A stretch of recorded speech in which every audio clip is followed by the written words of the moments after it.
What's going on, guys? I am Toxic Jordan. Welcome to Dragon Ball Z Dokkan Battle. So today we are going to be going into an in-depth guide here on what I think is the ultimate way to get you started on your Dokkan Battle journey.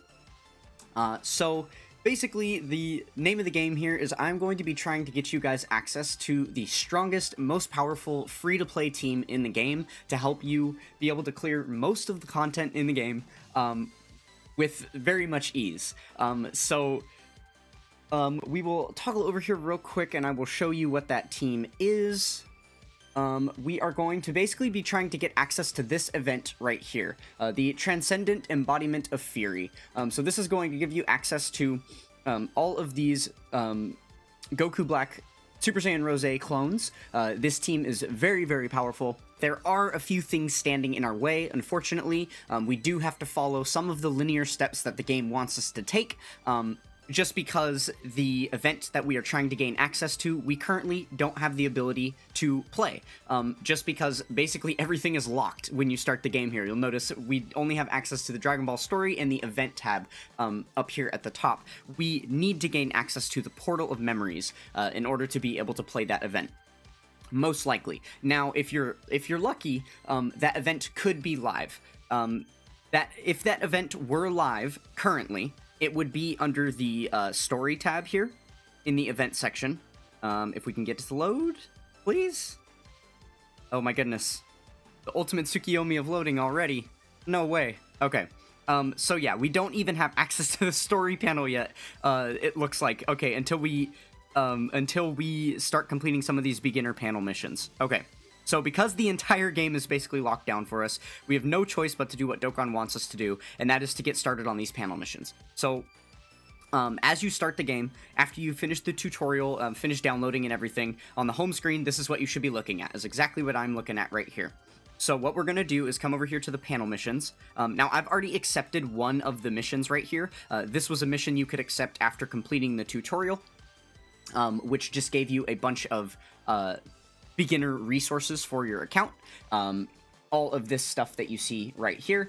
So some good training items, awakening medals, some Zenny, all stuff that you're going to need to be able to awaken your characters and strengthen them in your box, as well as a nice little free-to-play Saiyan Saga team here. So a singular card of each. So basically these panel missions we're going to be going through is going to be helping us build this Saiyan Saga team, and this is the team that the game kind of suggests that you start out with, and it essentially gives it to you for free. We're going to do all of this together right here, so you'll see exactly what I mean. But the team that I am suggesting you use is definitely going to have a higher power potential than this team, for sure. So yeah, this is the only panel mission that I accepted. So if you've done the same, then you have all of these resources in your account already, and all of these characters should be sitting in your box. Okay. So, taking a look at these missions here, it looks like it wants us to undergo training once, and then Z-awaken each of those characters that it just gave us. So, let's go ahead and do that. The way we're going to do that is go over here to this Team tab, and then we'll click on the Growth button here, and this is where we're going to be training and awakening all of our units. Now, your box could be a little bit of a mess, a little bit of a clutter, and this is going to get worse and worse and worse over time as you obtain more units. So you're going to want to get very familiar with this button on the bottom right, which is going to allow you to filter and sort your box all kinds of different ways, right? So for now, because we don't want any of the lower level characters that are just going to be training fodder, things that the game gives us that we're just supposed to throw away basically, or use for leveling up other characters, things like that. We just want to focus on the characters that are the real characters we're going to be using. So that would be SSRs and higher. Usually any real characters that you're going to put on teams will drop into your box as an SSR, and then, you can awaken them further beyond that. So we'll toggle just to these. And now you can see we have much less characters to look at, but it's not just that free-to-play Saiyan Saga team. We do have a couple of extra cards for that multi-summon that it allowed you to do for free in the tutorial. You will have gotten one SSR. I got lucky and got a second one, actually. So I've got a couple of extra cards here, but if we want to filter those out of our box as well, not a problem. We can do that very easily. We'll go over here to selecting category, and we will activate Saiyan Saga right here. And then this will only show us the units that are on the Saiyan Saga category. Now we are only looking at the free-to-play Saiyan Saga team that the game is suggesting we start with. Perfect. So, In order to awaken characters, because that was the first thing it wanted us to do on the panel missions, if we come over here to the Awaken tab, we can attempt to do this, right? The game gave us enough medals so that you should already have the resources here to be able to awaken these characters. If we try to Z-Awaken, notice the game is telling us that you have to be at max level first. So we first have to train our characters in order to be able to do that. So here on the Training tab is how we're going to do it. Notice that our characters are level 1. Except for the Goku here, he's already at level 120. So first we're going to, let's click on Chaozu, and we'll train him. You should have already gotten a brief explanation of this in the tutorial on how the training works, but I can kind of briefly go over it with you again. So the training locations are basically going to be multipliers on top of, you know, to make it easier to train your characters up so you don't have to spend as many training items. So we'll go ahead and activate the gravity chamber here, the 50 times gravity chamber, to give us a little bit of a multiplier, and then we can go ahead and click auto on the training items, and this should give us the ability to get our character all the way up to level 80. You can see right here, we're adding 79 levels, we're getting all the way up to level 80. That's what you are shooting for. Whereas if we take off the training location, then we're only going to be getting up to level 72 there, and if we were to auto this again, it's actually going to add some more training items on here that we would have to use, right? So we'll keep that training location on there, auto again, and that is perfect. Now let's go ahead and begin. We begin our training, and then it's automatically going to prompt us to go to Awakening. That is perfect. Easy to streamline, so we've got our maximally trained up, and then now we'll go to Awaken. So again, the game did already give us all of the Awakening medals there. So now when we go ahead and go to Z-Awaken, it's going to work this time because the character was at max level. So there we go. Now we have Z-Awakened Chaozu. Perfect. We're going to go ahead and rinse and repeat. Oh, the game's asking me if I'm enjoying it already. Hilarious.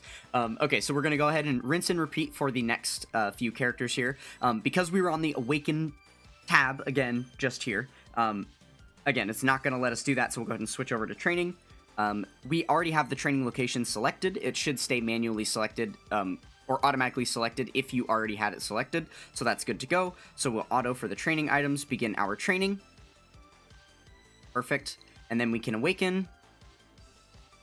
Awesome. And then now here at the end of Awakening, something that's going to make this process a little bit easier for you, if this is something you're doing with multiple characters over and over, you do want to go back to training. At this point, even though we've achieved the process of what we wanted to do, awakening that character, you don't want to click cancel here. We want to go to training. Now, we don't need to train this character anymore, so at this point, we can go ahead and back out. But now you'll notice we're right back in the training tab. So it's going to be nice and easy for us to click on the next card, and then we're ready to go with the training. So we don't have to toggle over from the Awakening tab there. Okay. So we've got him trained up. We're going to awaken him. Perfect. Back to training. We will go back. And then same thing for the TN. Train him up.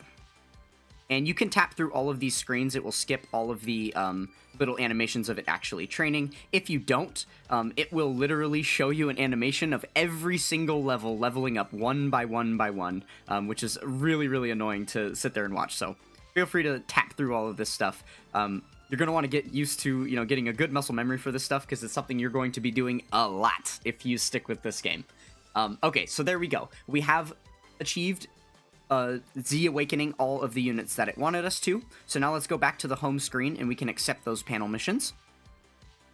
Since we undergo training multiple times there, and then Z-Awakened, we got all of those complete, so we can go ahead and accept these. Now notice that we got 9 more copies of each of those characters. That is a really, really relevant number for a specific reason we'll go over in just a moment here. Okay, so we'll accept our rewards for completing the first board of panel missions. Cool, you're going to get some Dragon Stones here. Dragon Stones are going to be the currency that you use to summon for new characters. So that is very, very good. Definitely want to collect as many Dragon Stones as you can. Alright, so now the next thing it's going to want us to do is get all of these characters up to Super Attack level 10. So these are all of the exact same characters that we were just working on. And then it looks like we have another mission down here to clear an event. So we'll do that after. So first, let's go ahead and get all of these characters up to Super Attack level 10. So in order to do that, we're going to want to go right back into the Growth tab here. So now you'll notice we have all of these extra copies of the characters, right? 10 extra, or 9 extra Chaozus on top of that, right? Okay, so let's go ahead and jump into the Goku here. We'll click on him. Now, notice right now his super attack is at level 1 out of 10. You're going to want to try to max this out for any character that you can. Now, there's 2 different ways to do so. Any character that you're going to be adding super attack to, you're going to do through the training partners section here. Now, if you go ahead and click on any of these empty slots here, it will show you the available characters that you can train with. Now, remember that our filters are still on. I'm going to go ahead and remove all of these really quick so that you can see all of the characters available here, rather than just the ones we had filtered down that were those Saiyan Saga characters, right? So, if you notice here, any character that has the same name as the unit that you're feeding in also has a chance to raise their super attack level. So if it's the exact same character like this, notice we've got a 100% chance for this same exact Goku to feed in, which means if we were to feed one of these Gokus in, then it's going to guaranteed raise our super attack level up to 2. Which is why it's relevant for us to have 9 copies of each of those, because if we were to feed all of them, then there you go. We are automatically at Super Attack 10, and that's exactly what we want. This is going to allow your units to hit a lot harder. Sometimes it gives you, added effects to the unit's kit, things like that, that are going to make their super attack do slightly different things, but it's definitely something that you're going to want to prioritize if it's a unit that you're planning on using in battle. But if you don't have access to the exact same character, let's say that it's a character who is, like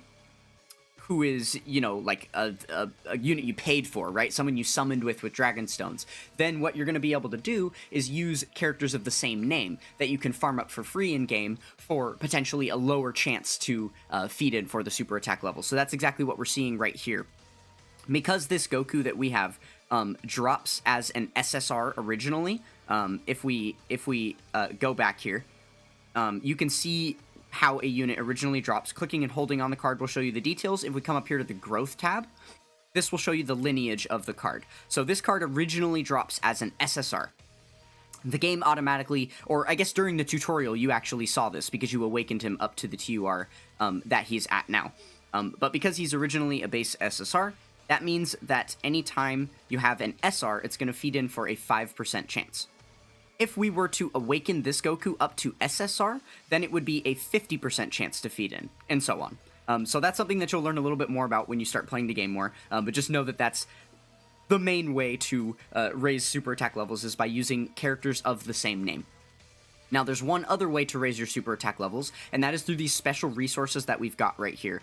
You should have a couple of them. I think the game gives you a couple. I'm not exactly sure if I got these from, like login missions or whatever. They might have been celebration specific. Your box might look a tiny bit different than mine depending on when you originally logged into the game, just because the login bonuses and stuff are going to be different throughout time. But you should have a Kai or two to be able to see this with. So Elder Kais here are going to be a very valuable resource. You're going to collect a lot of these over time, and for units that you don't have the ability to level up super attack the old-fashioned way with the same name characters, then you're going to use these Kais to do it instead. So for now, you're definitely not going to want to use any of those Kais. Just go for the same name characters. This is definitely the best way to go. So let's go ahead and get him leveled up to super attack 10. Now, because he's already at level 120, we don't need to bother with any training items or anything like that, or any training locations. That would simply be a waste. So for now, we're just going to feed in those characters and then get him all the way up to Super Attack 10 here. There we go. That is good to go. And then we're going to do the same thing for the other units. But again, remember, like now our box looks messy again, so let's go ahead and put those toggles back on. We'll just go Saiyan Saga. And then we're not going to mess with the rarities at this point, just because we've got different rarities of units that we're working with, right? So we'll go into Chaozu, and we are going to add all of these on. Now, notice that Chaozu is not at max level yet. Because we awakened him, he now has the ability to get all the way up to level 100. So we're going to try and do the same thing that we did before. It doesn't look like we have any training locations left, but that's okay. We should have plenty of training items, so just go ahead and add some training items on there. I guess I should clarify, we do have a couple of training locations, but these are actually really good training locations that I think we're going to save. Probably wouldn't want to use right now. So if you are out of those gravity chamber 50 times, then I wouldn't worry about using a training location for now. Go ahead and just use the training items. Okay, perfect. And then now it's going to give us the option to go to Awakening to continue to awaken him further. If we do that, you'll notice that we don't actually have the Awakening medals available to us yet, right? There are places that we're going to be able to go to earn these, and I believe as we complete these panel missions, it's going to give them to us for free, but not quite yet. So don't worry about awakening them for now. We're going to stay on the training side of things. So we'll go ahead and do the same. Rinse and repeat for all these other characters. Feed in all 9 Yamchas, and then we're going to add the training items to get him up to level 100. Okay, perfect. And then we'll do the same for Krillin.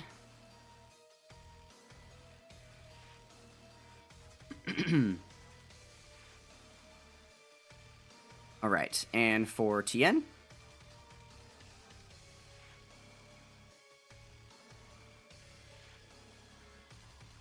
Okay, and lastly for the Gohan and Piccolo.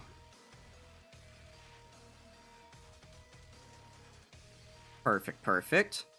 Okay, now before we continue on with the process, there's one other thing I want to do here. Notice how there's this little lock symbol in the upper corner of the Goku, and we don't have that on any of the other cards. Now, this is something that you can do manually to your units, and I would suggest you do this to any one of your units, just to make sure that you don't accidentally get rid of them, because there are ways in the game through a feature called the Baba Shop where you can get rid of units to gain other account resources, and you're definitely going to want to not accidentally get rid of cards that you've spent time, you know, training and awakening and things like that, right? Or that you intend to keep and use. So if you click and hold on any card to open up the card details, in the upper right corner here, you're going to have this little lock symbol. If you click it once, it becomes yellow, and now the character is locked in your box. So I would recommend you go ahead and do that for all of these guys real quick. So we're just going to keep them locked up. There we go. And then now we've got them all beautifully there, locked at the top, because currently we are sorted, our display order is sorted by favorites, so any characters that you have locked are considered favorites, so it's going to prioritize putting those ones at the top for you, right? Okay, so there we go. That part is all finished. Now let's go ahead and go back to our panel missions. Alright, looks like we've got all of those complete, so we'll select these. Well, what we've just earned here are some hidden potential orbs. This is basically a currency that you're going to be able to fill out a skill tree for each of your units to power them up and make them stronger, right? So we just got a bunch of that, and we're going to be able to feed all of that into the characters that we've just been working on. But first, we got to go ahead and play this event here.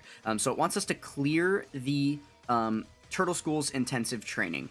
So I believe if you click on the mission itself and then click attempt, it should take you right to the spot where you're going to be able to find this. And boom, you are directly on top of the event. I am going to back out and show you how to manually get there, because this is an event that you can play daily that I would highly recommend you prioritize doing. So if you go into Start, go to the Events tab, and then you come here to the Bonus section. This is going to have a plethora of events that are very, very good, especially for newer players, to be able to build some necessary account resources. A lot of this stuff, especially the ones highlighted here that are limited attempts, you're definitely going to want to take advantage of, because you can play them, you know, once per day, once per week, things like that, you know, to help gain some account power and stuff, and power up your units. So this is the one that we want to play, so we're going to go ahead and jump in here. And now notice this one says 19 hours remaining, oops, and 1 time remaining. So we're allowed to play this once per day. So the harder stage is gated. We're not allowed to play it yet because we haven't yet cleared this on the lower stage, so we're going to go ahead and jump in on the hard difficulty. And then we don't have a team set up yet. The game has automatically set this as our default team. We definitely do not want to use this team, right? So let's go ahead and activate our team formation here, and then this is again going to show us our box, and now we've got all of the units that we want to use displayed here at the top. So at the bottom, we're going to click and deselect all of the units we don't want on the team. For now, we're going to go ahead and keep the Goku as our leader. So let's go ahead and deselect these units. Now, the reason why we want to keep Goku as the leader is because if you take a look at his leader skill, he's got all types E3, attack, HP, attack, and defense 50%. Whereas these units are going to have only boosting physical type and not by quite as many stats, right? This one's going to be boosting STR types and not by as much. So based on the color variant of the card, that would be, you know, determinant of who they are actually boosting. Whereas the Goku is going to be boosting all of the characters. So we're going to put them all under Goku's leader skill. Just because remember, the very first unit that you put on your team is the one that's going to be the active leader, and the leader skill will apply for the rest of the team. So we've got all of those ready to go on our team. Now that we've selected a new team, you're going to want to go down here to the friend leader. This is basically a different accounts unit that they have thrown up as an ability to basically for anybody else to use, right? So now that we've adjusted our team, we just want to make sure we still have the best friend leader activated. So you're going to click this little reset circle right here, and it most likely will keep the same unit right here, but in odd cases, depending on what it prompted you to use before, now you're at least going to be using the best possible thing that the game is suggesting you use for this team build that you've got, which is perfect. Alright, so now we'll go ahead and we've got our team set up. Let's go ahead and click start, and we can jump into our very first event.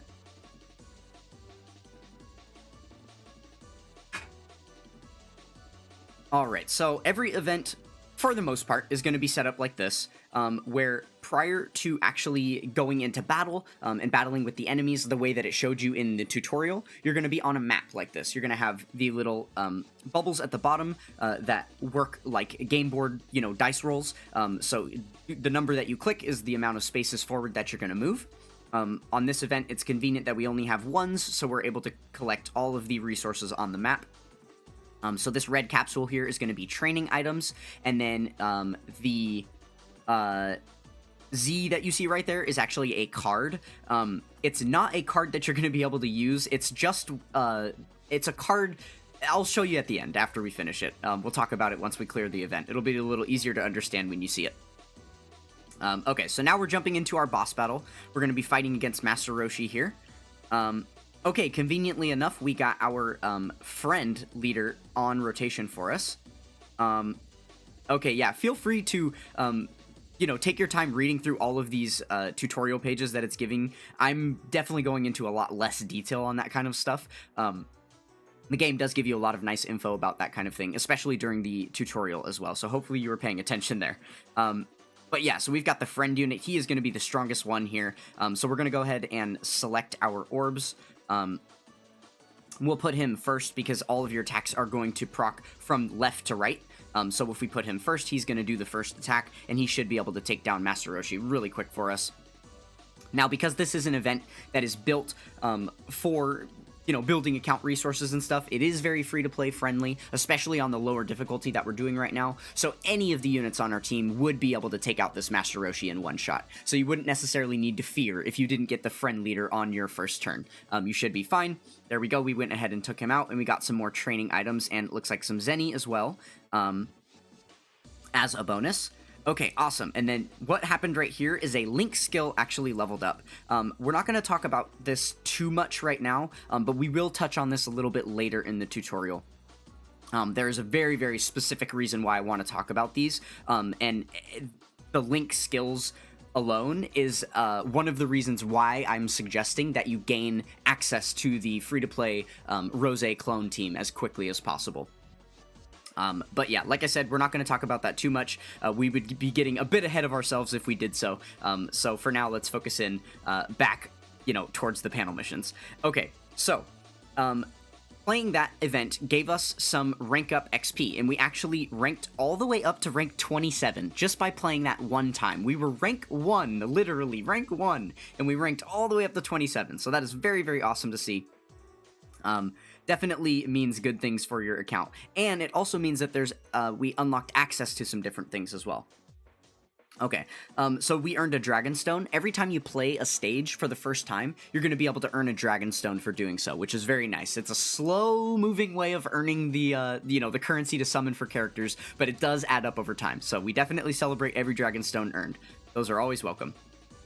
Okay, so these here are those cards that you just earned. They're actually Hercule statues. So the only use for these cards is to sell them, and you're going to be able to earn Zenny. So now every time we have been training and awakening those cards, it has costed us Zenny to do so. You have to spend Zenny in order to strengthen your characters. So you're going to want to make sure to gain access to as many of these Hercule statues as you can, so that you can sell them and then earn Zenny back, right? And we can see that these ones here are worth 1.5 million Zenny, as it tells us on the side of the card right here. So that's a big part of the reason why it's going to be important for you to use or to play this event every day. You're going to be ranking up, getting access to higher ranks, which gives you access to a higher stamina bar, which will allow you to play more and more events before you run out of stamina for the day. You're going to be gifted a lot of Zenny, a lot of Hercule statues you can sell for Zenny, and then these training items, which we were already using some of, are very, very good. So you're going to want to have a good stockpile of those as well. All right. So with that event completed, we can go ahead and jump back over to the panel missions, and we can accept that one. Got 2 more dragon stones for that, and for finishing the board, we're probably going to get 5 more stones here. Perfect. Okay, so now we are on to board 3 already. Yes, we're getting there. We're getting there. Okay, so now it's talking about the hidden potential routes. So this is the skill tree portion of things. So it wants us to, let's see, activate 55% of Goku's hidden potential. Okay, so let's go ahead and do this one by one so we don't get ahead of ourselves. Activate 55% of Goku's hidden potential. So, the way that we're going to get there is going back to the team tab here at the bottom. Now you can see this one tab that was once locked before is now not, because we passed rank 20. So we have access to the hidden potential system now. So let's go ahead and jump right on into the hidden potential system. So this is what the skill tree is going to look like for basically every character in the game. And filling this out is going to be able to boost the stats of the HP, attack, and defense on the character, and then give you, some bonus abilities here that you see listed at the bottom as well. So it was talking about the Goku. So if we go over down here to the bottom and click pick a character, you'll be able to select any of the characters that you have in your box. Now, if we take off all of the filters, this should show us our entire box. Now notice that not all of the characters are there, right? It's only showing us these characters, even though we know we have more characters in our box. That's because they have not yet been awakened to the UR rarity. Any characters that are below the UR rarity will not show up in the hidden potential system. They first need to become UR characters, and then they'll have access to this hidden potential system. So let's go ahead and click on Goku, and we'll come back here. Now, notice that not the entire tree is accessible to us. There are these blocked pathways that we're only going to have access to unblocking through... let's see. Oh, I guess it's not going to let us do it yet. Okay. But yeah, so basically the way that you would unlock the access to this path is by having another copy of this card that you would feed in right here, lose the copy of the card, and then it would unlock the route so that you can gain access to the rest of the tree beyond that route. Now, there's going to be one of those on each of the 4 branches of the hidden potential system, so there's 4 different routes that you can unlock. You can see up here that all 4 of those routes are currently locked for us. So we've only got access to 55% of it.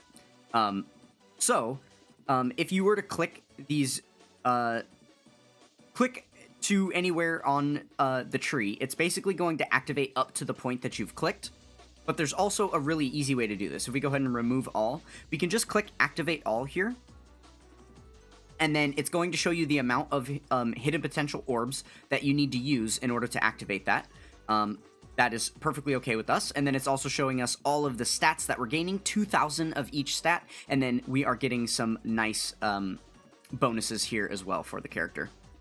So activating all of that, now you can see we have got Goku at his 55%, which is the maximum that you can get a character to without having any of those hidden potential routes unlocked yet, right? So we've gotten to 55%, good stuff. We finished that panel mission. Now let's go back and claim our reward here. Now, what we just earned for that is 4 more copies of each of these characters.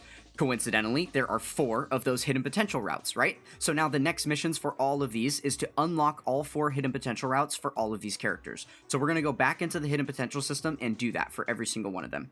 So now you can see that those hidden potential routes aren't grayed out. They're highlighted for us and flashing because we've got access to characters in our box that are going to be able to open those paths, right? So if you click on that pathway, and then, click select here. Now you're going to see the characters available that you can open those paths with. If you don't see the characters here, make sure you click on the filter on the bottom right. Make sure you remove all. You might have a filter activated at the moment that is gating you from seeing that character, right? Okay, so we'll go ahead and unlock this one.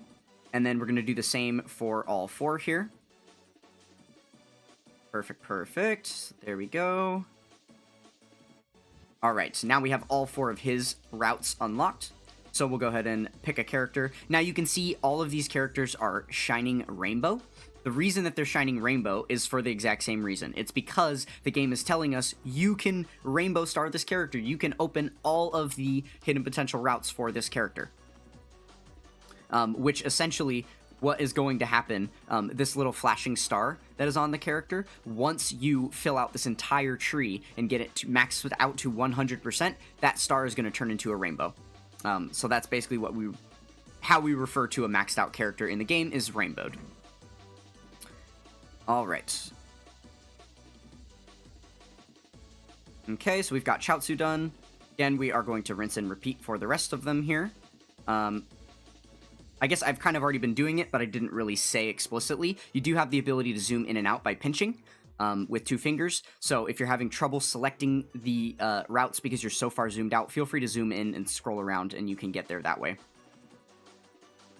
And if you are not yet understanding the way it works with the 4 routes, you also have the ability to toggle directly to one of those routes through these buttons up here. So if we click this lock symbol, it's going to take us right over to that route. And it'll be right in the center of the screen, so you know exactly what you're looking at. Right.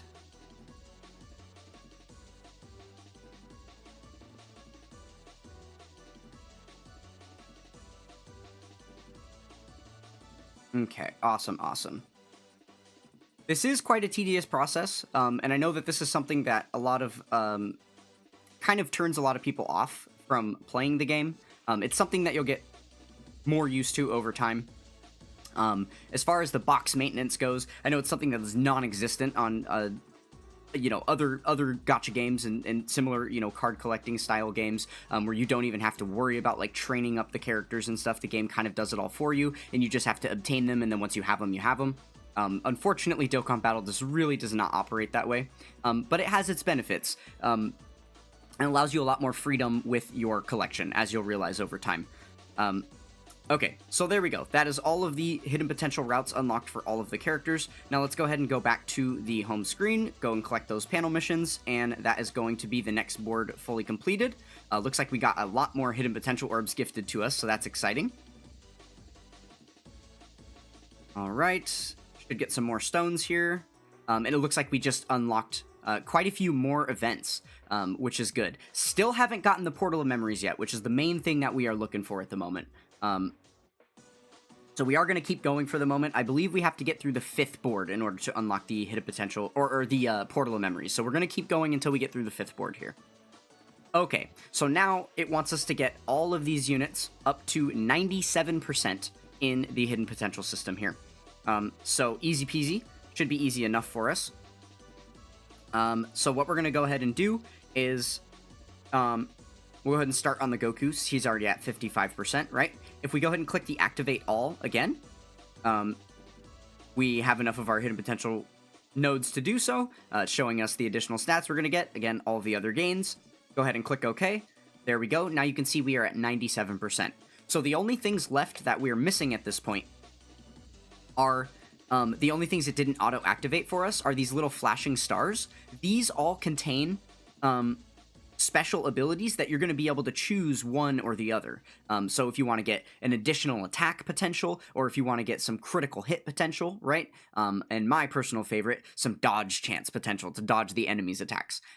So you're going to be able to choose between all of those things. Some of the routes have things where you can choose between some super attack boosting, or some type attack boosting, different things like that, right? So those are the only things that are left on here. We'll go ahead and leave those for now because it wants us to. So we're just going to go ahead and do the activate all for each of these cards, get them up to their 97%, and then we will fill out the 100% later on. Okay, there we go. Awesome, 97% there, 97% here. Easy peasy, easy peasy. Alright, cool. That was the simplest panel mission set of panels to complete yet, right? Okay, there we go. So we've got all those done, and what we just earned here are a bunch of Dokkan Awakening medals that are going to allow us to actually strengthen these characters even further, which is really, really cool to see. Okay. Normally, you won't be gifted your medals like this. You're going to have to actually work for them, grind stages for them, so definitely soak this in while you can. It is the biggest freebie you're going to get by far. Okay, so yeah, now basically what it's asking us to do is Dokkan Awaken all of those characters, right? So let's go ahead and do that first. Because there's a couple of different things it wants us to do at the bottom here. But we'll first go ahead and Dokkan Awaken all of the characters. So, in order to complete Dokkan Awakening, we are going to do... we're going to go back into the Growth tab here. And... we can come over to the Awaken side of things, and then now you can see some of the characters are flashing and some of them aren't. The characters that are flashing, it means you've got medals, the available medals to awaken them, the same way that the hidden potential routes were flashing because we had the available cards to unlock the routes, right? So all of our units here at the top have that available for us. Now, if we... okay, I guess if we wanted to get rid of the clutter again, we could do the same thing that we did before with the little, Saiyan Saga filter, and then again, we still have these little rares and stuff, so if we were to just do URs and LR this time, okay, there we go, now we can only see the characters we want to focus on. Again, just declutters the box. It's a good thing to get in the habit of doing. There's a lot more ways that you can mess around with sorting and filtering your box, but we're not going to get into too much of it right now. Okay, so starting with the Goku, we'll go ahead and click. Now, Dokkan Awakening looks exactly the same as Z Awakening, but there is a key difference. Oh, I guess it's not going to let me do that there. So, if we open up the Growth tab here, you'll notice this is a step of Z Awakening. So, he goes from SSR up to UR, rarity, but notice that the card art doesn't change. However, when you Dokkan Awaken a card, the card art changes, so it technically becomes a different Goku. Like, these two units could be used on the same team at the same time. These two units could not, because it's the exact same unit, just powered up a little bit, right? So Dokkan Awakening is important because it actually, like, creates a new unit for you. Or I guess it changes it into a new unit is a better way to say that. But yeah, and it is going to, generally speaking, provide you a lot bigger of a power-up than just Z Awakening your character, right? So... let's go ahead and Dokkan Awaken this guy, and as we can see, he is actually going to become our first LR once we do so. So we will click Dokkan Awaken there, okay. And then after Dokkan Awakening, there we go, now we have an LR in our box. Good stuff. Okay, so let's go ahead and rinse and repeat for all of the other ones. We'll Dokkan Awaken Chaozu here. Perfect. And then, yeah, notice that their card arts are all going to be changing as they change into these different versions of themselves.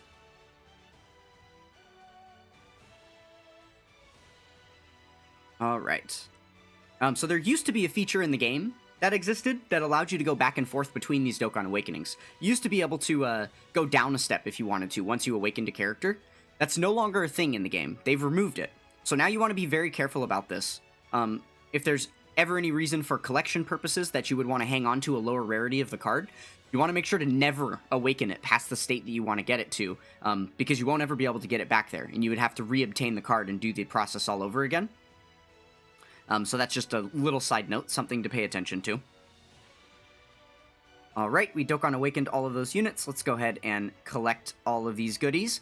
Alright, so we got some more Kais. These are going to be those resources you use to super attack level your characters. So it looks like we got one of each type. These Grand Kais are specifically going to be used for each typing. So we can only super attack level a physical character with this one, an STR character, an int character, and so on, right? And then it looks like we got some EZA medals for Goku.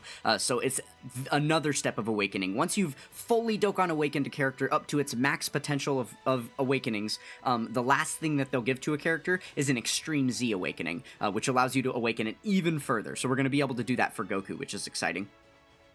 Okay, so here it wants us to perform 3 steps of Extreme Z awakening on Goku. So let's go ahead and do that. Go back into our growth tab here. Now, again, remember, you can never awaken a card until it is maximum trained. Because Goku is at level 1 out of 150, since we Dokkan awakened him, he now has a level cap of 150 as opposed to the 120 from before. We're going to need to train him all the way up to 150.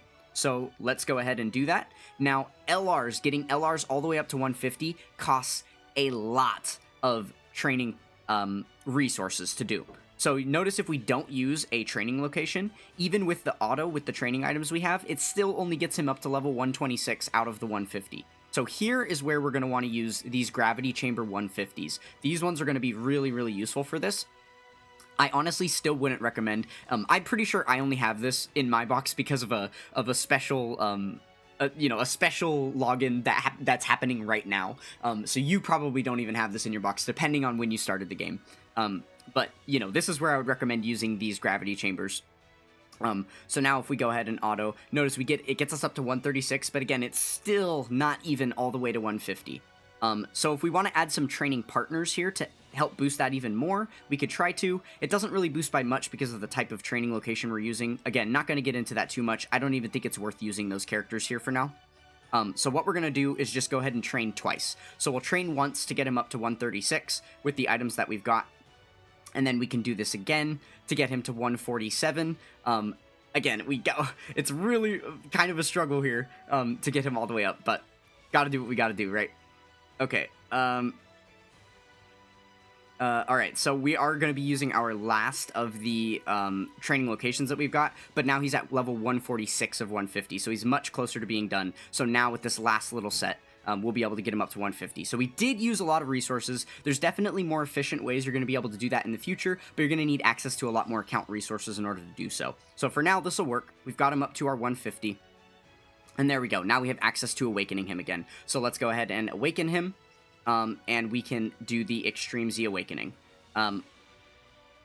Okay, so the way that Extreme Z awakening works, I honestly don't understand why this system is still in the game. But there's multiple steps to this. So if we were to EZA him it automatically gives you this toggled to EZA him all in one go, because we've got all of the medals to do all 3 steps of his awakening at once. If we were to toggle it down to here, it's only going to be 1 step of awakening at once. Now notice that he doesn't get as much of a boost here with the 1 step of awakening as he does with all 3 steps of awakening. So it's something you have access to if you only earned partial medals. To be able to awaken a character, you can get him a little bit of a boost. For the most part, almost every single time, you're going to have all of the medals. So it's going to prompt you to EZA all in one go. That's usually what you're going to want to do, just to save yourself time, so you don't have to awaken him 3 times in a row. There's no point in doing that, right? So we're going to EZA him all in one go. Press OK. And then there we go. Now we can see his maximum super attack level went all the way up to 25. I guess I didn't even mention, once you awaken a character to LR, their maximum super attack level goes to 20 from 10. And then once you EZA a character, they get an additional 5. So he's going to be all the way at 25. So now you'll notice his super attack level is only at level 10 out of 25 here. So he's got a lot more to go, which means we'd have a lot more Gokus that we could farm up to be able to feed into that super attack leveling to get him all the way to max super attack level and give him a super, super strong super attack, right? Okay, so we finished that. Let's go back and do our, collect our panel mission here. Perfect. Okay, now it wants us to do 2 things here.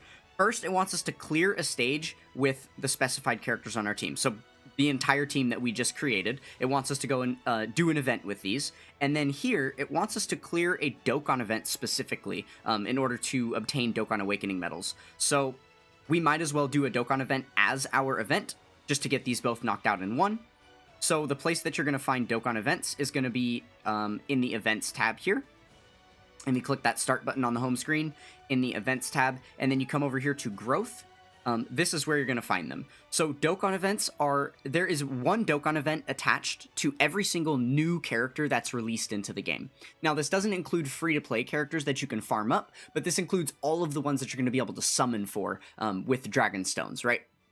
So now, the ones at the top are going to be the more recent characters. Actually, there is a lot of other stuff in this growth tab that don't qualify as Dokkan events. The way that you'll know it's a Dokkan event, if you look at the left side of the event over here, it'll have a little tag on it that says Dokkan specifically. So you know that's the one you're looking for. To make this a little easier on you, you can click the search function and click Dokkan, and then it's only going to show you Dokkan events. It'll filter out all of the other stuff, so you don't have to worry about accidentally playing the wrong thing for the panel mission. Now, if we come down here all the way to the bottom, there are just hundreds and hundreds of these at this point, as the game has been going for 11 years, so there's lots of released characters over time. If we come all the way down to the bottom, you're going to find some of the earliest Dokkan events that had very, very quick and easy stages to clear. So that's what we're going to do. In fact, I just lied to you. Because of the way that mission is worded, where it says it wants us to clear a Dokkan event to earn medals, notice that this stage that it's allowing us to play, which is only stage 1 of probably 5 or 6 on this event, and this one actually drops a card. The featured reward here is a card that you're going to be able to earn, not a Dokkan Awakening medal. So we're going to want to try and find a stage that has a Dokkan Awakening medal specifically. Okay, probably all of these are going to be card drops on the original, huh? Maybe I am, maybe the thing I was on to wasn't the best idea. Shucks. Okay, hold on. Let's do... Oh, man. Okay, let's just make this easier on ourselves and go up a little bit. Okay, here we go. So this is one of the earliest ones. The Golden Frieza one is going to allow us to earn a Dokkan Awakening medal. The way that I know that they're medals versus cards is the cards have a square shape to them, kind of similar to what you see around the Dragonstone here, whereas the medals are going to have a circle. So that's how you know that you're getting an Awakening medal, is through the circle. Okay, so we're going to do the easiest stage just for the sake of time here to earn a medal. So we'll do the Z-Hard instead of the Super. Especially because all of our characters here are not trained up. They're all at level 1, which means they're going to be very, very weak. Our friend leader will be decently strong, and our leader for Goku will be very strong because he is fully maxed out at this point. He has also gotten a really good boost to his leader skill at this point, so instead of just being a 50% leader like he was when we originally used him, or we're taking a look at him, he now is all the way up to 130% support for all of these characters since they are on the Saiyan Saga category, right? And then any other units that aren't on Saiyan Saga category would still be getting a 70% boost, which is really, really good. Okay, so let's go ahead and jump into this event here. And we're going to see a similar thing to before. Not quite as simple on the map. It's going to be a little bit larger, which is nice.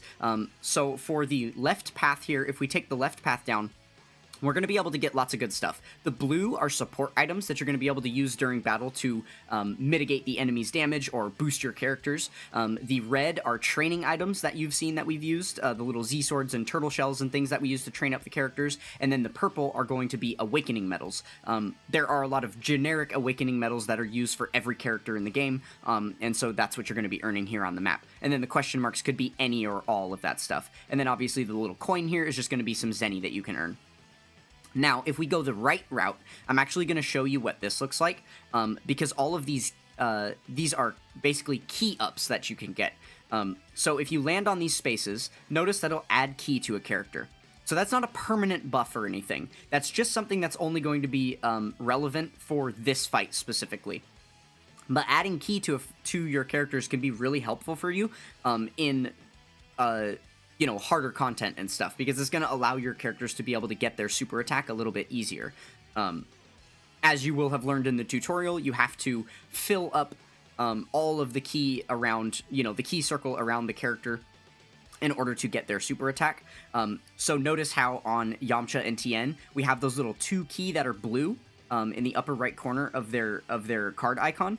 And that's because those are the ones we earned on the map. So it's just making it a little bit easier for us to earn their super attacks in battle. So that can be a nice bonus for you over time as well. And again, our team should be perfectly fine to finish this off. I'm actually curious how these units are going to perform at level 1 since we didn't train them up. But it is also okay that we didn't train them up because when you take on battles, you're going to earn character XP. So even if you don't have them leveled up before battle, they're going to earn a lot of that for free in battle. So if you're low or deficient on training items and you don't have the ability to awaken all of your characters, the way that we noticed that Goku, when we were training up the Goku, we ran out of training locations, so we were struggling there a little bit.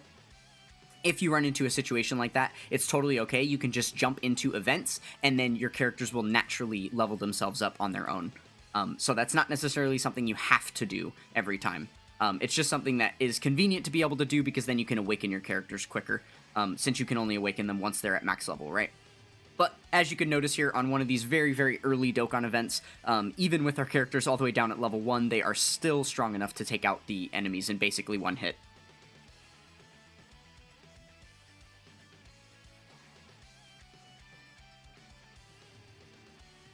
Alright, so we'll just keep powering through here until we get through the end of this event. Should only be 1 or 2 more phases here, and then we will be completing those panel missions. And then I believe that should be the end of Board 5, and we'll actually finally get access to the thing that we need, which is the Portal of Memories. Okay, so there you go. We can see we got a lot of rank experience, so all of our characters went up to level 27 off of that one fight, which is really cool.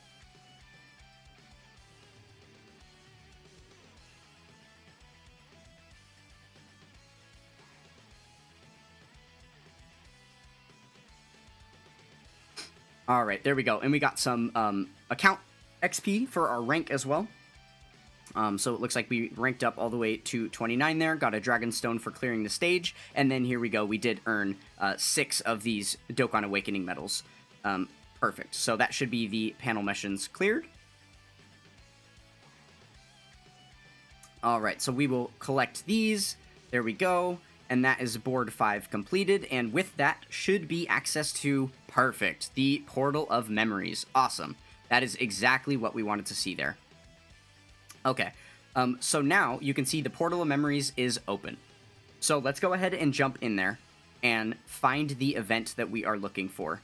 Now, unfortunately, there isn't a solid search function or anything, but this is the event that you're looking for here. I believe based on the natural order of sorting of these events, it should be toward the top for you. Again, if it isn't already live in-game. I guess this is the point where I could pause and say, if we were to go in here, if it does happen to be live, if you can't find it in the Portal of Memories, it's because it's actually live in the Events tab.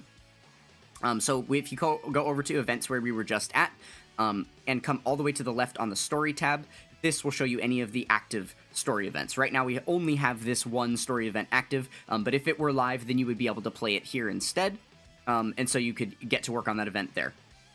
Unfortunately, we are going to have to do this through the Portal of Memories, and there is a reason that that is unfortunate. Okay, and we are about to find out why. So if we go ahead and jump into the Transcendent Embodiment of Fury, so there we go, we can see all the cards that are able to drop here. And we attempt to take on this stage.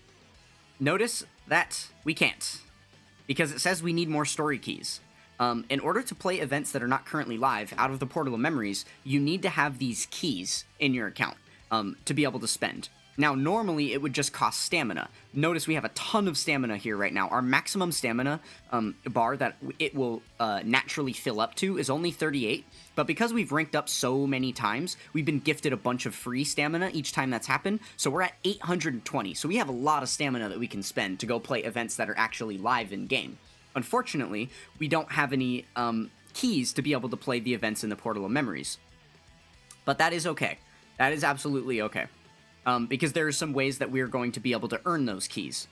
So if we go down here into the Baba shop, the exchange shop on the bottom right corner, go ahead and open this up, and we're going to scroll all the way across, very, very close to the far right side here. You're looking for this right here. the green incredible gem. There's two different kinds, the blue and the green. You want to make sure you're on the green incredible gems here, and you scroll down. We are going to see some story keys here. So this is exactly what we were looking for. Notice that you can buy this 200 times. They cost 10 gems a piece, so in order to get all of them, you would need 2,000 incredible gems. Lucky for us, we're not going to have to actually play this event that many times, and it only costs 2 keys to run it each time. I believe we're only going to need to run it about 8 times, so you're probably only going to need to like 16 to 20 of these keys possibly to get, you know, all of the cards that you need in order to finish this team off. So, the easiest way to earn these keys is going to be through some missions here. Now, we might have already earned a bunch. If we come over to these missions, you definitely will have earned a bunch of missions by now. Maybe you've already been collecting them as we've been going. I purposely left them all here just to show you that even after just completion of the panel missions, you get so much extra account resources. And it honestly probably would have been a smart idea for me to have us pause while we were training that Goku up when we were out of training locations, because we're going to get a lot more of them right here when we collect all these missions. So first, let's go ahead and collect the missions from the daily section, which we will have earned some of. And then let's go over here to the event where you see the Kai.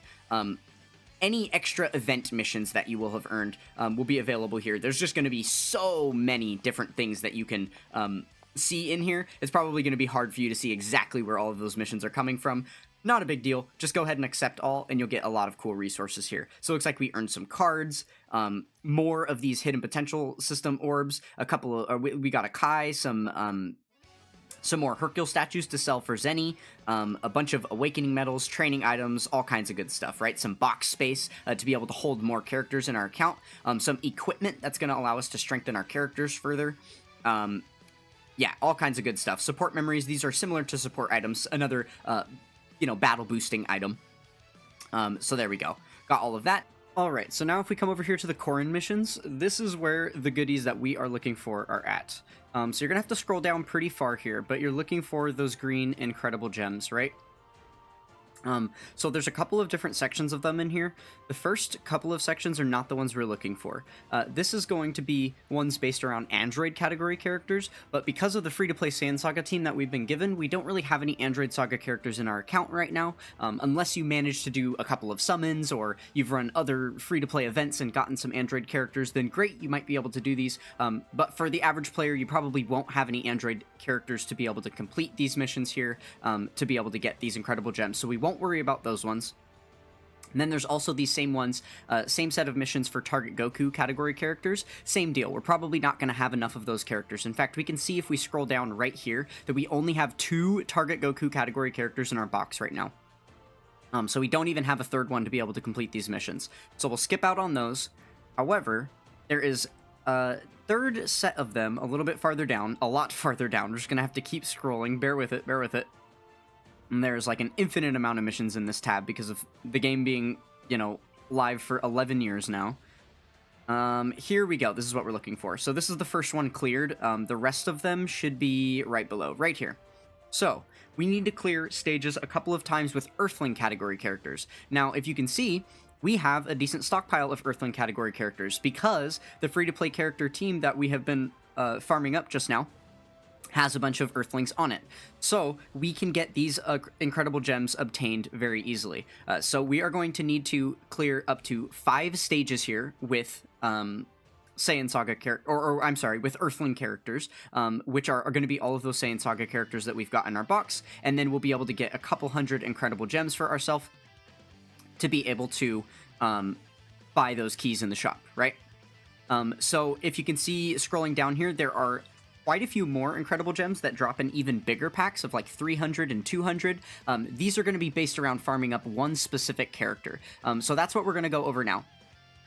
I'll farm these stages on my own because you can basically play any stages that you want. So you could go try out some different story events. You could go back to the bonus tab and do some of those daily events where the, you know, Turtle School's intensive training was that we played already. You know, you could go and do some different Dokkan events if you manage to pull a new Dokkan Fest character that you want to level up or something like that.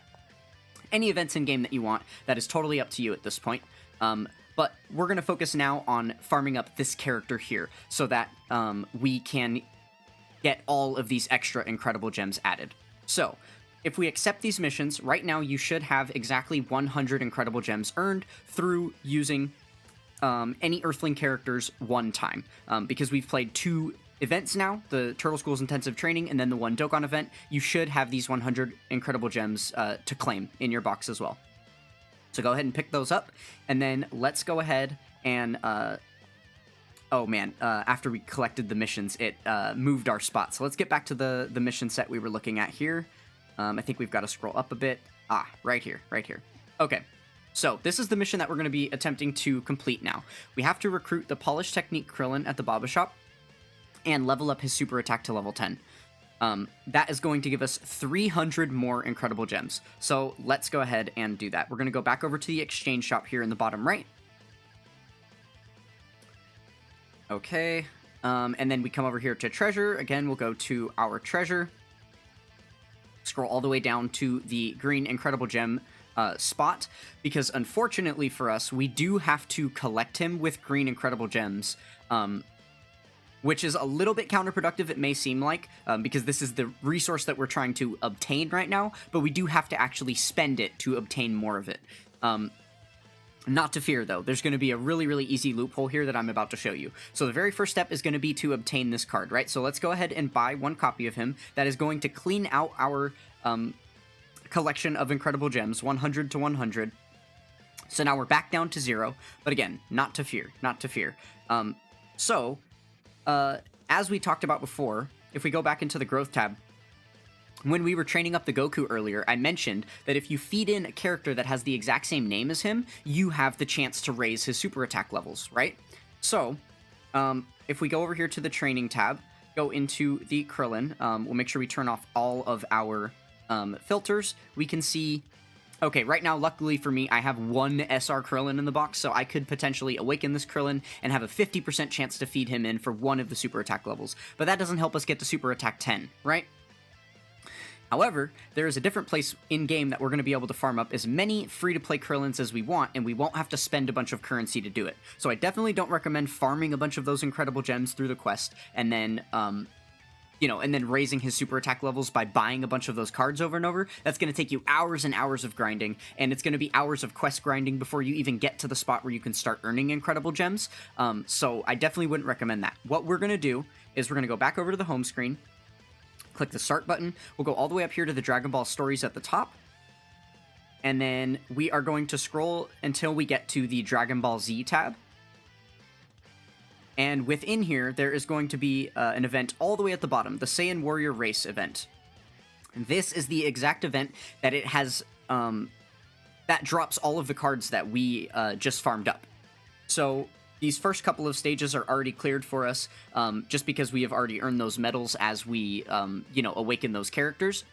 And so it's starting us out here on stage 4. We're going to have to play through a couple of stages until we get to the point where we can find that Krillin card droppable. So if you open the event details here, you can see stage 4 drops the Gohan and Krillin. 5 is going to drop that Goku that we're using. 6 has the Yamcha. 7 has both the Chaozu and the Tien. And then stage 8 is where the Krillin is going to be farmable from. So basically what you're going to want to do is farm the stage all the way up to stage 8, and then you can obtain as many of these Krillins as you want, just by spending stamina, which, again, from leveling up, we've got hundreds of, so you're definitely not going to run out before you're able to do this, and then that will allow you to get him to Super Attack 10. So, I guess I'll make a quick cut here. There's no reason to do this on camera. I will go ahead and farm all the way up to stage 8, and then we will play stage 8 together. And I'll show you guys exactly what it looks like, getting the drops of the card, and then leveling up his super attack. Alright, so we have cleared all the way up to stage 8, so now we have access to the farmable Krillin stage here. So whenever you're farming a card, you're going to want to make sure to do it on the highest difficulty because it will have a higher drop rate. Even though it does cost you a little bit more stamina to do, it's definitely worthwhile for you. So we'll go ahead and clear this on the higher difficulty stage. Oh, and something else I didn't mention is anytime you have access to the higher difficulty stage of anything that you're farming, you're going to want to do the higher difficulty stage first anyway, because if you do the harder difficulty, it will automatically clear the lower difficulty for you as well, and you won't have to go back and manually clear this in order to earn the dragon stone that you would need to clear the stage. So you'll see after we end up clearing this stage here, and what you may have already noticed as you've been farming this up, is that you will earn 2 dragon stones just for clearing the Z-hard stage, because it'll give you credit for having cleared the normal stage as well. So we'll jump in here and do this. Now, before we start, there's another thing that I want to mention to you, which is this percentage up here. Notice it's at 0%, our drop rate bonus. So, certain stages that have certain types of rewards that are going to drop for you allow you to have a drop rate bonus based on the type of characters that you bring on your team. So if you click this little effect button up here at the top, we're going to be able to see what the drop rate bonus is. So it's requiring us to use Inhuman Deeds category characters. If we go ahead and click on this button, it will show us what all the Inhuman Deeds category characters are. Now, it looks like, unfortunately, again, with our brand new account, we don't have access to very many Inhuman Deeds category characters. In fact, we've only got this one Pui Pui right here that's going to be able to be used on here. So I guess we might as well show you. We'll edit our team formation here. Any characters that are going to be a part of the effective category for the drop rate bonus will be flashing with a blue aura over the card in your box. So we can see that the Pui Pui here has that over his card. So we'll take off our Gohan and Piccolo, and we'll add him to the team. And then now you can see that drop rate bonus went up to 5%. Now, the reason it only went up to 5% is because this is a rare. You're going to get a much higher drop rate bonus from things that are, UR level or LR level. They're going to, provide you with a real drop rate bonus. And in fact, if you have all LRs on your team and your friend leader is an LR, because your friend lead is factored into this drop rate bonus as well, then you're going to have 245%, which is basically going to allow you to get a guaranteed extra drop of 2, and then a 45% chance for a third drop on top of that as well. So, I did mention that the friend lead has that option, right? So we'll go ahead and change our friend lead to someone that's on the Inhuman Deeds category. That way we can get a little bit of an extra drop rate bonus there. So, scrolling through the list is going to be very inefficient to probably find what we're looking for. So we'll use the filter here in the bottom right. We can select category, and then we're going to look for Inhuman Deeds. So you can use, there are almost 100 categories in the game, so finding them can be very difficult. I happen to know it's right here. But if you're ever struggling to find them, you can just use this search bar in the top. So we'll just go for Inhuman Deeds, and there it is right there. Okay, so we'll activate Inhuman Deeds. Now it's only going to be showing us characters that are on the Inhuman Deeds category. And remember, we're going to be getting a higher bonus with the higher rarity. So you're going to want to choose an LR card here. So any card that's an LR, this Omega Shenron should do. And then there you go. Now you can see our drop rate bonus is all the way up to 40%. So that means that we're going to be getting the base drop rate bonus that we would get from normally running the stage, plus an extra 40% from the cards that we've added onto our team. Now, there's one more way that we can increase our drop rate bonus here, and that is with the support memories. So if we come back in here to the support memories that we were looking at earlier, this one that you've been gifted, the Oolong's Wishes, actually provides a bonus to your drop rates. So you get an additional 50% drop rate bonus while the card is at level 1. There's additional events that you're going to be able to play later on in the game after you obtain a lot more cards and get your account leveled up, where you'll be able to strengthen the power of this, and it'll get all the way up to 85%. And there's a couple of different support memories you can earn in-game that have this same ability. The strongest one in the game is going to give you a drop rate bonus of 120%. But for now, we're limited to our 50%, so we'll go ahead and put him on the team. Hopefully you've got enough of these reels accumulated by now. You should, of the STR ones, to be able to add your Oolong support item there. So now with the 50% drop rate bonus from him and the 40% we've got in base, we definitely should be getting at least one extra drop there, because we have a 90% chance for that to happen. Now, the only downside here is that we have botched our team a little bit, right? Because now we don't have our special Yamcha friend leader that's helping strengthen our team. We're using this Omega Shenron, who is boosting Inhuman Deeds, Power Absorption, and GT Bosses category characters, and none of our units are on those categories. So now we're dealing with only one leader skill. And that's perfectly fine. Any of these free-to-play story events where you're just dropping cards are going to be really, really easy, so you won't need to worry about a double leader skill. We should be still able to clear the event with our own leader skill. And the Omega Shenron himself, which it looks like, if we look in the bottom right corner here, we can see what our first rotation looks like. And it looks like we did get Omega Shenron on the first turn, so he's going to be able to easily clear this because his leader skill buffs himself, right? Okay, so as we go through the map here, there's one other thing I wanted to mention to you that I wasn't able to show you during the Dokkan event run because there were no procs for it on the map. The one type of item on the map that we didn't go over is this little target symbol right here. So we'll go ahead and land on it, and I'll show you what it does. You're basically going to take a blast, and it's going to take some of your HP. So you don't want to land on those spaces anytime that you can avoid them, because they're going to sacrifice your HP going into battle.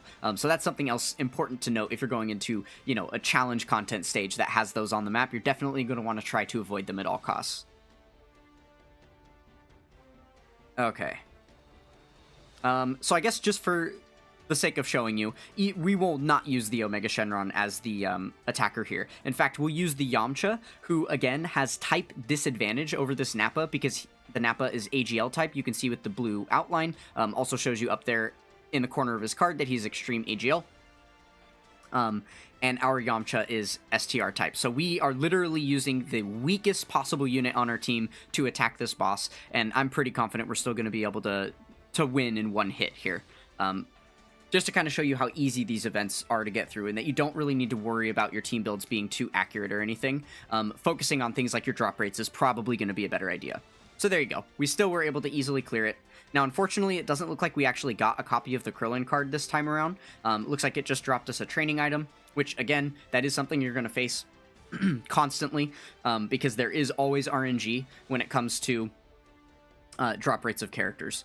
So we will just have to run it again to try and get some more of these Krillins if we can.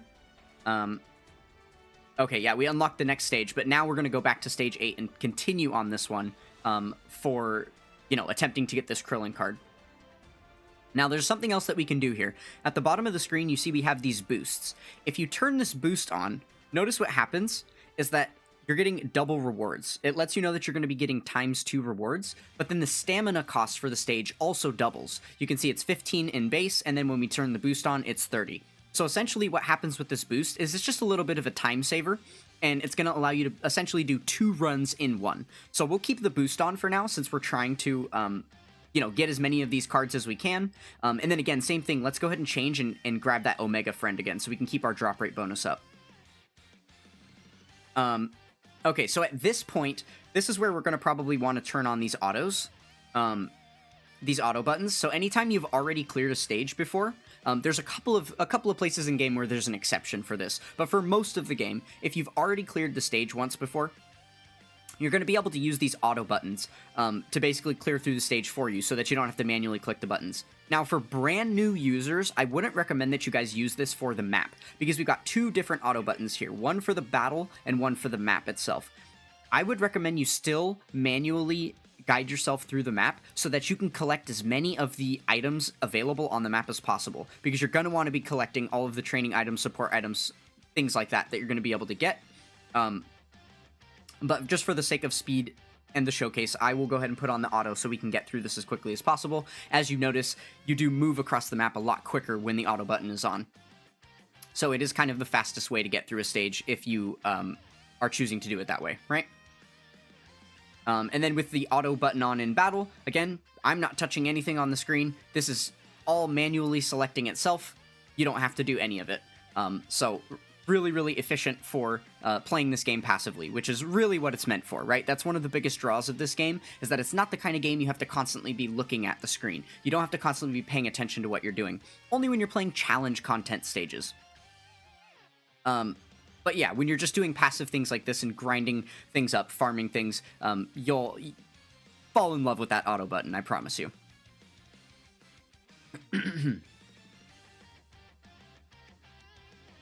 Okay, so taking a look at our rewards here, you can see we got a massive amount of rank XP, and it's also a different colored bar. The way that it was green there, the same way it was green when our character experience was ranking up at the end of the battle there, that's because we got double the rewards. That includes everything that you get, including the character XP, rank XP, the Zenny that we earned was doubled, and the drop rate bonuses. So you can see that these Krillins that we just earned have this boost icon around them. That's because we earned them from the boost feature, basically.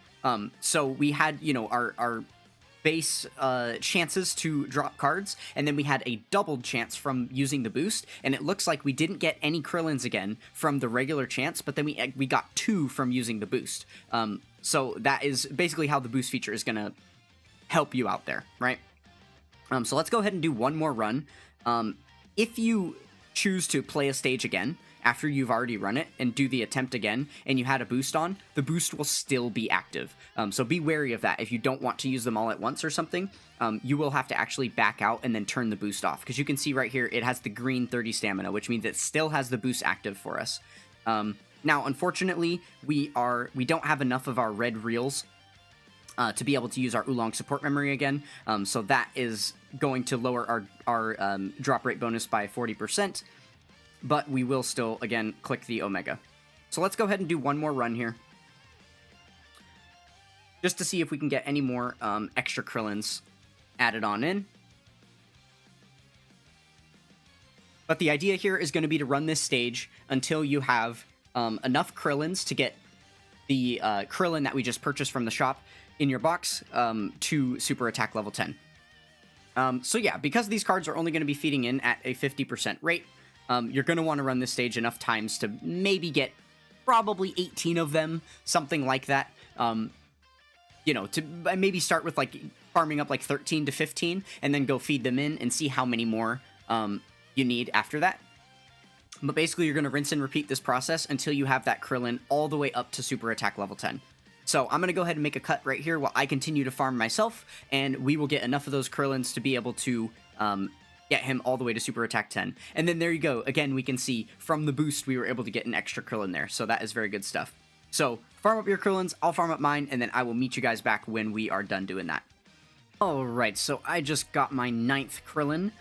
You'll have to pardon me on this grind. It's been a very long time since I've been grinding without a drop rate bonus, and I will admit it's a little bit miserable. These grinds definitely don't go as quick as they could, but because of your brand new account constantly ranking up, you should be basically maxed out on stamina right now. If you didn't notice, you do have a cap of 999. You can't earn any more stamina than that. So you should be at like basically the max possible stamina that your account can hold, which means you shouldn't be deficient on that or anything, which means you can run this infinite amount of times essentially, but obviously it just is kind of a time sink and a little bit boring to have to do that over and over. So if you want, there is a way that we can actually feed these guys in at 100% drop rate bonus, which means you would only need to get 9 of these cards to be able to get that other Krillin to super attack 10. So I'm going to show you how that goes now. And this might not be possible for everybody, just depending on where you're at in your account. We shall see, we shall see. So we are going to go ahead and straight from here where you get the card, we can go right into the training through the growth tab and then just click on training. That'll take us right into training this Krillin. Now, we don't want to train this Krillin up himself, but if we go back, you'll notice now we're just right in our box here. So just a little shortcut, rather than having to go back and then surf through all the menus to get here. Okay, so we're focused only on the Krillins right now, right? This STR Krillin that we bought in the shop, and then the other Krillins here. We don't want anybody else there, so let's just do SSRs. We'll go STR and int, because those are the 2 typings, and then let's also just put like Earthlings because it's a Krillin, so that should be fine. Most of the other cards will be out of our way. Okay, there's a couple Yamchas there, but whatever, not a big deal. Okay, so now we've got these guys, so we want to get him to SA 10. Since we're going to be farming this guy up, he's another character we're going to want to lock up. Okay, so right now, if we go to training, if we go to train him up and we look at the available characters for super attack leveling, that's going to be him right here. Notice that they only feed in at a 50% rate. However, if we go back, if we were to awaken this guy up to the UR rarity, we would be able to get him to feed in at 100% rate there. So these 9 would be exactly all we need to get him awakened, right? Now, check out the medals that we need in order to get him awakened there. We've got barely enough, barely enough of these medals to be able to get this guy awakened here. Lucky for us, all of these medals are basically infinitely purchasable, minus this last one here, this most expensive one. These are the ones that are really, really valuable. So for you guys, genuinely, I would not recommend doing what I'm about to do, which is to awaken all of these to UR and feed them in for 100%, because I'm going to be out of these Elder Kai medals, and these ones are very valuable. These are basically every single card in the game that you awaken to UR for the first time is going to need one of these. Either this or the Supreme Kai equivalent medal. There are 2 of them. But a lot more characters are going to need this one, especially all of the premium characters in the game. So you're definitely going to want to make sure to have a stockpile of them. But really quick, I'll show you where we can get some more of those. So if we come down here to the exchange shop again, and we come over here to the Zenny tab, there's going to be lots of goodies in here for us. So some of this stuff at the top is like very niche, specific medals for specific characters. The Senzu Bean is a very good support item that gives you a full heal. So that is definitely a worthwhile support item to get. You can buy that infinitely here. You also have the ability to get this really, really good training location that we were using earlier, the Gravity Chamber 150 times. You can buy this up to 5 times per day if you choose to. And then the lower level Gravity Chambers you can get infinitely. You can buy these as many times per day as you want. We've got all these Platinum Turtle Shells. You can get these ones up to 3 times per day. Or actually, I guess it's just once per day. My apologies. And then Z-Swords, all these Z-Sword training items you can buy infinitely so that you'll never run out of training items. Now, here are those medals. The Elder Kai medal I was referring to and the Supreme Kai medal. I am actually going to purchase these ones because these are, like, very valuable here, and I imagine, even before the video is over, I'm probably going to need at least one more of these.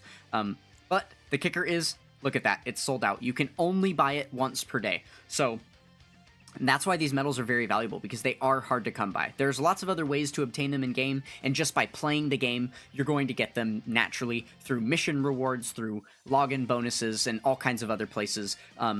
But they are slow to accumulate, especially for a newer account that's gaining a lot of cards quickly, right? So just keep that in mind. You definitely don't want to waste too many of these while you're creating like super attack fodder for your other characters. That's something you're going to want to keep in mind. Right now, stamina is your infinite resource, and you're going to want to play stages more rather than farm characters up to a higher level in order to, you know, feed in for super attack, if that makes sense. But for now, just for the sake of time, I am going to be done with the grind right there. There is a couple other goodies you can get in here. All of the other generic Awakening medals, by the way, available infinitely, and then a bunch of other really good support items that are going to help you get through stages are available down here at the bottom as well. Oh, in fact, there's a couple that we're probably going to want. We may revisit this shop in just a little while. Okay. So, yeah, let's go ahead and jump into the training tab here. And since I've got all the medals ready to awaken these guys, let's go ahead and do that. So first I'm going to have to train them up. We have earned some other training locations at this point, so we'll just go ahead and use these. Might as well, might as well.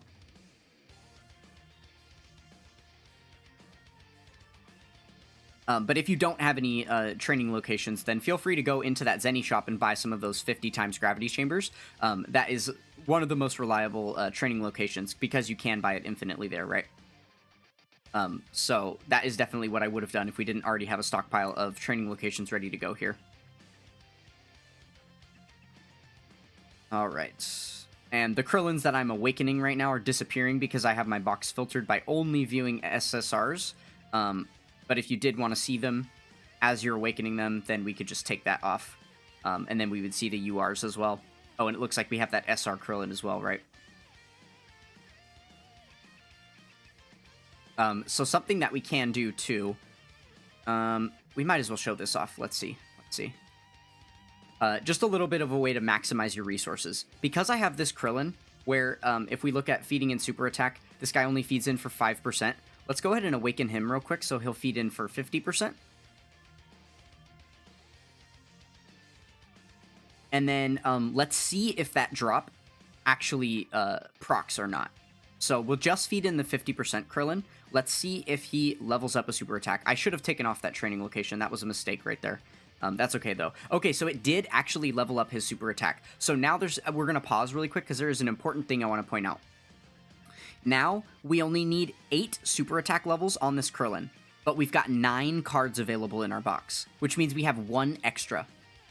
So, if we were to theoretically start feeding these in at 50%, if one of them fails, that's okay, because we still have enough to finish him after one fails. So let's go ahead and feed in one for now. We're going to take off the training location for the moment. And let's see if this passes or fails on super attack level. Let's see. Okay, it did fail. That's unfortunate. But what I was going to say is that if it had procced and passed, then we could have done it again and fed the next one and see if it failed, all the way until we got one that failed. And then that ultimately was going to save us some of those Kai awakening medals, because we wouldn't have had to awaken quite as many of them. And that is the big bonus of farming up extra past the number that you need, is that you can afford to feed in some at 55%, or at that 50% chance, before you have to awaken them for a 100% chance to make sure that you get them all the way to the super attack 10 that you need, right?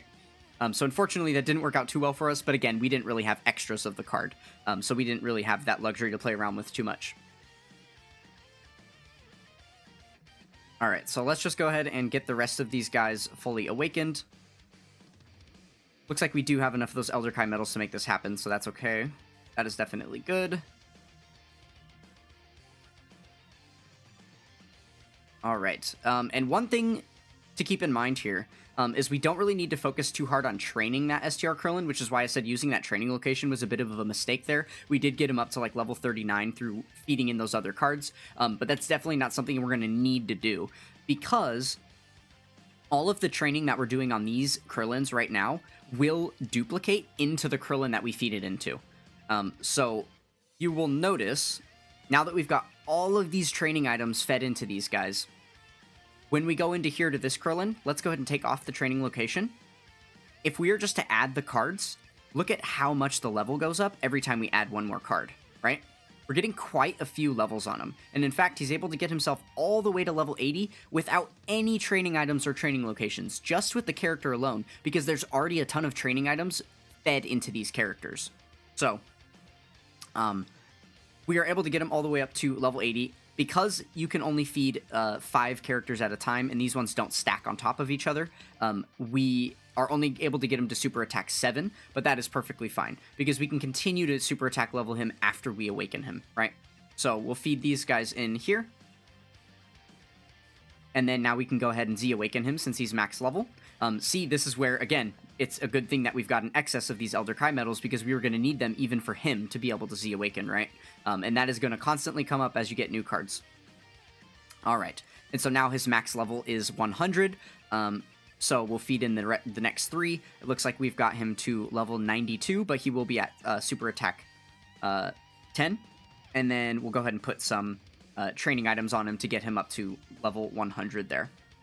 So there we go.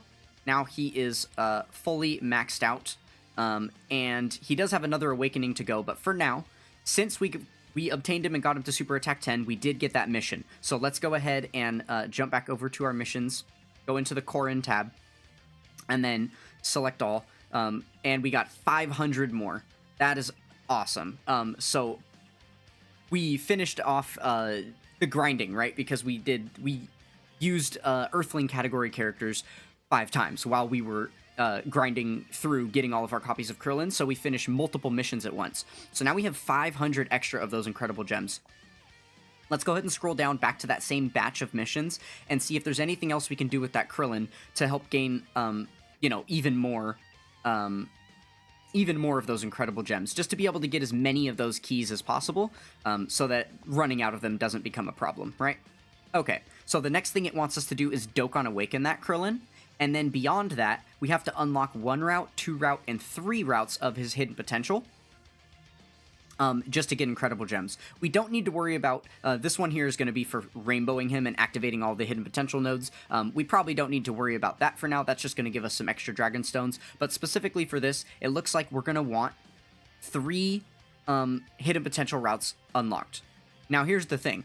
In order to unlock a hidden potential route, you do need an exact copy of the character, which means we will have to spend 300 more of our incredible gems that we just earned on more copies of the card.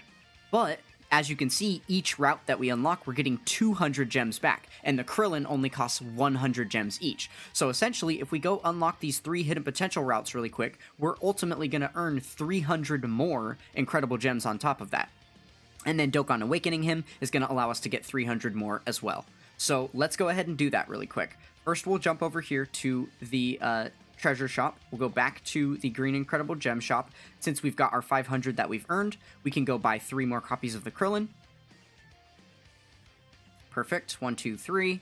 Awesome. Now we have those. So we can go into the hidden potential system here. Pick a character. We've got our Krillin there.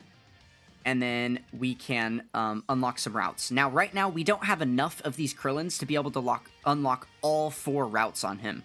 So you must know there is a hierarchy here for these routes. Not all routes are created equal.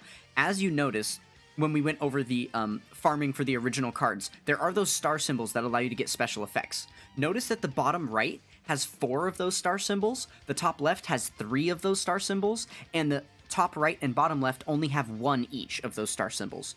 So that is basically indicative of the order you want to go in. First, you want to unlock the bottom right route because you're going to get the most amount of bonuses down there. Then you want to unlock the top left route because you're going to get the most amount of bonuses there. And then between the upper right and lower left path, that is kind of up to you. If you click the info button here, there's a lot more in-depth information about the way that this system works, but essentially there is an attack and a defense route, an HP route, some things that are basically give you higher boosts of different things. So just know that once you unlock the bottom right route, which is non-negotiable to be first, the top left route, which is non-negotiable to be second, that when you're at this point, the top right route is going to be the attack boosting route, whereas the bottom left route is going to be the defense boosting route. Now, if you notice, there are nodes for attack, defense, and HP among the entire thing. So it's not like you're only getting one type of boost. It just means that it's going to be factored a little bit more toward offense or a little bit more toward defense, depending which side you go. And based on the grand total number of nodes that are there, if you unlock the top right route, and then you fill out everything with 3 routes unlocked, you'll be at 90% in the hidden potential system. Whereas if you unlock the bottom left route and then fill out everything with only 3 routes unlocked, you'll only be at 89%. So this route down here is slightly smaller than the route up here at the top, which is why typically players opt to go for the top right path third, which is what we're going to do here. So now we've got 3 of his hidden potential routes unlocked. So we've earned those missions, but the other thing that we had to do was Dokkan Awaken him, right? So let's go ahead and click and hold on the card, go back to his growth chart here, and then we can go to Awakening, and it looks like there are 7 medals that we gotta get here.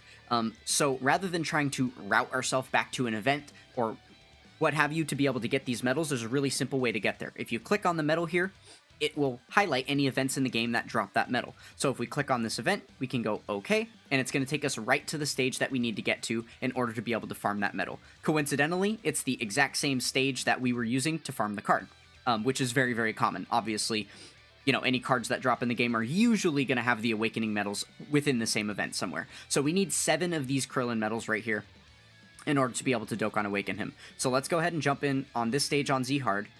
Now, it's the same exact event, so we're dealing with the same exact drop rate, with the drop rate bonuses being the Inhuman Deeds category characters and stuff. And again, we want to do the higher stamina stage, so the 15 stamina stage here. Alright, and we've got a much shorter map this time.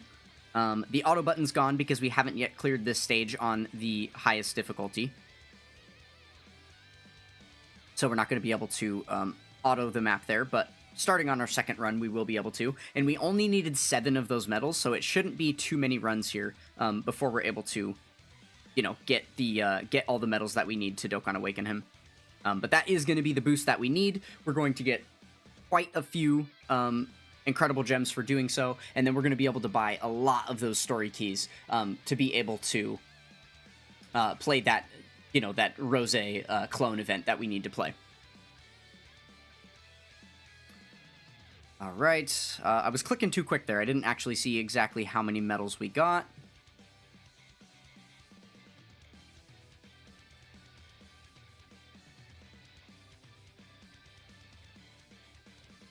Okay, it looks like it only dropped the 1. Makes sense. I would assume you have a chance to maybe for this to be like a 2 or a 3 or something. So we'll see. We'll see what that ends up looking like. Yeah, so go ahead and grind up your 7 copies of this Dokkan Awakening medal. And then I will meet you guys back once we've got our 7 Awakening medals ready to go. Alright, there we go. So now we've got our 7 medals. We actually dropped a double drop here on the last run, so we're at 8 medals, which is all good. So let's go ahead and jump back into our growth tab here, and then we can awaken the Krillin here. All right. There we go, and then it looks like we got that last Korin mission.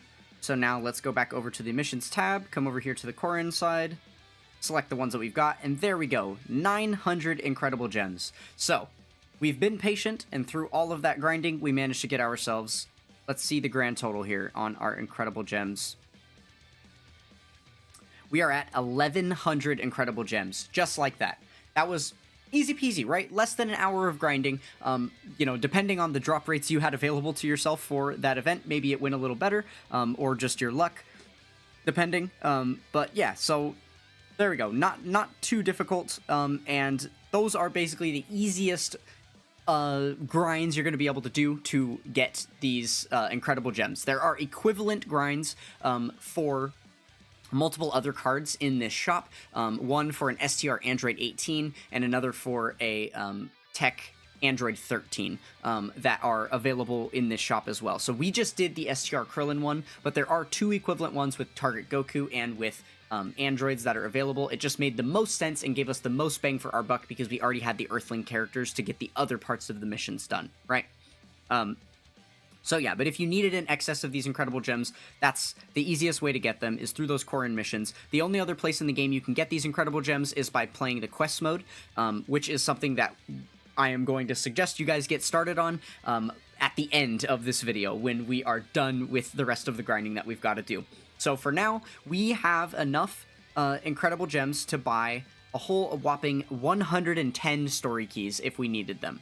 Now, we definitely don't need this many to be able to clear out the event that we're going to do. I can't remember if I mentioned before already in the video, but we're probably going to only need something like 20-ish, 25 at most, maybe. So I would say it'd be smart to buy these in small increments because this gem is a valuable resource to you. There's lots of other stuff in the shop you're going to want to be able to pick up over time, so you definitely don't want to blow your load too early and just grab all of these keys. You definitely want to save some of them if it's not something you're going to need right now. So for now, we're just going to go ahead and pick up 25 of these keys, and that should give us a decent start being able to, work on this event. So now that we've got our keys, we can go back here into the Portal of Memories and find our event. This one here, the Transcendent Embodiment of Fury. Now we've got enough keys to be able to run the stage. So before we jump in here, let's go ahead and take a look at the way that this stage works, because it is a little bit different than your standard events that we have been running, as of now. So in order to take a look at that, we're going to switch over to the wiki here, and I'm just going to show you guys what is going on with this event. So the map is going to look like this. There's going to be 5 different fights that you can go into. Each one of them is going to face you against a different typing of the Rose Goku Black clone. It's going to be a multi-phase event where you're facing off against multiple of them at once, and you're trying to get all the way through the phases, and then at the end, it's going to drop some of the cards for you. So dependent on which stage you fight against will depend on which color variant of the card drops. So you're going to need to play all 5 of them in order to be able to drop all 5 of the cards, but there are also quite a few mission rewards that are going to allow us to gain some copies of this card as well.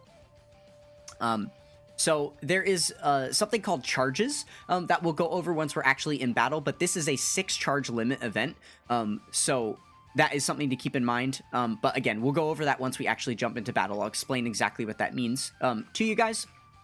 And this is just going over the kits of all of those cards. Okay, so now this is telling you here. So there's 3 phases standard to the event. You will proceed to phase 4 of the event if a certain condition is met. The key to fulfilling the condition is collecting key spheres of the same type as the boss in phase 3. Check the missions for hints to the required number of key spheres. Okay, so if we come over here and look at the missions available, we notice that for each of the stages, each of the different typings of stages, we've got a mission that tells you that they want you to clear it with 10 AGL key spheres obtained and 20 AGL key spheres obtained, and then the same for tech, right? The same for int, the same for STR, and then the same for physical. So ultimately what you need to do is earn 20 key spheres collected of the corresponding typing on phase 3 in order to move on to phase 4. Now, the reason it's important to be able to move on to phase 4 is because there is a mission here. For clearing phase 4, you're going to be able... Oops, didn't mean to click that. You're going to be able to obtain quite a few copies of the card. So if we notice here, clearing the event up to 8 times is going to give us 8 of each. But in order to rainbow a card, you first need a copy of the card. So that's 1. You need an additional 9 to get it to super attack 10. So that's going to be 10 total. And then you need 4 more to unlock all of those hidden potential routes to be able to rainbow it. So that's 14. So we're going to need 14 copies of the card total. If we manage to get, the 8 copies from here, and then also clear phase 4, that's going to be the 14 copies that we need. If we're only able to gain 10 key spheres per stage, that's okay too, because this will give us a 9th copy, and then we're going to have 6 more copies-ish, 5 more copies, I guess, that we're going to need to farm up, but it is okay, because this is going to have a drop rate, just like the other event that we just played for the Krillins, except I promise you, you're going to be getting the Rosés on this event much quicker than you were getting the Krillins on the other event. So it should be easy peasy enough for us to get our 14 copies of each of this, but that is the next goal that we've got here, is to be able to get 14 copies of each color of this card, whether it be through drop rates on the event itself or through the missions that we've got available here. So without any further ado, let's go ahead and get into the game. So right now, all of our units on the team, oh yeah, and if you did any funky stuff like what I did with this Pui Pui, let's go ahead and make sure that we get back to our good Saiyan Saga team that we want to be running here, right? You're definitely going to want to have all your good units up. Notice that there's no effect button now. It's because there's no drop rate bonus for this event. It's just got a standard rate that it's going to give you the cards at, regardless of what teams you're using to beat the event, which is really good for us, right? With our limited box. Another thing I will mention is that you'll have an easier time in this event if you actually go back and rainbow all of these guys. So all of them are at 97% right now from what we did with the panel missions. But you do have all those individual nodes, those little star powers that you can go and activate some skills on. So if you want to go and activate some of those skills to give your characters a little bit more of a boost and make this easier for yourself, by all means, go for it. I am going to do it without it, just to show you that it is not necessary to. And if you want to save your hidden potential orbs for different characters and not waste them on these guys, then that is perfectly fine. You won't have to. Okay, so... let's go ahead and just jump straight into battle. I don't think we're going to need any training items or support memories for this. We should be able to clear it just as is. So let's just go ahead and jump in. We are going to start by going the very left route, which will fight us against the AGL Rosé clone here.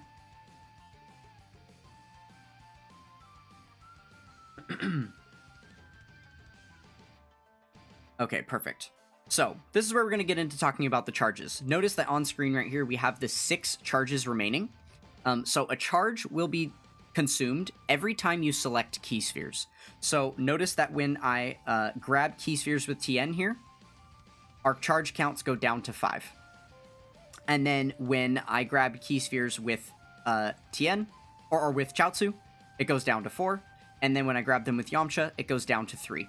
So essentially what this means is you can just divide that number by 3, and that's the amount of turns that you have to clear the event. If the charges reach 0, and you haven't yet defeated all of the enemies, you'll get a game over.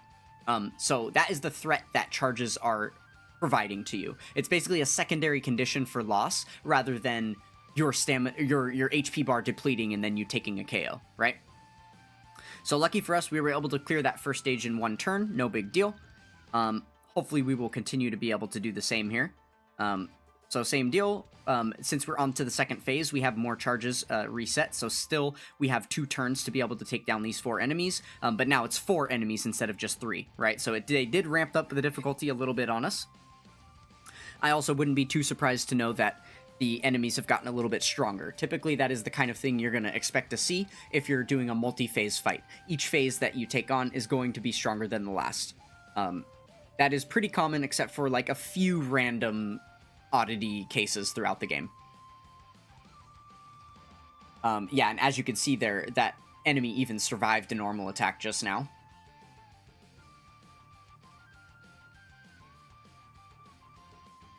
All right, but because we've got our fancy dancy friend lead on here, he is going to be able to do tons of damage, all these additional attacks coming in, and this is something that all of your free-to-play units are going to be able to do if you go and give them those additional attack, nodes activated in their hidden potential system, as well as possibly some of those critical hits that we see going on as well. Okay, so now we're on to the third phase. We've got 6 charges again available for us. So that works well. Now, remember, the condition for getting the 4th phase was to be able to collect 20 key spheres of the same typing as the boss. So because we're on the AGL phase, we needed to select 20 AGL key spheres on this phase right here in order to be able to make it to the 4th and final phase. Now, unfortunately for us, we've only selected about 4 AGL key spheres so far, so it doesn't look like that's going to be very possible. Right? Now, this is something that we're probably just going to have to do with a bit of item assistance. And I guess we can get more into that after we clear this run. We'll see. So we got 4 AGL key spheres selected and then 3 AGL key spheres selected here. So that was only 7. So we didn't even get enough to clear it with 10 selected, which would have been that first mission. Oh, I guess I wasn't paying too close of attention on those first 2 phases. Maybe we had selected a couple more AGL key spheres, and then that would actually push us over the threshold for having selected 10, right? But yeah, we definitely want to try and be able to select 20 specifically on Phase 3. That way we can get ourselves to Phase 4, because that's going to allow us to earn a lot of copies of the card if we're able to, clear Phase 4, right? So there are items in-game that do allow you to change the typing of key spheres on the board and make it a little bit easier for you to select the type of key spheres that you want. And there also are cards in-game that have passive abilities that allow them to change the key spheres on the board. Now, unfortunately for us, because we're brand new players, we don't have access to any of those types of cards yet, but there is a place we can go to get access to some of those support items that are going to help us do that. So, you notice we did drop 2 of the AGL cards there. These are also some equipment. This is an extra thing we haven't gone over within the hidden potential system, where you're going to be able to level up your characters, and a lot of those boosts that you get through those star powers you can earn through these equipment as well. All of these equipment are going to be specific to only being able to be used for these Rosé clone characters. So by the time we're finished farming up all the cards, you're going to have a plentiful amount of these equipment to choose from, and then you'll be able to power up these cards quite a bit. It'll be nice. Okay, so for now, let's go ahead and check what missions we got. Okay, so it looks like we got 10 int key spheres selected, so we got an extra one of those missions done. Clearing the event once is going to give us, a card of each typing, and then we did get 10 physical key spheres selected as well, so we got an extra of the physical cards. Very good, very good. Alright, so we'll take those for now. And then what we want to do here, to try and be able to maximize those key missions, we're going to come over here to the exchange shop again. We'll go to the Zenny tab, where all of those free support items were at the bottom. No, remember I said we were going to come back here? This is why. So these very bottom 5 support items all do the exact same thing, and there's 5 types. Can you guess what that is? It's orb changing. So each one of these is going to be an orb changing item for a different typing. The Chilai item is going to be an AGL orb changing item. The Takoyaki is for tech key spheres. The Manaka costume is going to be for int key spheres. The Lemo item is for STR key spheres. And then the Dabura cookie is for physical key spheres. So we're going to go ahead and pick up a couple of these of each type. We don't have like an insane amount of Zenny. Let's see, I think these cost $1 million a piece. We were gifted 200 million by the game when we first finished the tutorial, so you got a little bit of a boost. You should have enough to be able to buy some of these right now, but definitely don't go crazy with it. Also note that you're getting 3 at a time when you buy a pack of these. So I'm just going to buy 2 packs of each so that we've got 6 of each of them to work with. That should be plenty enough for us to be able to clear out what we need to from the event.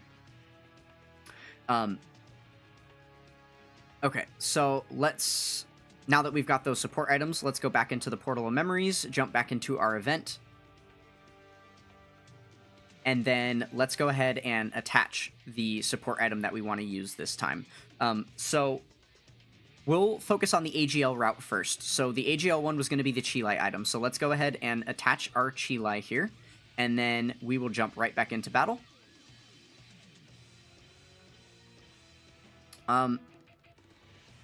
Okay, so the auto battle is going to probably automatically turn on if you were already using it earlier.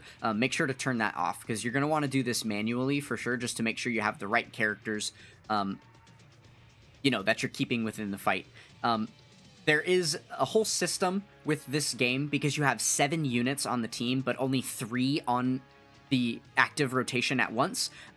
Flipping around the order of the cards essentially flips them in a vertical order here, which is going to affect how many turns it takes for them to come back.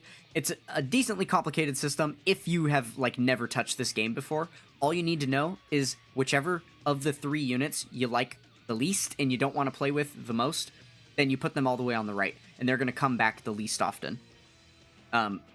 So for this case, we're going to put the Chaozu over here because we've got our 2 stronger units that we want to keep around over here.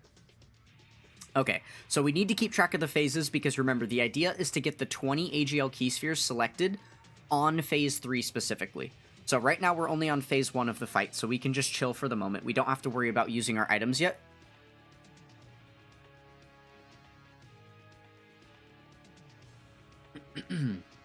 Alright, Yamcha's going to do all this good work for us. You love to see it.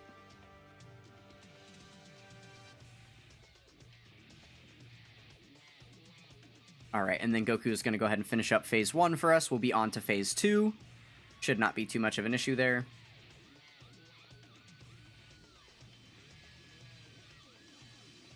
Okie doke. We're going to take Yamcha and rotate him off and have him not be coming back as often. And the reason why is because he is the STR unit, right? So he's the only unit that's got type disadvantage against the enemy here. So he is the least likely to do a lot of damage and the most susceptible to taking damage from the enemy. So we just want to make sure to keep him away. Though taking damage isn't going to really be a problem. And if it were, then I definitely wouldn't have put him in that last slot because he's actually getting attacked twice by the enemy. Whereas in that middle slot against Krillin, there were no attacks. So if I needed to keep him safe defensively, I probably would have put Yamcha in the middle. But simply because, as you can see here, he's attacking much weaker because he has type disadvantage, we just want to get him out of the way as quickly as possible so that we're not using him as often throughout this event.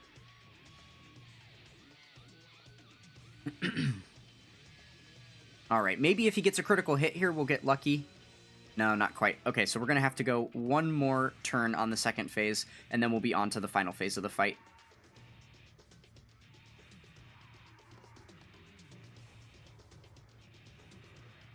Or the third phase, rather, because we are actually attempting for this not to be the final phase this time.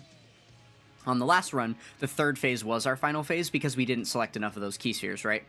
So we're going to try to get to phase 4 this time if we can, through the help of our new Chi Light item. So, let's see if using this is going to give us enough key spheres changed at once. And it changed 0. Okay, that is an unfortunate thing that can happen. And again, you're going to have to run this event multiple times anyway, so it's totally okay. Our Chi Light has been used for now. It didn't do anything for us this time, which is actually really pathetic, but it doesn't really show off much. We'll do another run. We'll probably just switch to the tech stage after this so we can show off, I don't know, another stage, start collecting more of the other type of card that we need. But basically those items have a chance to change key spheres. It's not like a guarantee or anything, right? So we might be out of luck here for those 20 key sphere missions. If so, if we're unable to get the 20 key spheres selected on phase 3, it's totally all right. We're just going to have to run this stage a little bit more. But again, we have plenty of those story keys to go. So we don't really need to worry about like not being able to play this event enough times to get all the cards that we need, right? We'll definitely be able to obtain 14 copies. It's just going to take a few more runs of the event because we're not going to be able to clear all of the missions to be able to get the cards as quick and easy as possible, right? But the fact that the cards do drop from the stage means that ultimately, even if you weren't able to clear any of the missions at all, then you would at least be able to just obtain them through the drop rewards, right? So we'll go ahead and do one more run so that I can attempt to show you guys how that item would work if it ends up working. A little bit unfortunate that it just changed none of the key spheres, which is a possibility because it changes a random typing of the key spheres. And it's not like one specific typing of key spheres that it will shift. It's just a random culmination of any of them. So let's go back real quick and see which missions we cleared. So we did get 10 or more tech key spheres selected, and then it looks like we got 20 or more physical key spheres selected, which is cool too. And then obviously clearing the event for the second time. All right, so let's go ahead and do one more run here. All right, we've still got our chi light item there. In fact, let's do this. I wonder if this will work this way. We are going to bring a couple of different typings of them. So we'll bring the int and physical ones as well. Maybe so that we can group some of the typings, and then that would end up working out well for us. I'm not sure. We'll see. All right, so let's go ahead and get as quick as we can back to phase 3 of the event, and then we can try our luck with those items again and see how things shake out.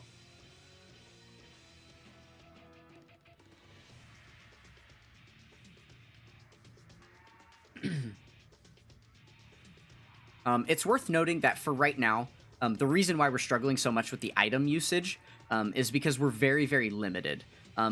You do have to play the quest mode in order to unlock your item slots. So right now we can only attach 3 out of the 4 items that an average player would be able to use. And when we attach an item, it only gives us an inventory of 1 per battle. Whereas after you get through a bit of the quest mode, that'll update to 2, and you'll actually be able to, every time you attach an item and bring it into battle, you'll be able to use it twice within battle rather than just the one time, and that's going to help you out a lot. So, you know, what we were just noticing happening with the chi light item where we used it and nothing happened, we would have been able to use another one directly after that and then have another chance to change key spheres. So that's something that you'll get a benefit of once you clear some of the quest mode. Basically, the quest mode is going to have, throughout the maps on the quest mode, they are going to be these big, giant labyrinth maps that you've got to get through, and there will be Dragon Balls on the maps that you can collect. And once you obtain all the Dragon Balls, just like in the show, you'll be able to make wishes, and some of those wishes that you'll be able to choose for yourself are these updates to your item slots. And yeah, so that'll help you out for sure. But you're going to have to play the quest mode stage first in order to do that. And the paradox we find ourselves in is that I am highly recommending that you farm up this team before you start grinding the quest mode. And I have a very specific reason why, but we're still not going to get into that quite yet until we've got this team farmed up, and then we'll talk a little bit more about that.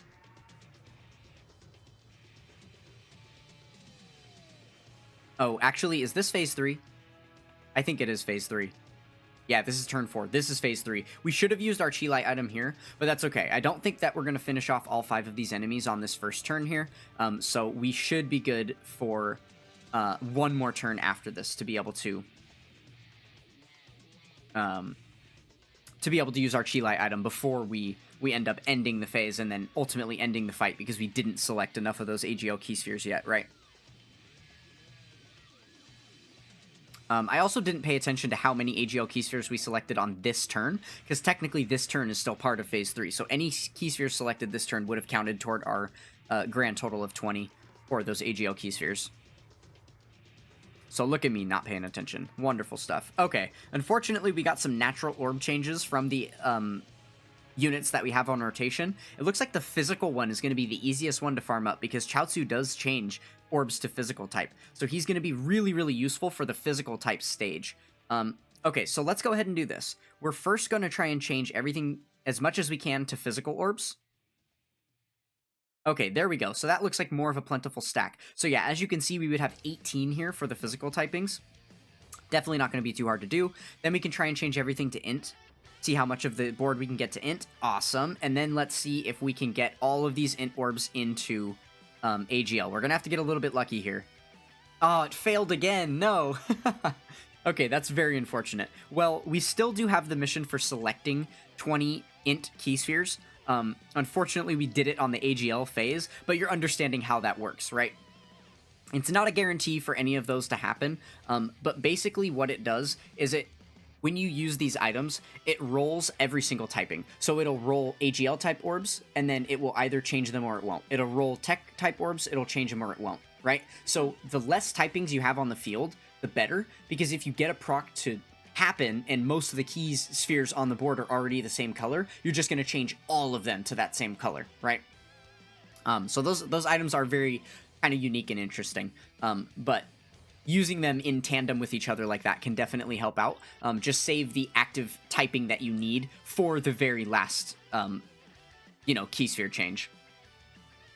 But yeah, had that actually procced, we would have had 22 AGL key spheres right there, and then we would have gotten the selection, and that would have moved us on to the fourth and final phase of the fight. We would have been able to clear that final mission, and then we would have gotten a whole bunch of the rosés gifted to us, right? I actually really want to see that happen. So I think what I'm going to do here is... Oh, wait. First, I'll show off that, yeah, we got the 20 or more int key spheres selected. Okay, I really want us to get to Phase 4 within the video, just so we can show it off, because I know it's possible here. So let me just make a quick cut right here, and I'll get back to you as soon as we're at Phase 3 again. We're going to try it one more time, see if we can make it happen. Alright, here we are on Phase 3 again. Let's see if we can make this happen. So first, again, we're going to try and change everything to physical, get as many of the type rolls to go physical as we can. Okay, so it looks like every type succeeded except for int, and I guess rainbow, right? And then now let's go ahead and try and change everything to int. So the only two rolls we need to succeed are physical and rainbow. Physical succeeded. Okay, now let's see if we can get AGL to roll this time. Come on, come on, come on. Oh, okay, so only the rainbow ended up proccing to AGL. It failed on the int roll. Man, we're getting so unlucky with this, so unlucky. But you guys are definitely seeing the merits of what I'm trying to make happen here for us. So maybe we can still get lucky for the 20 AGL key sphere selection. It's very unlikely, but if I select all of these key spheres, all of these AGL key spheres will drop on top of each other. So that's going to give us 6. We would still need 14 more between the next turn, and with our items gone now, that's very unlikely. Yeah, as unfortunate as that is, it looks like it's, again, not going to work. Oh my goodness. What a thing, what a thing. It's just not our day for AGL key spheres. The int key spheres have been proccing pretty well. It seems like we're able to make a pretty easy board of int key spheres, but the AGL ones are just not having it at the moment, huh? Okay, I guess I'm just gonna go ahead and make another cut. We'll jump back to a Phase 3, because I really do want to show you guys how that Phase 4 works. I've never played that Phase 4 with this team, and I know that as the event does get stronger as each phase goes on, I want to make sure that I'm even guiding you in the right direction, that this team is capable of clearing that 4th phase, right? So, yeah, we'll go ahead and make another cut here, and we will try it once more. Okay, Phase 3 yet again, and this time we switched over to the int fight on, the 3rd fight on the board, as opposed to that first one on the far left. So because we're on the int side of things, we're going to go ahead and use this one last to make sure that we get everything to int at the very end. So we'll go ahead and use the AGL one first this time, since it's been so useless to us. And again, we get a very small amount of orb changing from it. My goodness, I don't know why that one is rolling so bad for me today. Okay, physical. Let's see our luck on this one. Barely any rolls. Man, okay. We're just not getting lucky with these rolls like at all. There we go. That's definitely more what we wanted to see. Okay, very, very good. Okay, so it looks like we can get 16 orbs selected here, which is very, very good. But we're going to need to make sure we get 4 more total before the end of the event, right? So that we get a total of 20 selected. So let's see if we get lucky with any of these drops here. Ugh, not really. Oh, no. It's looking like we're going to be just shy, depending. So let's grab these. Oh, actually, this is fine. As long as these 3 units don't finish it off, we should be good, because this here is 3 more, so that puts us up to 19. And then we'll only need to grab one of those purple orbs in the corner on the following turn. So we just need to get lucky enough for these 3 units not to fully finish off the phase, which I think is very likely not to happen. So we're okay. We're okay here.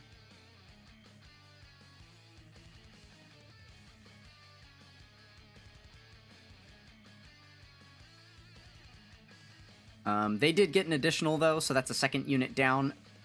Okay, they didn't take out that final unit. So as long as Chaozu doesn't get an additional, we should be okay here.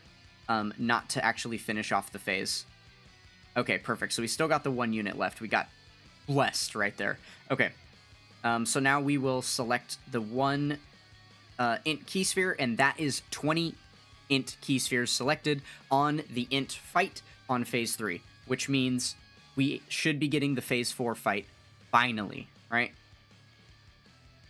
Now, the only question mark about this is I don't know how many charges are going to be available to us on this final fight, if it's still going to be 2 turns worth of clearing. Yeah, here we go. We've got the special animation in between. Oh my goodness. Okay, let's see. Okay, so we still do have 2 turns to clear it. So hopefully these enemies haven't ramped up too hard to the point where, you know, they're going to be like too powerful for us to take out or something like that. But luckily we've got our TN off rotation for these 2 fights here, so the 1 unit that has type disadvantage doesn't have to worry about dealing any of the damage here. So let's see how we do. Okay, we should be alright. Just because we've got 2 units that are going to have type advantage on the opposite rotation, and we've got our friend unit Yamcha, right? And that friend unit Yamcha is going to be quite a big help for us with all of the additional attacks he's going to be able to do. As well as the active skills we might be able to proc with those guys as well. So yeah, it's not looking like these 4th and final phases are going to be the easiest possible thing. And also keep in mind, my units here are not rainbowed. I never went back and added those extra star abilities to them. So these are all operating at 97%, which means there's a lot more critical hit and additional attack potential that you could easily give to your units if you just went and rainbowed this team. And that definitely would be helping you do some additional damage. Oh yeah, in fact, we're perfectly fine here. We almost 1-turned it and even. So yeah, I definitely don't think it's going to be too hard for this team to be able to clear the 4th and final phase. Should be fine. And then here we go. We've got multiple active skills that we'd be able to use here. Plus the entire turn of attacks. So yeah, this was definitely always going to happen for us. Okay, awesome. Good. I'm glad that we were able to show the 4th phase being cleared at least once. But just note that even through the best possible strat that you've got available for it, you can get shafted by those rainbow or by those orb-changing items.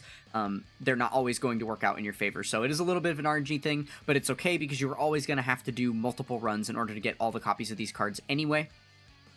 So there we go. Clearing phase 4, this one gives us a massive amount of stuff. We got 6 of the int card all at once, just for clearing that mission. So very, very good. Okay, and then obviously with multiple other missions cleared through just clearing the event multiple times, we got some more copies of all of them. And we've got more to go, you know, throughout all of the rest of the clears that we do. 6, 7, and 8, so it looks like we have done 5 clears so far of the event. Let's take a pause real quick and go ahead and look in our box and see how many of these Rose clones we have. So we'll go ahead and filter by Worldwide Chaos. I'm sure these are the only Worldwide Chaos units we've got. Yep. Perfect. Okay, so right now it looks like we've got 12 out of the 14 we need of the AGL kind. And then we have 7 of the tech ones, 6 of the int ones, or I'm sorry, 6 of the STR ones, 7 of the physical ones, and then we have our 14 already of the int one. So we don't have to play the int phase anymore for the drops. We'll just be focused on the other 3 here, because between our next 3 clears, we're going to get enough of these from the missions to be able to get to our 14. So we only have to play the other 3 a couple more times. Now, notice that there's 2 different artworks here. This is a little bit of an oddity. So, you know, obviously we talked about before how there are different artworks within a unit, depending on, like, their Dokkan Awakening status can change the artwork. That's not actually what's happening here. This is the first and only time that Dokkan has done something like this, at least at the point of recording this video. There's actually just 2 different artworks for the exact same card. If we go and look at the growth tab here, there is no growth tab, because this is already a transcended UR. He already has the max level of 120. They drop at their max awakening state because there is no previous awakening state. It's just genuinely 2 different artworks for the card. So each one of these cards has the identical artworks for the clones, and then they also have a special unique artwork that you can get for them. But it's literally the exact same card, and you can feed them into each other, so you can combine them together to make your 14 if you want, but clearing those missions is going to allow you to get the 5 copies of that unique artwork. You do have a chance to drop the unique artwork as well while you're playing the stage. It's just a little bit more rare. But yeah, if you wanted to be able to keep the unique artwork as the base card, then by all means feel free to do that. Just lock up this one and then feed all of your units into it. Whereas if you prefer the clone artworks that look the same, then go ahead and lock that one and then feed all of your unique artworks into the clone itself, right? So there we go. We're going to rinse and repeat this process until we've got 14 of each of these. And then we're going to go ahead and rainbow these guys, and we will get to work on the last step for this Dokkan Battle Beginner Guide. Alright guys, so now that we have finished farming up all of our Rosé clone copies, you should have 14 plus of each ready to go here, so that you can be able to rainbow every single one of these. We're going to go ahead and rainbow them. So you can see I've got one of each typing locked up at the top here. Lucky enough for me, I was able to get most of the missions done with the strategy that I was showing you guys with those orb-changing items. If you weren't, then that is totally okay. You probably just had to run the event a few more times. I used 24 total story keys to get it done, so it's definitely not that gruesome of a process. As far as, you know, the account resources that you have to spend to get all these cards obtained, it just might have taken you a little bit longer if you were unable to clear it with those missions, but that's totally fine. We've still got plenty of excess of those incredible gems to be able to go back and get some more keys. We are going to have to go and get some more keys for the next part of this mission anyway, but before we do that, let's go ahead and get these guys rainbowed. So let's go ahead and jump over to the hidden potential area, and then we can start by unlocking the gates as we could before. Perfect stuff here. Okay. So it actually looks like with the way that the alternate artworks work out, if you want to keep the alternate artworks as your main copy, you do need to have 4 extras of the alternate artwork in there. I'm pretty sure that we should be able to feed them in for super attack at 100%. I could be wrong about that, though. Actually, let me go and double check that so we don't mess things up real quick. One second.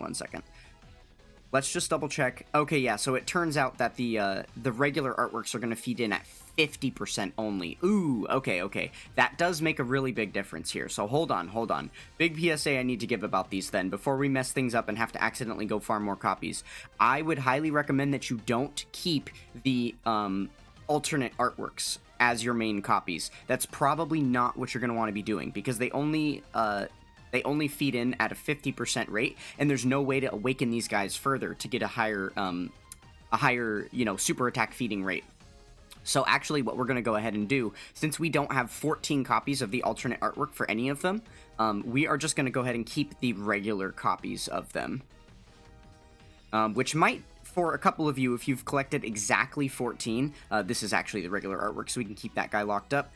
If you have collected exactly 14 of any of these, you know, with a combination of the regular artworks and the alternate artworks, you might actually need to go get a couple of extras. I'm just realizing here. So that is one thing to consider here. Like for us, we might not even have enough of the int ones to fully max him out. It's going to depend how these feed in at 50%. So let's go ahead and try this together real quick and see how it goes. Okay, so we will lock up, we've got the AGL one locked up, the regular artwork. We're going to do the same for the physical one, the regular artwork here. Okay, we've got the STR one, the regular artwork. You'll know it's the regular artwork because it's the ones that all look identical, right? Okay, and then we've got the int one here. This is the only one that we're really concerned about. I suppose the tech one is a little bit of a concern as well here. Okay, and then there we go. So now we've got all 5 locked up. Okay, I guess before we feed in our dupe paths, then we might as well... oh, well, we have to do the dupe paths first, because we're going to use the regular artworks. Those are the only ones that are going to feed in for dupe paths, and then the, you know, the alternate artworks here we're going to be able to use potentially as super attack levels, but we won't be able to feed those into the hidden potential system, so we might as well just do that part first to make sure that we allocate the correct units for it. So let's go ahead and open up all the dupe paths for these guys. It's looking likely I might have to go back and run the stage one more time to get a couple extra of the physicals, since I accidentally fed those guys in, right? Very, very possible. We'll see, though. Okay, so we've got his dupe paths all opened here. And then now we're going to do the same for the STR one.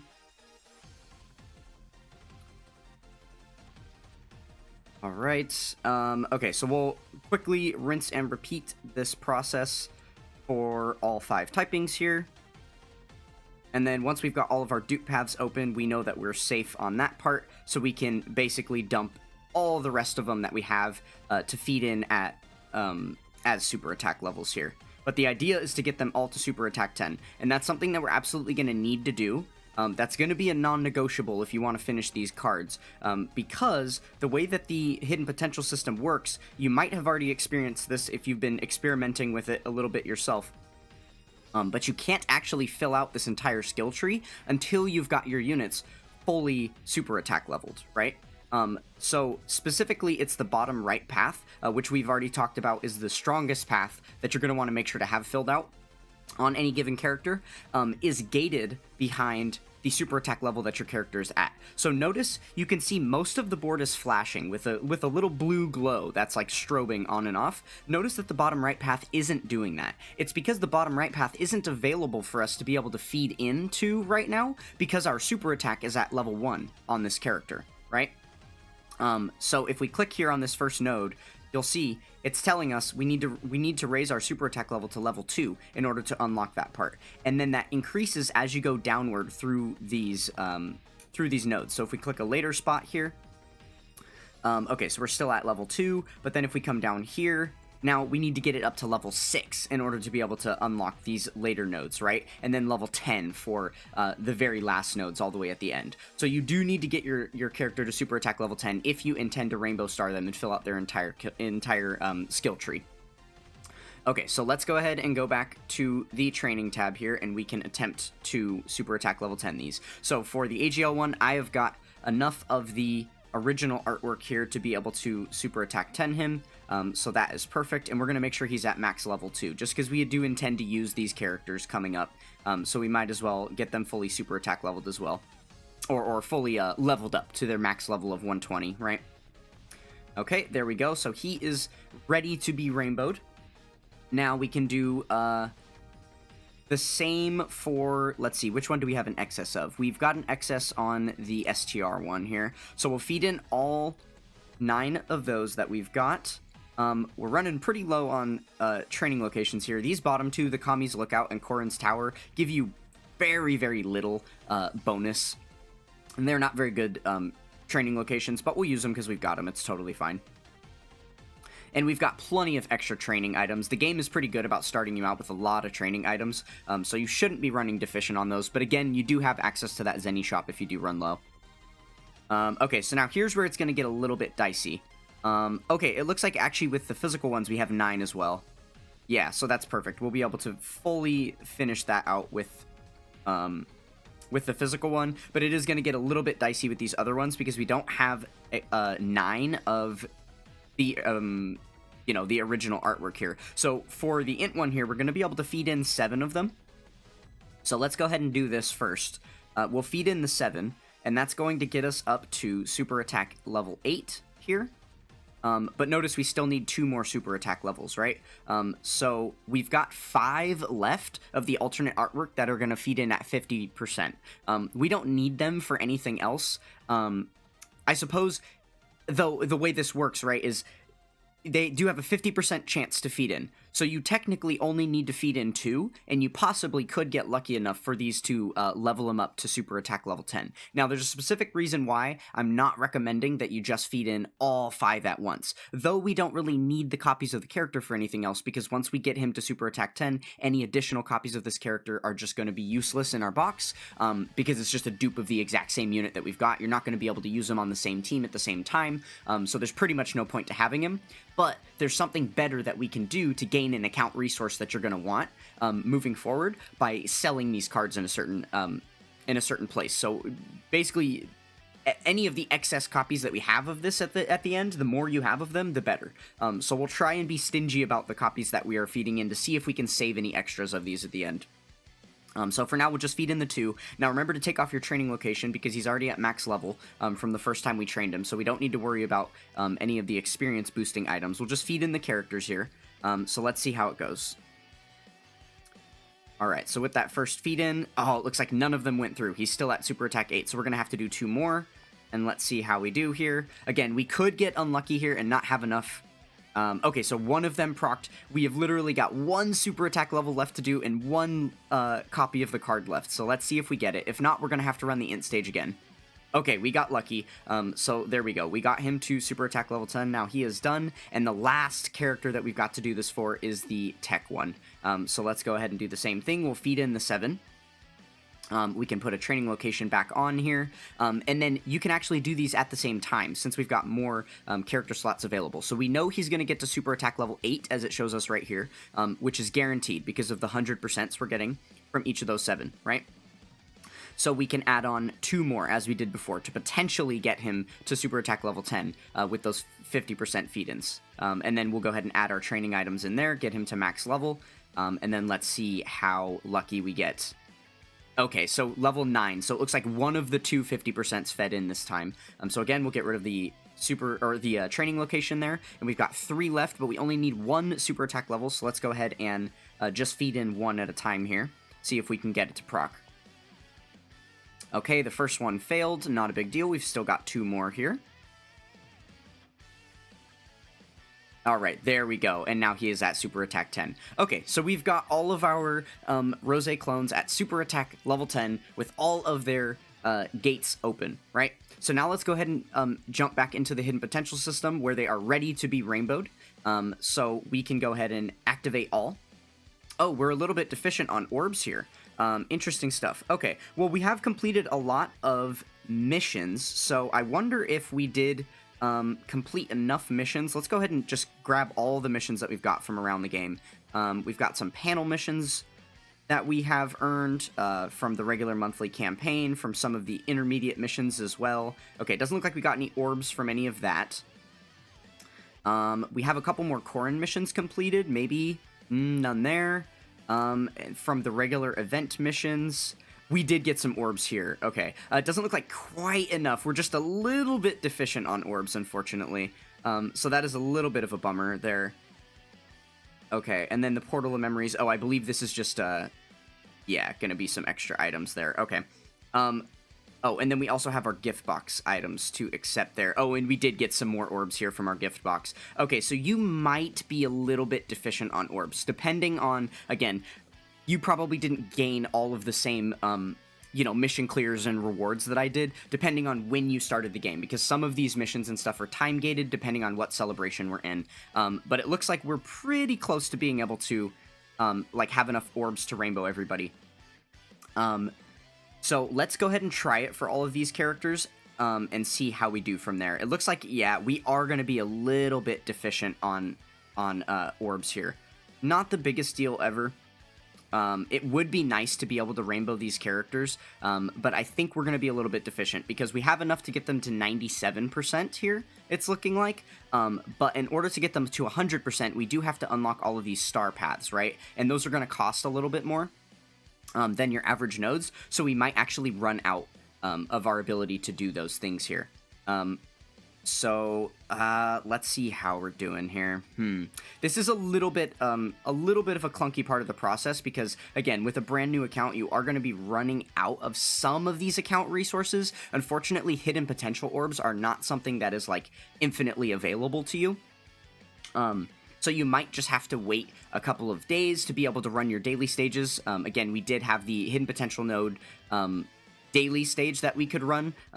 That we ran at an earlier part of the video to be able to show that off for you guys. In fact, I'm not 100% sure that we did run that. I made a couple of iterations, recorded a couple sections of this video multiple times, so I think we might have actually skipped out on that in what I am going to be showing as the final cut. But if we come over here to the events tab, go to the bonus section, there's an event right here that you're going to be able to clear once every 7 days to be able to earn some of those hidden potential nodes. So if we run this stage, this is going to give us access to a little bit more of those. So I'm going to go ahead and run this stage really quick, just to give us a little bit of a boost on our hidden potential nodes, and then hopefully that should give us enough to be able to rainbow all of these characters. Alright, so there we go. We went ahead and cleared that event, and as you can see, we get a nice little stockpile of orbs here, so that should help us out. Get a little bit of a bonus there for us on the amount of hidden potential orbs we've got. So let's go ahead and jump back in and try to rainbow all of these guys. So we're first going to get them all to 97% if we can. Alright. Oh, and in fact, I just realized the reason why we were deficient on physical orbs is because we've actually worked on 2 different physical characters, because there was one of each typing for the Saiyan Saga team, you know, the Chaozu being the physical character there, but then also the leader for that team is the version Z Goku, and he is a physical character as well. So we've spent twice the amount of physical orbs as all of the other ones, so we actually shouldn't have an issue being able to rainbow the rest of these cards. It was pretty much just those physical ones that we were hurting for, right? Okay, so again, using that quick activate all here, we're very easily able to get all of these to 97%. And as you can see, we're still clearing missions as we're doing this, because there's a lot of beginner missions in the game where it basically just wants you to use all of the different systems in the game, which is something we've been doing throughout this guide. We've been doing a lot of the different things that the game wants you to do at the beginning, so we're earning a ton of missions that are really, really easy for us to earn. Okay, it looks like we are set there. We've got all 5 of our typings there, so then all of these extra copies are just the extra ones that we're probably going to sell and get rid of, which we'll do in a minute here, but first let's focus on getting these guys actually rainbowed. But like I was saying, if you are running low on orbs because you accidentally spent them on something else prior to, jumping into this guide or whatever, again, you might just have to wait a little while. There is different events in game that do drop hidden potential orbs as a reward, and we'll get into that in a little bit here as well, closer to the end of the video. But as you can see, even just through that process of what we did with feeding in those orbs, we earned more missions, right? So we'll go ahead and jump back in and try and collect some more of these missions, like these Korin missions over here. Perfect. And then there we go. Look, we did get a couple more potential orbs of a specific typing, so that works out for us. Okay. Alright, so yeah, jumping back in here. Sorry, we're getting completely sidetracked at the beginning of this video here. We've got, beginning of this section of the video here, we've gotten about nothing done. Okay. So this is the part where we're going to talk about these little star skills here. So there are 3 different variants, well, I suppose 4 different variants that you're going to see for these star skills, because there's 3 different attributes that we're going to be able to apply to the characters here, right? We've got, sorry, my music's pausing there. Go. Okay.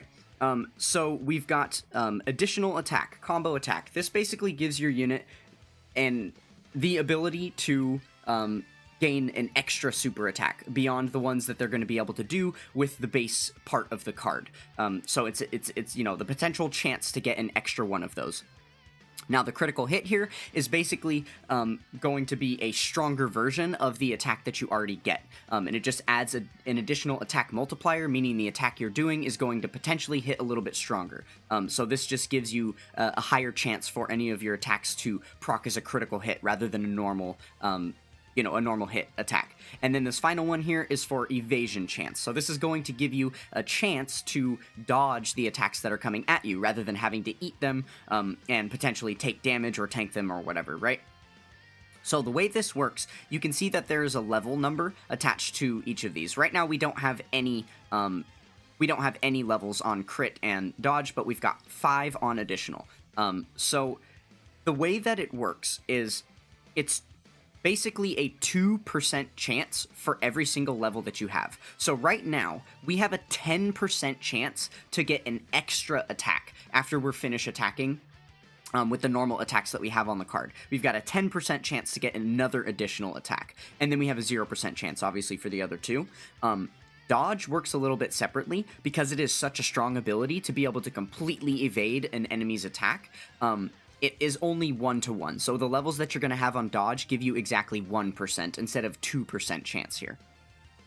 So, at this point, we're going to need to look into the card details to help us decide which of these abilities we want, because we do have the ability to choose between multiple different things, right? So for each of these star abilities, for this first one, we have the ability to choose between some extra chance. It looks like 3 more levels, so 6 more % chance to get a combo attack, or 6% chance to get a critical hit here.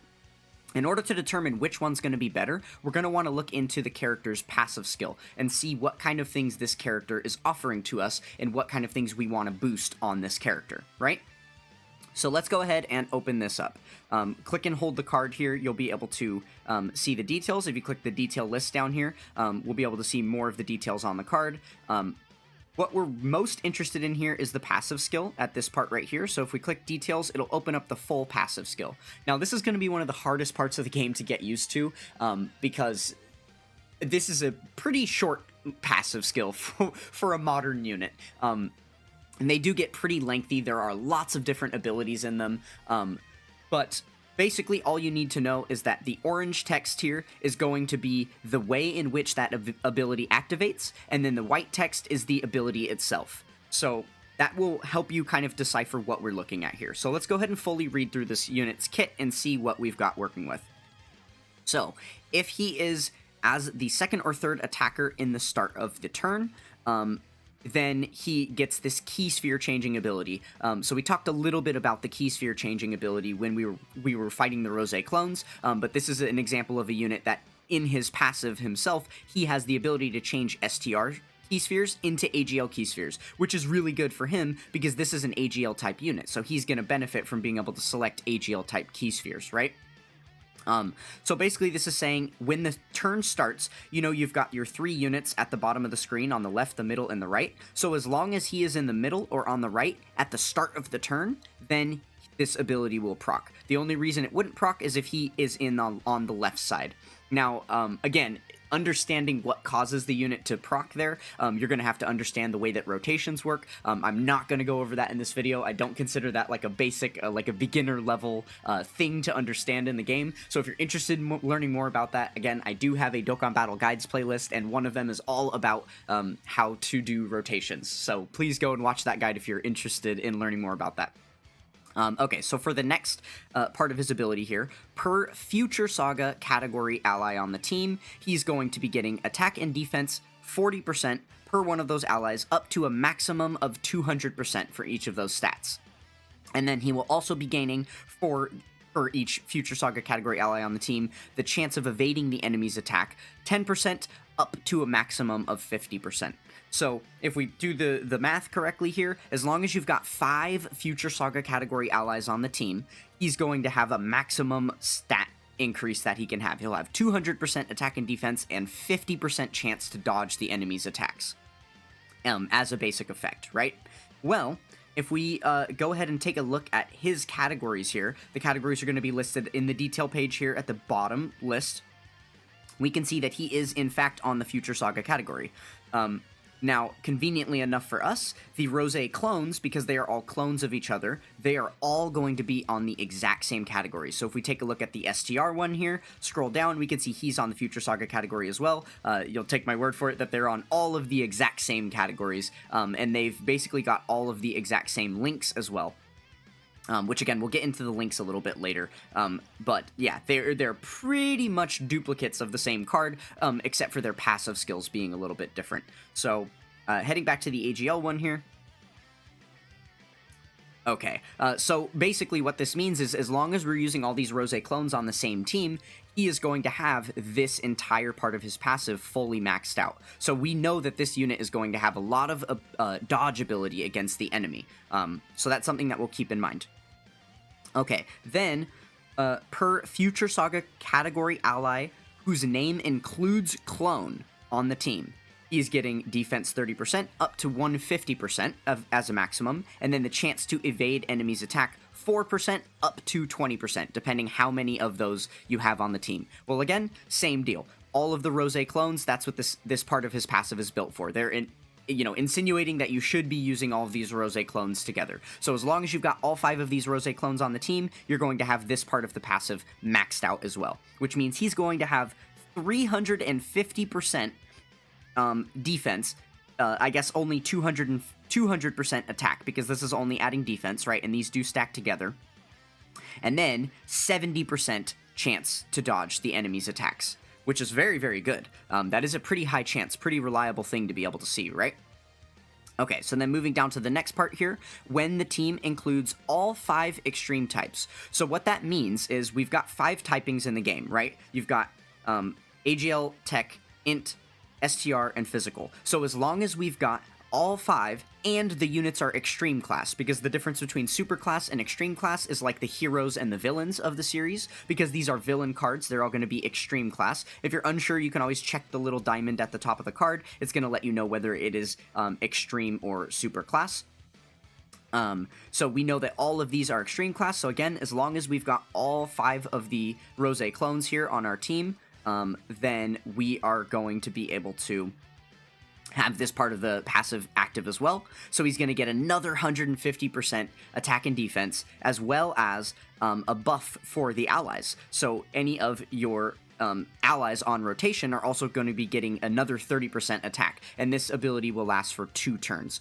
So it won't just be active when he is out on the battlefield, but it'll also be active the next turn after he goes away and isn't on the battlefield anymore. He's still going to be giving the rest of the allies this ability for that next turn as well.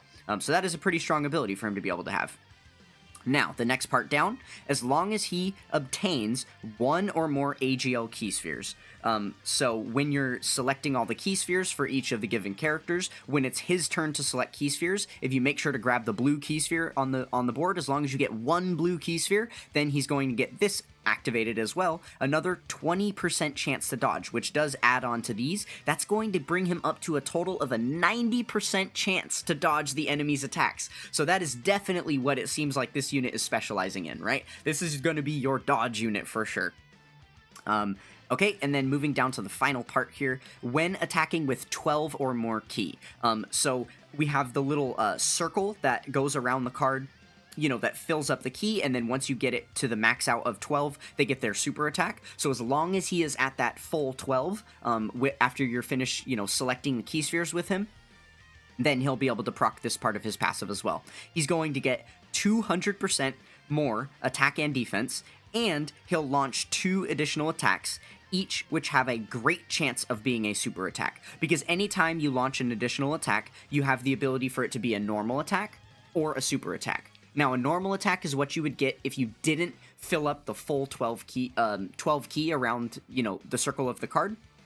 You would just get a normal attack. So here it's saying with these additionals, you have a chance to just get those normals, but you have a great chance. A great chance is actually going to be a 70% chance. There's 3 pieces of dialogue that are equivalent to percentages. You're going to have medium, high, and great. Those 3 are you're gonna see very, very commonly throughout characters' passive kits. Medium always means 30% chance, high always means 50% chance, and great always means 70% chance. So this means he's going to get 2 additional attacks, each which have a 70% chance of being a super, which is really good because you'll be able to do lots of extra damage with this unit that way as well. So, overall in this kit, it's looking like the main thing that we're going to want to focus on is his dodge ability, because he has that really, really strong ability to dodge. So, when going back into the selection of these star locations here, we're going to want to focus on dodge. Now, unfortunately for us, you don't always have the ability to select dodge. Sometimes you have to choose between crit and additional or other things, right? So for this first node, we're not going to be able to select anything to maximize his dodge, so we're going to have to choose between crit and additional. It's up to you, whichever you want to be able to choose. For me, I'm going to go for additional. I usually favor additional attacking over critical hitting, but that is just something that I prioritize when I'm playing the game. And there actually is a specific reason why. So let's go ahead and activate this node here real quick. I guess we'll click activate just to get that one locked in. Definitely don't have to do that yet, but I'm going to explain a little bit more about why I prefer additional attacking over critical hitting. So there's another piece to the kit that we haven't yet looked at, right? We took a look at the entire passive, but we haven't taken a look at his super attack yet. Now, every unit in the game is going to have their own unique super attack that comes with its own abilities. So if we click on the details here, you can also click on hold on the text to see it all at once if you don't want to wait for it to scroll. So it looks like his super attack effect is going to be greatly raising attack and defense for 1 turn and causing supreme damage to the enemy. Now, this ability will stack every time you do another super attack. So that's a really important thing to keep in mind. Any effects that you have on these super attack abilities, they don't just proc 1 time, they proc every time you do a super attack. This is why I like to have additionals, because if I give him a higher chance to do an additional attack, that means he could potentially proc this ability 1 more time. So he's going to do his original super attack, greatly raise his attack and defense, right? And then, if we look through his passive here, we notice he's got the 2 extra attacks that happen here. Let's say both of those proc and end up giving us super attacks. That's going to be 2 more instances of him greatly raising his attack and defense. Then, from the hidden potential system, we could potentially get 1 more super attack here, and then that could greatly raise his attack and defense again, right? So, that is why I prefer to have the additionals over the critical hits. But the critical hit chance would mean that any of those other attacks that we're doing, they have a higher chance to just hit really hard, right? Rather than just being hitting at their normal rate. So it's totally up to you the way that you want to build your unit, but I do prefer the additional. Okay, moving on to the next one, we do have the ability to grab some dodge here, so I am going to be maximizing that for this character. Keep in mind, though, that all of the dodge that builds up in his passive skill that we looked at, giving him that full 90%, is actually going to be separate from the procs that you see here. So as of right now, if we keep him active to here, he is first, at any time he faces an enemy attack, the game is going to look at his passive skill, see the 90% chance to dodge, and it will give you the dice roll. You'll have a 90% chance to dodge it. If that fails, then it will move on to the hidden potential system and give us, right now, an additional 3% chance to dodge. But it's a separate proc. This doesn't mean we have a 93% chance to dodge attacks. It means you first have a 90% chance to dodge, and then you have a 3% chance to dodge after that. So keep in mind that these dodge abilities aren't quite as strong as they seem, because they don't add directly into the kit. They're just separate procs on their own, right? But because of that, that's why I'm going to try and max this out. So anytime I can choose dodge on these, I'm going to. So we'll go ahead and get those activated. We'll come up here to the upper left path where we've got a couple more of them. Again, so this one here, we're not going to be able to choose between getting dodge. So I am just going to go for additional. And then on this one, we should be able to get dodge and dodge here. So now, with him fully activated on those abilities, he's got now a 15% chance to dodge extra on top of what he would have in his passive skill. So those are the skills you're going to be looking at for the bottom right path and the upper left path. Those are the really, really strong skills that are going to add the most amount of power to your unit. Now we've got 2 more abilities. There's 1-star ability here and 1-star ability here, just to give us a little bit more of a bonus. So the upper right one, you're always going to be able to choose between super attack bonus boost and type attack boost. So the way that this works, super attack boosting just means that anytime you do a super attack in battle, it's going to be a little bit stronger. It's going to add a little bit of extra power to it. The type attack boosting means anytime you attack an enemy that you have type advantage over. So for this unit, it's an AGL unit, which means anytime we are going against an STR unit, you know, the red coloring, because this is the type that's effective against red, and then we're going to have a stronger attack. I think it makes more sense to just give yourself a general boost in super attack power versus what is actually going to be a bigger boost against only a specific typing. I think it usually, for the most part, makes sense. Just because there is, you know, lots of different typings throughout the game, you want to make your unit a little bit more well-rounded to be able to face off against any kind of content, rather than just hammering home against that one specific typing, right? So I personally think it is better to do the super attack boost basically every time. Now moving down here to the bottom, these are going to be some defensive abilities because those were the offensive ones, right? So we have got the recovery boost and the type defense boost. So the type defense boost is going to work exactly the same as the type attack boost, except for it's the opposite, right? So if you are defending against someone that you have type defense against, then you are going to defend stronger. So anytime an STR unit is attacking us, we would get more defense against that unit with the type defense boost, right? Where this one is a little bit different, the HP recovery boost. So we haven't actually talked about this because we haven't been in too many complicated battles where it was like relevant yet, but maybe you learned about it in the tutorial if you were paying close attention. If you select key spheres of the same type as the character, so with this character being AGL, you want to select blue key spheres. Anytime you do that, the amount of blue key spheres that you select is going to be dependent on how much HP you're able to heal on your HP bar.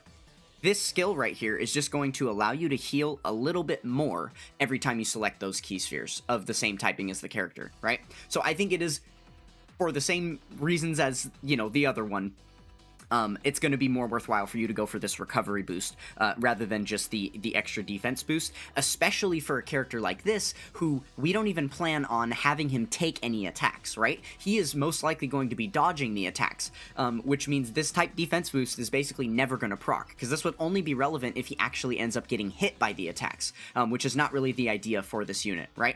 So we're going to go ahead and give him the recovery boost, would be definitely better. But I think in 99% of cases, it's better to go for the super attack boost here and the recovery boost here than, you know, leaving the type attack and type defense ones alone.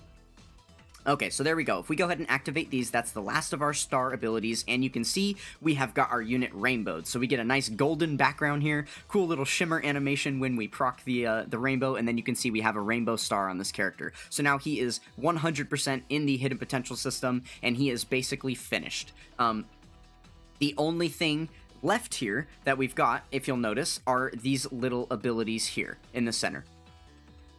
So these are going to be, these are called skill orbs, commonly referred to as equipment by the community. So basically these are going to give you the ability to boost your stats even more. Commonly, they will give you some more of these abilities between additional crit and dodge. They can just straight up give you HP, attack, and defense as well, and all of these abilities can be built in there in some way as well. So basically, all of the abilities that we've been working on boosting throughout the hidden potential system, this is just going to allow us to be able to boost them even further, right? Now, note that we do have the ability to use all three of these slots, but they are not always available that way. So when you first obtain a unit, you'll be able to feed in any equipment that you want into the bronze slot, but the silver and gold slots will be locked for you. The way that you unlock them, the silver slot you'll unlock by getting your unit to SA level 10, right? So as long as we've got their super attack fully leveled up to level 10, then this silver slot will unlock for you. And then once you've got 2 dupe paths unlocked, then they will be able to get the gold slot unlocked. So you don't need to have all 4 of the dupe paths unlocked for a character, just 2 of them. So typically it's going to be your bottom right and your upper left if you're unlocking in the correct order, right? Then you will get access to this gold slot here. But because we have all of those conditions ready to go for our unit, we can fill in all 3 slots. Now, if we go ahead and open up the equipment thing here, you should have a good amount of equipment because if you remember, this is the item that we kept earning while we were running the Rose Clone event. So they make it really, really easy for us after we finish off these units to be able to fully max them out because we've got all of these awesome equips to feed into them as well, right? So, for this unit being the dodge unit, I am going to, again, prioritize the dodge here, because this is just going to make this this percent chance go up even more. So, it looks like we've got, you're going to want to pay attention to the levels on them. So, okay, so I guess just explaining, I mean, it's all the same skills and abilities you were seeing here. So, we've got dodge, we've got crit, we've got additional, and then this is the type attack, type defense, right? The only one I don't see here is like the recovery boost and the super attack boost. These ones are going to be a little bit less common within these skill orbs. And then it's also possible for you to have some of the skill orbs that have both typings or multiple skills in one. So this one is actually going to be giving us some critical hit and some additional attack, same as this one. And then this one gives us some type attack boost and some type defense boost within the one skill orb itself, right? So there's also a level attached to each of these. So if you see right here, we've got a level 3 on this. That means it's going to be adding 3 more points to the skill that you've got right here. Whereas down here, you can see that we've got only a level 2. And then you can see the X2, X4 down here that we've got, X3, X5. That's just telling you how many of these equipment you have, because when you attach it to a character, it's attached to that character, and you can't then use it on another character, right? So these are like one-time use. That's a confusing way to say that, because they will be permanently attached to your character, and it'll stay on that unit forever, but you just can't use it on multiple units at once. So that's why you have a stockpile of a certain amount of them, right? The only other ones I didn't point out here are the, this is just attack stat, and this is defense stat. We don't have any HP stat ones. Those ones will just be a little heart symbol, will be your HP stats. So you can see we've got, some good stats that we're going to be able to add potentially to these characters as well. So a level 9 here is actually going to add 900 attack stat to the character. So basically it would take this exact attack stat and add 900 more to it. Which is pretty good if you consider that throughout rainbowing him throughout the hidden potential system, we only get a total of 3,000 extra attack that's been added to his base stats for the card. An extra 900 is kind of a long way to go with one of these little equips, right? So for this unit, because we're maximizing the dodge potential here, we're going to want to take the strongest dodge equips that we've got. So we've got this one, and we've got this one. This is only level 2. This one's going to be level 3. So we're going to go ahead and attach this level 3 dodge here. Equip that. Boom. And then now you can see, went up to 18 dodge here from the 15 that he was at before.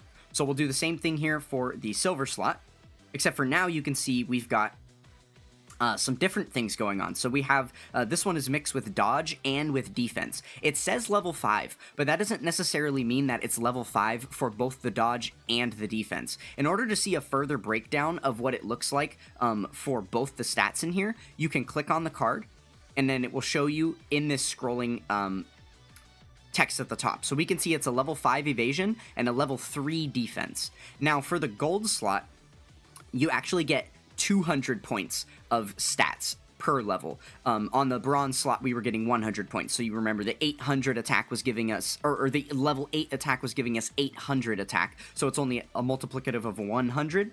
On the silver slot, you're actually getting a multiplicative of 200. So a level 3 is going to give you 600 defense. That is pretty solid. But again, not too worried about the defense for this card, because the idea is to maximize the amount of dodge we can do, right? So we do have, conveniently, this level 6 dodge, which is going to be 1 point higher than the level 5 dodge we had here. So I think I'm going to go ahead and select this one, and we will give him 6 more points of dodge. So now he's at a full 24 right there. So let's do this again for the gold slot here. Okay, and it looks like we don't have too many options for dodge. We've just got this level 6 and this level 5, but let's go ahead and, again, we'll open these up and just clarify exactly which stats it's determining our level 6, because sometimes it could be the level 6 defense and the dodge would be lower. The only way you're going to know for sure is by opening it up and then checking the stats right here. Okay, so it is actually a level 6 evasion and then a level 3 defense. But you can see the multiplier went up again. For the gold slot, you're actually getting a 300 point multiplier for your stat equips, right? So the defense only being level 3 is now giving you 900, whereas on the silver slot that would have been 600, and on the bronze slot that would have been 300, right? So we don't have anything that's going to allow us with the higher dodge chance. So let's just go ahead and attach this one and get ourselves up to a full 30 dodge right here. So basically what we have accomplished by filling out this unit's hidden potential system is, on top of the 90% chance to dodge that he's going to have in his kit, if that ever fails, we then have a 30% chance to dodge after that, which is very, very good. So it's pretty unlikely that we're ever going to see this unit take a hit, right? Which is the main idea. So there we go. Now we've got this unit fully maxed out here. He is ready to go into battle. So we'll go ahead and rinse and repeat for the other 4. You're going to want to try and get them all rainbowed. Select all of your star abilities for whatever you want on the cards. Just keep in mind, trying to maximize the abilities that are within the card. Now, it's going to be a little bit convoluted. Again, learning to read passive skills is going to be like the hardest part of the game to get used to, aside from team building based on what your passive skills give you, right? Just know that it's a little bit less complicated because of the Rose clones. They have almost the same passive, right? So you're going to have this same ability up here. As long as they're the second or third attacker in the turn, they're going to get a key changing ability. Per Future Saga on the team, they're going to get all these stats. Per Future Saga or clone on the team, they're going to get all of these stats. So that's basically going to be the same for all of them. And then they've got a few extra oddities down here that are going to kind of change up. The conditions are always going to be exactly the same, but what abilities they get might change by a little bit. So there's a couple of other things that you're going to commonly see on passives that I want to point out to you so that you know what this verbiage means. And then I'll let you guys kind of set you free, let you rainbow your units, and then we'll move on to the next phase of the video. So one other thing you're going to commonly see here is damage reduction. Damage reduction is a really, really strong ability. So it works much better than defense, just because of the way that stats are calculated and damage is applied in the game. Damage reduction is basically going to be the full amount of damage that the enemy is supposed to hit you with. It'll just cut it down by whatever damage reduction percent you have, right? So if we look at this unit's full stack of damage reduction, he'll have 30% here, and then another 20% here. So he's got 50% damage reduction in his kit, which means any attacks that he takes, before it applies the attack stat that hits him, he's just going to cut that number in half, and then that's what he'll take instead. So damage reduction is actually a really, really strong ability to be able to have on your cards. So yeah, just know that when you see a lot of damage reduction on a unit, that is going to be a pretty defensive unit that's going to be capable of tanking attacks. Now, another thing that you're going to see here is the word guard. When it says that a unit guards attacks, that is a really strong defensive ability as well.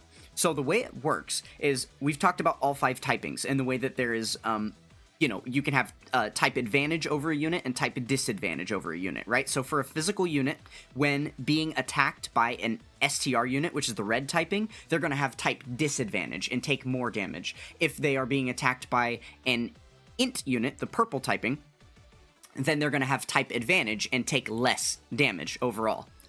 If you have guard activated, it basically will mean that it gives you type advantage, regardless of the typing that you're being attacked by. So, for this unit having guard, essentially it's like any unit that ever attacks him is an int type unit, and he takes less damage from it. And then, if he's getting attacked by an int type unit and he has guard activated, he takes even less damage. It's only by a small factor, but it is even less at that point. So, yeah, just knowing that, we know that this unit is going to be very, very strong defensively, right? So very good stuff there. I don't think that there is anything else we need to look at on their individual card kits. Let me just quickly, briefly brush through their passives to make sure that there's no other really important verbiage that we are missing out on. Yeah, because we kind of went over all the basic stuff that you're going to see in there. Stats and guarding. We already know what crits and additionals and evasion do. Oh, okay, here's one. Foresees enemy super attack. So, on the board, at the bottom of the screen when you're in battle, this is something, we'll go into this in a little bit more depth, because we are going to play some somewhat challenging content before we finish the video. So don't worry, we'll go over some of this stuff a little bit more specifically when we're actually in battle to get a little bit of practice using this stuff. But foreseeing enemy super attack is not something you're going to be able to see by default. The game will show you where the attack placements are and where the enemy is going to attack you, but it doesn't tell you whether that's going to be a normal attack or a super attack. Now, typically speaking, throughout the game, normal attacks are not going to be as threatening or deadly for you. It's the super attacks that you're going to want to watch out for, and that's what's going to make you lose most of the events that you lose, is being super attacked by the enemy. So being able to see exactly where those super attacks are going to be is a really, really strong ability. So that is something that this unit has the ability to do here, is see the enemy super attacks. Okay, and then I guess HP recovery. This is pretty self-explanatory too, but it just means your HP bar at the bottom would recover by 10% of what it's currently at, right? Up to a maximum of when it's full. Okay, and then is there anything else? I don't think that this unit has any other specific... Oh, it does actually. Okay. Okay, let's see. Okay. We'll talk a little bit about this in a second down at the bottom, but this is the main thing I wanted to highlight here. Interrupts the attacked enemy. So, there are, again, it's going to show you when the enemy is attacking you on the board. The ability here to interrupt the attacked enemy just means that after you attack an enemy, The way that this is going to operate is when you attack an enemy, it's going to take away one of their attacks. Specifically, the very next attack that they were going to do will be deleted, and they won't be able to do it instead. So again, we'll go over this a little bit more specifically when we're actually in battle. It'll be a little easier for you to palate, but that's what that means, is you're going to be taking away one of the enemy's attacks.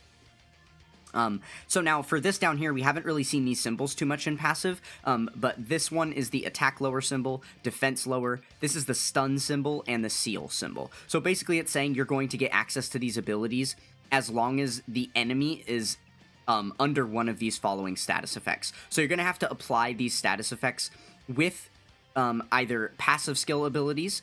So right here you can see Future Saga allies on the team, all enemies are getting an attack and defense lower. Up to 40%, right? So as long as he is on the rotation, the enemies are going to have an attack and defense lower, which means this will be active for you. Now, you do have to be careful about this when we go into challenge content. There are a lot of stages that are immune to being applied with these status effects, so these are only relevant sometimes, depending on what battles you're going into, right? But just know that that's how those operate. Okay, so yeah, at this point, I'm going to turn you guys loose. Go ahead and fill out all of your hidden potential for all of these characters. If you're still really shaky on the way passive skills work and you're unsure about the way that you want to build them, then go ahead and wait until after the cut, because I am going to go ahead and rainbow all of these units and apply all of my equipment. I'll quickly show you guys my builds for what I did for all of them, so if you're willing to just trust me on what I think is the best, then you can go ahead and copy exactly what I did for now. So let me go ahead and finish these up, and then we'll rejoin. Alright, so we have finished rainbowing all of them. I'll give you guys a quick look through, so if you just want to pause and see the exact abilities that I did, here's that one. Here is for the STR one, so you can see all of the abilities we've got on that. Okay, and the int one here. And you guys are probably not going to have access to the exact same equipment setup because those were a random RNG drop, so you probably didn't earn some of the same exact equips that I could, but you'll be able to get, you know, more or less the same thing if you're trying to, because there are a lot of duplicates of the same type of things. You might just have to use a lower level if you didn't get a high enough level to be able to apply. There we go, and then another look at the AGL one that we already built. So basically, the short of it is that for the AGL one, the int one, and the physical one, okay, so basically the AGL and the int ones, I went with like a full dodge ability basis of being able to just dodge all of the attacks. For the tech and STR ones, I went for lots of attacking power to be able to, you know, maximize their offensive abilities in the game. And for the physical one, I just went for straight up defense, trying to be able to tank hits and things like that, rather than being able to dodge. So yeah, that is kind of the idea for the 5 of them there. Okay, so now we finally have our Rose clone team finished. So let's move on to the next thing here that we can do. Before we end up farming one more card, because if you'll notice here, we do have 5 units, but it takes 6 to do a full team. So there's one other unit we're going to try to obtain right now that's going to be basically the leader for this team. Similar to like the Saiyan Saga team that we had, and then we had that, you know, that physical LR Goku that was going to be the actual leader for the team. So we've got to obtain a leader. But before we do that, we still have all of these extras of the Rose clones. So let's go ahead and sell these. Let me show you the best way to get rid of these extras of the cards. So let's back out all the way until we're at the home screen here. Now, where we're going to go to is the Baba Exchange Shop here. Now, something we haven't talked about yet is this first tab over here, the Trade Points section. This is basically something where there's going to be random items that show up throughout the game. There's, you know, you're going to get lots of support items, awakening medals, different things like that. You'll be able to get good training items and things, as well as some specific, like, Dokkan awakening medals that are that you can apply to specific characters. There are also a couple of different units you can obtain. As you can see, there's like a Nappa card right here that you can get. So there are quite a few fun little resources that you're going to want to be able to obtain from this portion of the shop. Now, this shop list will update every 30 minutes. You can pay a Dragonstone to update it manually. I would never recommend doing that, as that's a very premium currency. You're always just going to want to wait for this to refresh on its own. But, as you can see here, you've got this bottom one locked at the very bottom here. you're going to want to try and unlock as many of these as you can. There is a limit to the number of them that you can unlock. So what we're going to try and do is we're going to try to obtain as many of these Baba points as we can so that we can max out the way this shop runs for us. And then that way it'll be something, you know, easily accessible to you in the future. So let's see if we can finish it up right now, just with the Rose clones that we've got. And again, depending on the number of Rose clones you have in your box, you might be able to unlock a different number of these than me at the current moment. So we're going to go up here to this little purple plus symbol at the top, okay? And then there are a whole bunch of different coins. These are coins that you earn when you summon for characters. So there's a whole bunch of them that are getting added over time as we get more and more new characters added to the game. So we're going to want to skip down past all of those special coin ones, but you're looking for this right here. So this is basically every single type of thing you can trade in the game to turn into Baba points. Most of the stuff that you earn in your account, you can sell for Baba points. But a lot of this stuff is special resources that you're going to want to hang on to, and that you'll need for other purposes, right? So characters for points is what we're looking for right now. So let's go ahead and open this up, and then let's turn off our filters. Make sure you remove all your filters so that we can see every single card in our box. Now notice that some of these are grayed out. Certain ones, it says the ones that are in deck, that means that you currently have it on a team build. So we do have a team built in game right now for this Saiyan Saga team, so it's not going to allow us to sell those cards because they're on a team. If you ever wanted to sell a card that was on a team, you just need to first go remove it from a team. And I'll show you how to do that in a moment when we build our Rose team. But yeah, and then the reason the rest of these cards are grayed out is because we have them locked. So this was what I was talking about earlier in the video when I was saying it was important to lock your units, because it won't allow me to accidentally select them right here and sell them, right, and get rid of them in the Baba shop here. So that's why it's really important to lock your units, so you don't accidentally get rid of them. But any of this other stuff down here, we can absolutely get rid of. Now, we did pull, and you probably have, you know, one or two unique units that you got from originally summoning and stuff. You're going to want to hang on to your unique units because, you know, they might be worth the while if you decide to level them up. A lot of these units in your box, again, if you click and hold on them, you can check their growth tabs and see what they end up becoming. If you click and hold at the top of their growth tab, go to the detail list, you can take a look at their passive skills, see what any of these units are capable of, see if it's something that you'd want. But I promise you, if you're going to be a longtime player of this game, collecting all the units is definitely something that you're going to want to do. So let's make sure not to sell any of those cards. We just want to sell the Roses. So for now, what we're going to do is go to category, scroll down, go worldwide chaos, and that should bring us back to only seeing our Rose copies. And then now we can go ahead and select these. So if you select anyone that you just have one of, it'll add there. Notice we're getting 1,500 Baba points, which is going to be, you know, a massive amount on top of the very, very minuscule bits that we've got right there.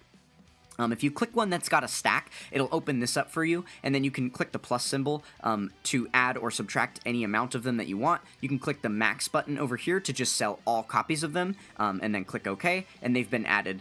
So notice we have 3 out of 99. It's going to allow us to sell up to 99 cards at once, because sometimes, you know, your box will get very, very cluttered. You'll have lots of extra stuff that you want to throw away. So for now, let's just go ahead and sell a max amount of all of these extra Rose clones that we don't need anymore since we maxed out the card. And there we go. We've got 15 cards we're selling. We're going to earn 22,500 Baba points. So let's go ahead and confirm. We will sell those. It's telling you right here. It's warning me because of when I made that little oopsie of adding the dupe paths in. So anytime you are selling a character that can be sold for a better currency in game, or that it suggests you use for a different purpose, it's going to give you a little warning screen right here first. A lot of the times it's being a little melodramatic, and usually you won't need those units anyway, but if it does give you this warning screen, take a pause and read what it's telling you, because you might be missing out on something good, you know, that you didn't realize before. So I'm okay getting rid of this unit for now, so let's go ahead and sell all of them, and then it gives you one last final warning that all of these are high rarity. So anytime you sell a character that is, like, I believe SSR or higher, it's going to tell you that you're selling a high rarity card. Usually that's okay. Just, again, to give yourself a last final check, you can look through, and if there were a lot of units here, you'd be able to scroll and then see every single unit that you're selling to make sure you didn't put anything in here that you accidentally clicked or whatever. But that looks good to me, so let's go ahead and sell them. And then there we go. We have obtained our Baba points. So now let's go ahead and go back to the exchange shop here in the bottom right, and now you can see we've got a lot of Baba points to work with. So let's go ahead and open up as many of these as we can. So this first one opening up only cost us 10 Baba points. Let's see, the next one here costs 50, not too bad either. Easy peasy stuff. And then 500, they do start to get a little bit more expensive as we go down, as you can see. Next one is going to be 1,000, okay? We still do have plenty left. 2,000 here. Okay, 3,000 and 4,000. I believe one more. 5,000. I think that's the last one. Oh, no, it does keep going. 6,000. Okay, and it looks like we are out now. So we're going to have to obtain some more cards in the future to be able to unlock these slots. But notice here, now we have got all these different slots where we're going to be able to get different items, right? So look at this. We've got this really, really powerful awakening medal that you're going to need for most characters in the game, as we talked about. That's going to be available to buy in here. We've got some other awakening medals and stuff. Check it out. It's the story keys that we were buying in the box. You're going to be able to purchase these. And in fact, once you're out of your selection of story keys that are available in that other treasure section of the Baba Shop with the incredible gems, this is going to be the most lucrative place to earn those story keys over time. So checking the shop once every 30 minutes to try and get these story keys is going to be really good for you, but notice that they are a little bit pricey here, so you're going to want to be able to obtain a lot of these Baba points over time, but the main way you'll get them, again, is by selling characters. So as you summon for new characters and stuff, you're going to obtain a lot of characters that you can sell, and then you'll be able to earn a lot of these Baba points. So not to fear, not to fear. And then notice here we've also got the reels, all the support reels that are going to allow us to use those support memories. You can refill your stack, you know, getting yourself up to 1,000, obviously, if you had enough of them to be able to fill these up to 1,000. And these are a little bit pricey. As a new player, I probably wouldn't recommend that you spend your Baba points here. You're definitely going to want to save it for some of the more valuable resources right here, right? But there you go. That is how the Baba Shop operates. But again, I do definitely recommend that you try and focus on getting all of these slots unlocked before you start spending on any of the items within. Okay, so there is that. Now, we've got all of our Rosé units, right? But we got to build a team with them. So let's come over here to this team tab. And then at the very top left, we will open up the team tab here. And you should see at the very top, you've got your Saiyan Saga team built that we, you know, had pre-built prior. So we're going to want to leave that one selected and then go ahead and try to, you know, look at a different team build at this point. So we can go to the next team build down. We'll go to team formation here, and then we can select all of our Rosé clone units. Now, again, we don't really have a solid leader for this team yet, which is the next thing we're going to work on. But for now, we can just put them all on a team build together. So the main thing we're going to do here, you want to check who's got the best leader skill. Coincidence would have it that all of the Rosé clones have the exact same leader skill of the 50% boost to all types, so it doesn't actually matter which one of them you put as the leader. We'll just select all 5 of them, and we won't worry about this 6th unit for now. We can leave that blank. So that is going to be our 5-unit team. Now, let's go ahead and obtain that team leader. So the event that we're going to be looking for, we are going to want to go back into the Portal of Memories. Again, unless you get lucky enough that the event happens to be live. If the event is live in-game, then when you're in this events tab, the event we're looking for will be under this story tab, the same way that the Rosé clone event would have been. So you can check for it here, but most likely it will be in the Portal of Memories if it's not currently active. So in the Portal of Memories, over here on the story side of things, you're going to scroll down until you find the Zero Mortals Plan event. It's got a picture of Zamasu on it, and it is called Zero Mortals Plan. This one right here. This is what we're looking for. So this is the event that we're going to play. This unit right here is going to be a really good free-to-play option for a leader for your Rosé clone team. As it is a Zamasu card, you can imagine he's going to pair very well with those units. So taking a look at this event, we'll go ahead and open up the little info button here at the top right. If we scroll down, you can see a rubric here. This is going to be available to you for all of the story events in the game, so you can see what stages drop what things for you. So it indicates the Dragon Stone on each of them. That is a one-time reward. As we talked about before, each time you clear a stage, you're going to be able to earn a Dragon Stone for doing so. And then it shows you all of the additional rewards here. Remember that circles are going to be awakening medals, and squares are going to be items or cards, right? So for all of these are training items here, but then the squares you see with any characters depicted on them are going to be units. So we're trying to obtain this Zamasu unit right here. And you scroll down further in the event details, it's going to show you the awakening levels of the Zamasu with the different awakening medals that he's got and what he's able to turn into. So when we do his first awakening, he'll become a more powerful Zamasu here. And then once we awaken him, he'll actually be able to go all the way up to an LR status. He will turn into this Zamasu Goku card. So this is the unit that we're going to be trying to obtain for you guys here as our special leader. So as you can see here, we've got to get up to stage 2 in order to earn a copy of the card. So, in order to jump in, I'm down to 1 story key left because I used all the ones that I had on the previous event that we did. So, we will go back to the Baba Shop because I can't actually play this event yet. Go back to the Baba Shop and grab some more of the, some more of the story keys here. Again, you're going to want to be a little bit frugal with your purchases here, so you don't want to spend all of the incredible gems that you have, because we are going to need to spend some more of these on a different one of these keys in a little bit here to finish maxing out this unit. So for now, I'm just going to buy like another 50 of these at most, I'll say. I'll start with 40. We'll start with 40 here. Should probably be enough. We'll see. Maybe not, but that's okay. We can always come back and buy more later, right? So we'll start with 40 of those keys. Okay, and then now let's go ahead and get into the event. Now, this one is going to have a drop rate bonus as well. So if you come here, select the Z-Hard stage, you can see all of our Rose clones are flashing. If you're not on your Rose clone team, if you're still on a different team highlighted or selected, that's perfectly fine.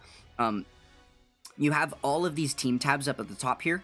There's actually 50 different team slots that you're going to be able to do. So you've got different toggles for the tabs. Our teams should be on tab 1 if you haven't messed with any of that. And then if you scroll toward the right, you're going to be able to see all of your different team builds, right? So for us, it's just the first tab and then the second team over. These dots down here at the bottom are going to show you which team you're on, how far over you are scrolled. If you want a more detailed way to view all of these, you can click the Teams List button here, and then this is going to give you an easier way to view all the teams as we were when we did the team building before, right? Also, within that team building tab, I didn't mention, if you remove the unit off of the team from that team building tab, that's how it's going to be available for you to sell in the Baba Shop, where it said in deck. This is what it's referring to. If you have your unit attached to any one of these teams, then it's going to say that it's in deck and it will not let you sell the card. So yeah, that part as well. All right, so we've got this one. We'll go ahead and select it. Perfect. So now we've got our team build. Now, let's go ahead and check the effective category for this one. So it wants us to use Time Travelers units. Let's go ahead and jump into our team formation again. Turn all of our filters off. Let's go down to the categories here, and it wants us to use Time Travelers units. So let's go ahead and find the Time Travelers category. We'll activate that one and then see what we've got. Okay, it looks like these Roses are the only units in our box that are on the Time Traveler category. So for now, we've only got those 5. You are more than welcome to just add any other random unit to the team if you want to fill it out, but you can also just leave it blank. I'm going to show you what happens if you do leave it blank, because a little special thing happens in game here. And then for your friend lead, again, you're going to want to try and find a friend unit that's on the Time Travelers category that is an LR, and that will give you the biggest possible drop rate bonus here. Now, it's going to auto-proc, most likely it's going to auto-proc this Rose. You're in business if it's doing that, because this is absolutely the friend unit that you're going to want to use at all times with this team. This is the best unit in the game that you can possibly have to boost this team. Notice you're getting a 220% boost to Super Boss's characters. All of your Rose clones are on Super Bosses, so that's going to be very, very good for you. Now, this is a premium Dokkan Fest LR, so, if you're lucky enough to obtain it during a major celebration, then good for you. That's going to be massive for your Rose clone team, but if not, you're going to be able to feed a lot off of just using it as a friend unit. Which is one of the main reasons why we want this team to be built in the first place, right? To have access to this guy as our friend lead. Okay, and then as far as using our support memory for the additional drop rate bonus, we don't want to do this yet, because remember, we it depends which stage we're playing. Right now, we're just playing stage 1, and this isn't giving us any type of relevant item, so you don't want to waste your support reels here. We're going to try and save those for when we're actually farming the card or the awakening medals that we want for this unit, right? So for now, we'll leave that off. We've got our drop rate bonus there. Let's go ahead and start.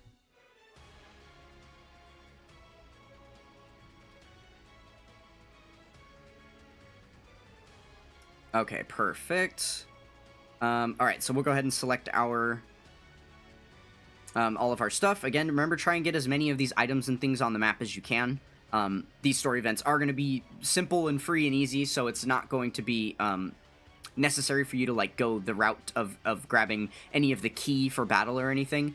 Getting yourself some extra zenny with the coins or extra items is always going to be a good way to go. Okay. Oof, we're getting a little bit of lag in here. Oh my goodness. Might need to reset my app momentarily.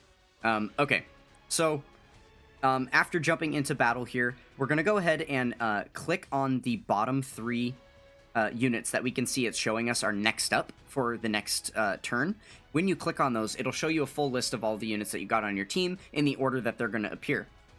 Now notice this Cyberman here. This is what's going to happen anytime you choose not to add a unit to your team. It will just replace it with this Cyberman right here. So this is obviously a very, very bad card that you don't ever want to get hit by attacks. You don't ever want to use it. It's very, very weak. But, you know, for the purposes of an event like this, it's not going to be an issue to have it on the team. So I just wanted to show you guys that's what ends up happening if you have any blank character slots on your team. You just get a Cyberman instead. Alright, so we will go ahead and quickly finish through this part of battle so that we can get on to the next stage where we're actually going to be able to farm that Zamasu card. Because once we get that card, we'll be able to add him to the team, and then that's going to help us basically complete our team build here, right? Okay, perfect.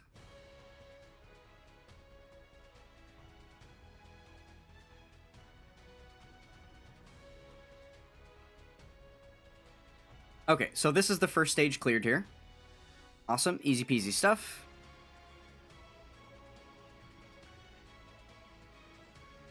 Okay, cool. So we did get a mission achieved, so it looks like we got an extra dragon stone for clearing that, probably for clearing it with like a, let's see, even with at least one time traveler on your team. Got it, because that's the drop rate bonus category. And now you can see, even without opening up that info tab, it shows you what the featured reward is right here. So we can see that this is the stage where we're going to be earning the Zamasu card that we want. So now is the time where it's going to be relevant for us to add that support memory on, to try and get as many copies of this card at a time as we can. So we've got the 160% drop rate bonus, plus the additional, what was it, 60% here. Oh, well, we have actually earned one boost for this, so it's at level 2 out of 3. To be honest with you, I'm not 100% sure how we earned that bonus. I think it might have just been from using it in battle. If that's the case, then you probably have this as well at this point from obtaining your rewards, and then now it's actually a higher bonus. So 60% on top of that 160, we're at 220% chance. So we're probably going to be getting some additional drops. It's going to be a little bit easier for us to farm this Zamasu as it was to, you know, farm those Krillin dupes that we were trying to do a little while ago, right? Okay, so really quick, we'll go ahead and fly through this stage as well. Notice that we don't have the auto button available to us because it is the first time that we're clearing any of these stages. So that is, again, going to be a little bit of a tedious thing, but it's totally fine. Shouldn't be too much of an issue for you. You'll get some good practice, you know, getting some good muscle memory in clicking all the buttons that you need to get through fights much quicker. But basically, if you're constantly tapping the screen, you're going to be able to skip all of these automatic animations that are happening and make the fight go much quicker for yourself. There is also another thing that you can do. It's not going to be super relevant for the team that we're using right now. It would have been more relevant for the Saiyan Saga team, but if you come up here in battle to the menu button all the way at the top right of the screen, open up that menu button and then come to options over here. There's an option that you have to be able to skip animations. So, not all animations are going to be able to skip. The generic super attack animations are not going to be able to be skipped, but there are a couple of different effects that are more complicated in characters' passive skills, things we didn't go over. We just went over the very basic stuff, but there are things called domains, there are things called active skills, entrance animations, standby skills, all kinds of these things have potential animations that can be skipped. So if you have the default in-game is to skip skill animations is going to be off, which means it will show you all of those. So even while you're on the auto mode, it will show you the animations for those things playing. You have the option to either play them only once per day for each animation that exists, or just have the skip on, and then it won't play any of them. So I have the skip on basically at all times. It just helps when you're farming events and stuff. It will move a little faster. If you do happen to have any units that have any of those special skills, that the game will proc on their own, you know, while being on auto. So it's definitely a nice feature to be able to take advantage of if you're interested in moving a little quicker, right? Okay, so it looked like we did get a drop of the card there, which is good. And I believe there's also a mission tied to this event where after you complete the second stage for the first time, as long as you did it on the harder of the two difficulties, the mission is going to give you a singular copy of the card as well. So even if you didn't get lucky enough to drop one on your very first run through, you should still have one available to you here from the mission. Perfect. So there we go. Now we've got that mission. With that mission accepted, now we have a copy of the card. So we can keep playing through here because we are going to need to get up to stage, let's see, 6, all the way to the end. We are going to need the Awakening Medal that's available to us on stage 3 and the Awakening Medal that's available to us on stage 6. So let's go ahead and take a look at the card and find out a little bit more about that. So I'll jump back into stage 2 since we're going to need to farm some more copies of this Zamasu card. Let's go ahead and look at our, open up our team formation. And then, you shouldn't have too much trouble finding him because he should be highlighted here from the Time Travelers category. But again, you can always add the category on there if you need to. Okay, so now we have another Time Traveler that we're going to be able to add to the team. So adding him on is going to increase our drop rate bonus by a little bit more, which is very good for us. Let's go ahead and do a couple of things. So we'll lock him up real quick because we want to make sure we keep this guy, right? And then let's take a look at his growth tab. So this is going to be a really, really good place to understand how much of a resource you need in order to finish a unit, right? So anytime you click on one of the variants of this card, it's going to show you how many medals you need to get it to that level. So for instance, if we just wanted to Z-Awaken him, we know that we need all of these generic medals right here. So we do definitely, and it shows us we have an excess of all of these, so we're good to go on that, right? Now, if we want to get him awakened to the next level, from UR to Transcended UR, then we're going to need 30 of these medals that we can obtain on stage 3. And then in order to get him awakened all the way to LR here, we're going to need 50 of these medals that drop on stage 6 for us, right? So basically that's the idea at this point. We're going to farm enough copies of the card to get him maxed out. And then we're also going to farm 30 of these medals and 50 of these medals to be able to get him up to LR. There is some further awakening that we're going to be able to do beyond that, but we'll do this after the fact. We got to get the card to the LR status first before we worry about getting him, you know, Extreme Z Awakened and Super Extreme Z Awakened is the highest form of awakening that you can get in the game. But we are going to be able to get this guy all the way maxed out and awakened, which is really, really good. So, okay, so before we even do that, what we need to focus on here, if we go all the way up to the max rarity of the card, we'll click and hold to open it up.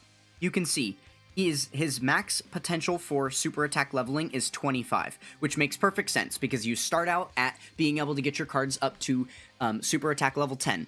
And then once they awaken to LR, you get them to super attack level 20. And once they get an Extreme Z Awakening at this step here, then they are going to get an additional 5 levels of super attack. So that puts him at a full super attack 25, which means we're going to need to be able to feed in 24 copies of this Zamasu to himself in order to get his super attack fully leveled up, right? So that means that we're going to need to get 25 copies total of the Zamasu. 1 for our original copy, and then the additional 24 to max out his super attack. And then, don't forget that we still need 4 more in order to open all of his hidden potential system routes. So that brings us to a total of 29 copies of this Zamasu card that we'll need in order to fully max him out. So that is the next part of the mission here, is getting 29 copies of the Zamasu card, 30 of these medals, and 50 of these medals. So that's what we're going to do. I'm going to go ahead and cut right here, grind this on our own, and then we will be back once we do that. Now, remember though, if you run out of keys, that's all good. We can go and buy more in the shop there. And if you run out, remember that you do have those other stacks of Krillin missions with the Android cards and the, you know, and the Target Goku cards that you're going to be able to do a couple of other missions with. I guess I might as well show you that part real quick, just in case you end up running out of keys, because I suppose it's possible. So we'll go to the Krillin missions real quickly here. Just want to make sure that I'm showing you everything so that you have all the resources you need to succeed here. Okay, so for this one, it wants us to use the androids, right? Again, even if you don't have enough androids, there's still the secondary part where what we did with the Krillin super attack leveling. You should be able to do the same thing with the Android 16 super attack leveling. So it wants you to get the card that it gave us. You should have been given one of these for free, the Android 16 here, and then getting her to super attack level 10 will require you to farm a free-to-play Android 16 from somewhere in the game. There are multiple free-to-play events that will be hidden within the Portal of Memories, most likely that you can, you know, farm to get Android 16s, which is counterproductive because you would have to spend keys to get her to super attack level 10, right? So we're probably not going to be able to get her to super attack 10, but we can still unlock her hidden potential routes, right? So as long as you get the character, Z-awaken her to the UR status so that she can be used in the hidden potential system, and then go and buy 1, 2, and 3 copies of her, you're going to be able to feed in those 3 copies into the hidden potential system and get back an even amount, 100 to 100 for what you spent here, but then you'll get double in gems back and then double gems back for the second and third routes, right? So that is going to be really good for you. And then same thing here with the Target Goku. Again, you're probably not going to have enough Target Goku units in your box to be able to finish this up. But you do have access to Android 13. That's going to be available at the Baba Shop. Okay, actually, one more thing quickly that I want to tell you right before we finish, you know, farming the card up is it's going to be important, the order of operations here. You do actually want to farm the medals first to be able to awaken the singular copy that you have right now into an LR. Because remember that your drop rate bonus is going to go up for, you know, for the, depending on the rarity of your cards, right? So once we get him to an LR, he's going to have a higher drop rate bonus, and then that's going to allow you to farm the copies of the card at a little bit of a quicker rate. So definitely do the stages for the medals first, get all of your medals, go ahead and awaken this guy up to his LR status, and then go back and farm the additional copies of the card that you need to get yourself the 29 Zamasus. Okay, so I will leave you guys to it. Go ahead and farm up all of those copies of the Zamasu and the medals that you need, and we will be back once we're finished.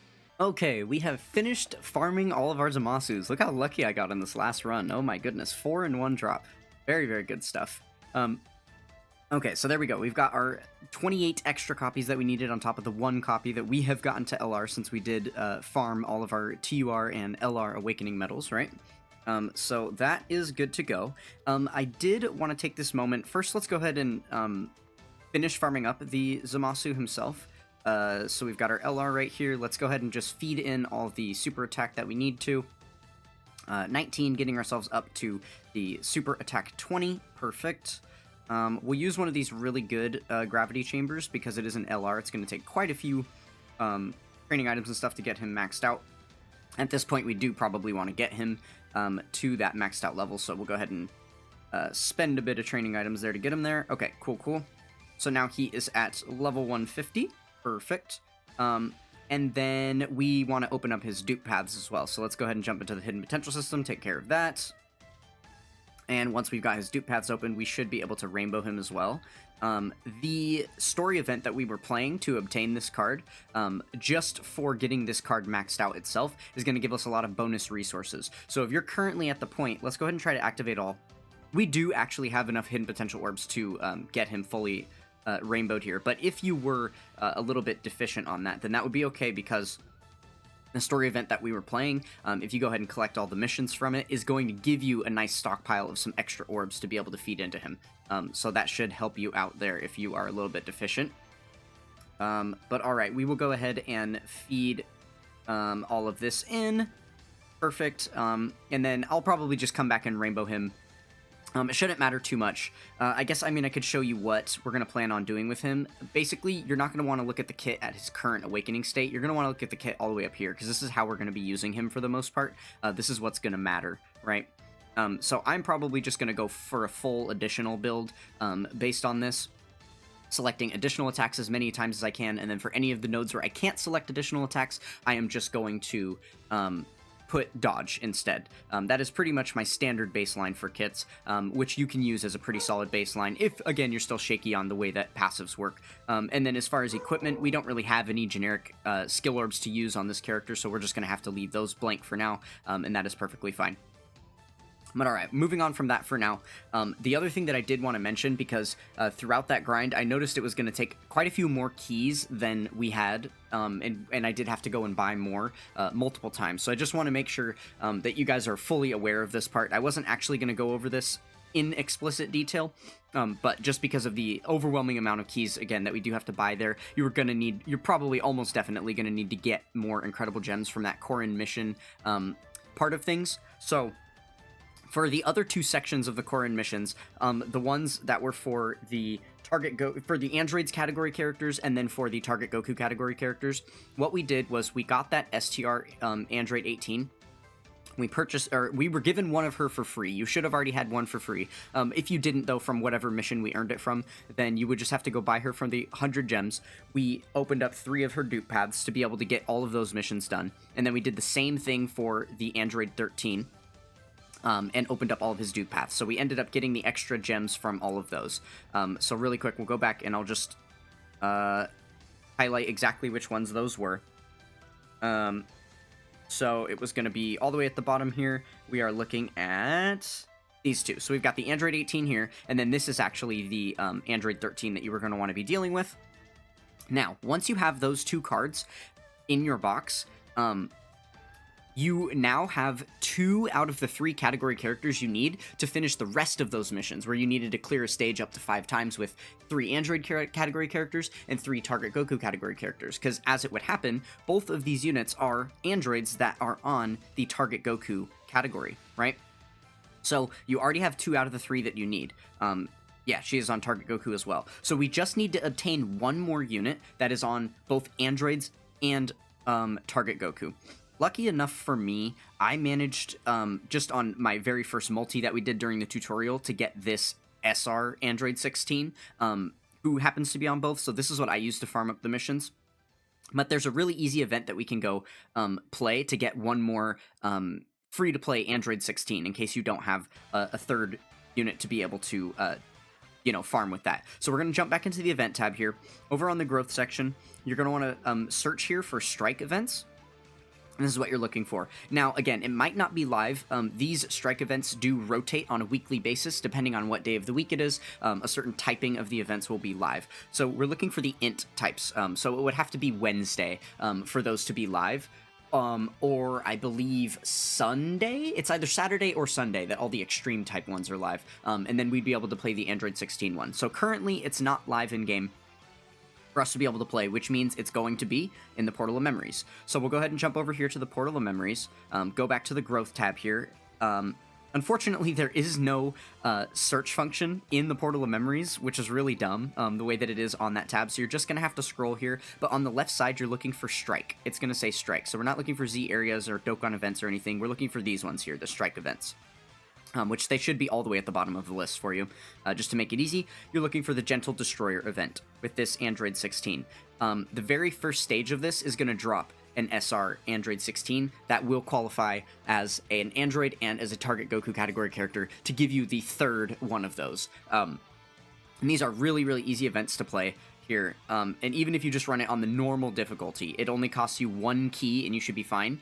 These keys you can purchase in the exact same place that we got the other keys, right? So if we come back over to the exchange shop, go back to the green Incredible Gem section, scroll down a bit, you can see the growth keys are right here. So you would literally only need to grab like 1 or 2 of these. I guess if you got really unlucky on your first run, you might need to run it again to get a copy of that card, but then there you go. That should be able to give you the 3 units, you know, the STR Android 13, the STR Android 18, and then the int Android 16 there. And those 3 units applied on a team run any events you want in the game. Just go do some daily stages, maybe start the quest, do a couple of stages there, go run a random story event that's currently live in game, anything that you want, and you'll be able to get a good stockpile of extra incredible gems just from clearing all those core end missions. So at that point, once you've finished all of those, which again, I already did during this grind because I noticed that we were getting pretty low on gems here, you should have a good stockpile of gems left. So I am basically out of all the story keys that I purchased for grinding the Zamasu event. I think I have 2 story keys left. Let me see. Yeah, I own 2 story keys, so I basically used all of them for the grind. But I still have 680 incredible gems left, which is perfect because in the next event that we want to play, we're going to need to buy these growth keys. We're going to be playing an Extreme Z area, which is an event that is specifically designated for free-to-play characters to be able to get their Extreme Z awakenings, which is just that next level above the beyond the max awakening that they can get through Dokkan awakening. Okay, so before we purchase these keys, I want to take this moment to quickly pause here. Technically, at this point, you can be done. What we have farmed up thus far, if we come over to our teams panel, we will go ahead and look at the team that we farmed up. Oh, this was what I did for the mission, right? I just used a couple of usable units, but this is an all types leader skill, and then we threw the other 3 on the team, and I was just running 5 events with this build right here. But that's not too strict. Obviously, you could do it with whatever you want, but this Goku is an all types leader, so useful to have him as the lead for the purposes of that. Okay, so at this point, we're here. We've got 2 decent teams farmed up that we should be able to use on basically any events in the game to try and clear stuff. Right now, this once we've gotten him to LR, this Zamasu Goku is actually the best leader for this team because all of these Rose Goku Black clones only have a leader skill of 50%. So we're going to go ahead and swap this around now. And we will put the Zamasu Goku in the front. There we go. And then now we have a real team built up. So at this point, you've got 2 teams that you can use to clear a lot of the content in the game. So at this point, if you want to stop with the, remainder of the guide of as far as the next thing we're going to get into, which is challenge content stages that are going to allow us to level this guy up even further, then you have the freedom to do that, right? You definitely have powerful enough teams to be able to go ahead and clear all of the quest stages and all of the story events in the game, all of the fluff that's just going to be grinding through the game mindlessly in order to farm account resources, mainly dragon stones, so that you can summon for new, exciting characters, right? At this point, you have good enough stuff to be able to do that. If you choose to do that, what I highly recommend you do is farm all of that content out with this team. Unless you're farming something that has a drop rate bonus and the characters over here are going to provide you that drop rate bonus, then I wouldn't recommend you use this team. I would recommend you stick with the Rose clone team for one specific purpose, the link skills. Notice, I'm sure you will have noticed by now, throughout all of the grinding that you've done, as you use these characters, their link skills are going to be leveling up, right? So they started out at all level 1s, but a lot of the characters have much higher links now than just level 1, right? A lot of them have been leveling up quite a bit. And the same would be true for the Rose clones as we use this team to farm up the Zamasu event, right? So these link skills are going to be relevant in battle when your 2 of your characters are next to each other. The link skills that they share will be active and provide some bonuses to the unit, right? Because the Rose clone team has basically all of the same links on all 7 of these cards, they're going to have, or all 5 of these cards rather, they're going to have basically all of these links active at a time. So you're going to get some really massive bonuses by having them linked up together in battle. So Dismal Future we can see here, has Key 1 and chance of performing a crit 1%. Which is what he's getting currently with the link skill at level 3. Once we get it leveled up all the way to level 10, you can see this is the final ability that we're going to get here. E2 and chance of performing a crit, 5%. So there's one link in specific that I wanted to reference here, which is a really, really important link in the game, if not the most important link to pay attention to in the game. And that is this one right here, Big Bad Bosses. So this is one of the most powerful link skills in game, as it gives you 25% attack and defense. Now the problem with this link is that in order for this link to be active, it has an additional activation condition beyond just linking the characters together. You also have to have your HP at a certain threshold in order for it to be active, right? When it's at level 1, you're going to need your HP to be 80% or lower in order for the Big Bad Bosses link to be active. Now that's hurtful because if you jump into challenge content stages, right at the beginning of the fight, you're going to be at 100% HP. So your Big Bad Bosses link skills will not yet be active and your characters are going to be a lot weaker than they could be, potentially, right? But if you get the Big Bad Bosses link skill linked leveled all the way up to level 10, that HP restriction is going to go away. It goes up by like 2% per per link level, which is why we're at 84% right now with it at level 3. By the time we get it all the way to link level 10, that HP restriction goes away, and now it is just permanently going to be active. So anytime you have that link skill active between two characters, they will automatically be getting the attack and defense 25%, which is a massive bonus. If you take some time and go look at the types of boosts that you're going to be getting from all the other link skills in the game, they are usually much smaller bonuses than 25% to stats, right? You're getting little 5% stat boosts here and there. You know, you're going to get 15% on some of the better ones. Attack and defense 5%, some extra key to the characters, but 25% is absolutely huge. So this right here is the main reason why I say it is the best possible way you can start Dokkan Battle, by obtaining this team right here, because now you have the ability to go through the entire quest mode and link level all of their link skills up to level 10. Getting their Big Bad Bosses link skill to level 10 is going to be really important, and you're going to be able to do that so easily by grinding through all of those quest stages. So now that you have this team built, feel free to jump around and play whatever you want in-game.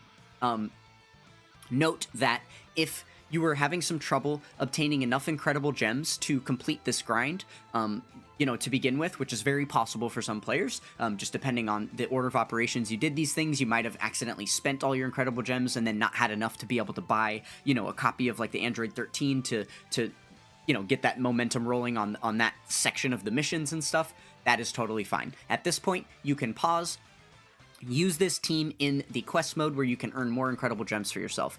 Once you get to area 14 of the quest mode, I guess let's go ahead and jump over to the quest mode so I can talk a little bit more about this.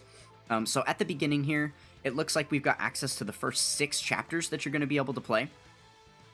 I guess it's all of them. Wow, I didn't realize that, actually. You don't need to play the quest in order. I don't know that I ever knew that before. Okay, so then yeah, it's definitely relevant for me to mention to you. Once you get to, I believe it's here.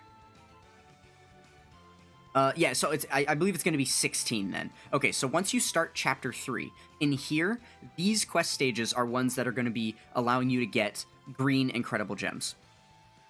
From this point onward, there are stages that will be dropping green incredible gems. So as you farm through here, I wouldn't recommend that you play the same stage over and over. You're definitely going to want to clear each of these stages individually, and then move on to the next. There's going to be multiple levels inside each of these chapters, so there's just hundreds of stages to go through, and you're going to be earning dragon stones every time, right? Because all of these stages are going to have 3 difficulty levels. That means you're going to be earning 3 dragon stones every time you clear these. And there's a bunch of missions attached to this stuff that are going to allow you to earn more and more resources, more and more dragon stones, and lots of stuff as you go. So definitely try and clear through all of this as you can. And as of right now, you definitely have maxed out stamina, 999, so you are not going to be running out anytime soon. And these quest stages is the best place in game to earn rank XP, to be able to rank up and gain more and more stamina as you go, right? So this is just a very, very lucrative place to start the game.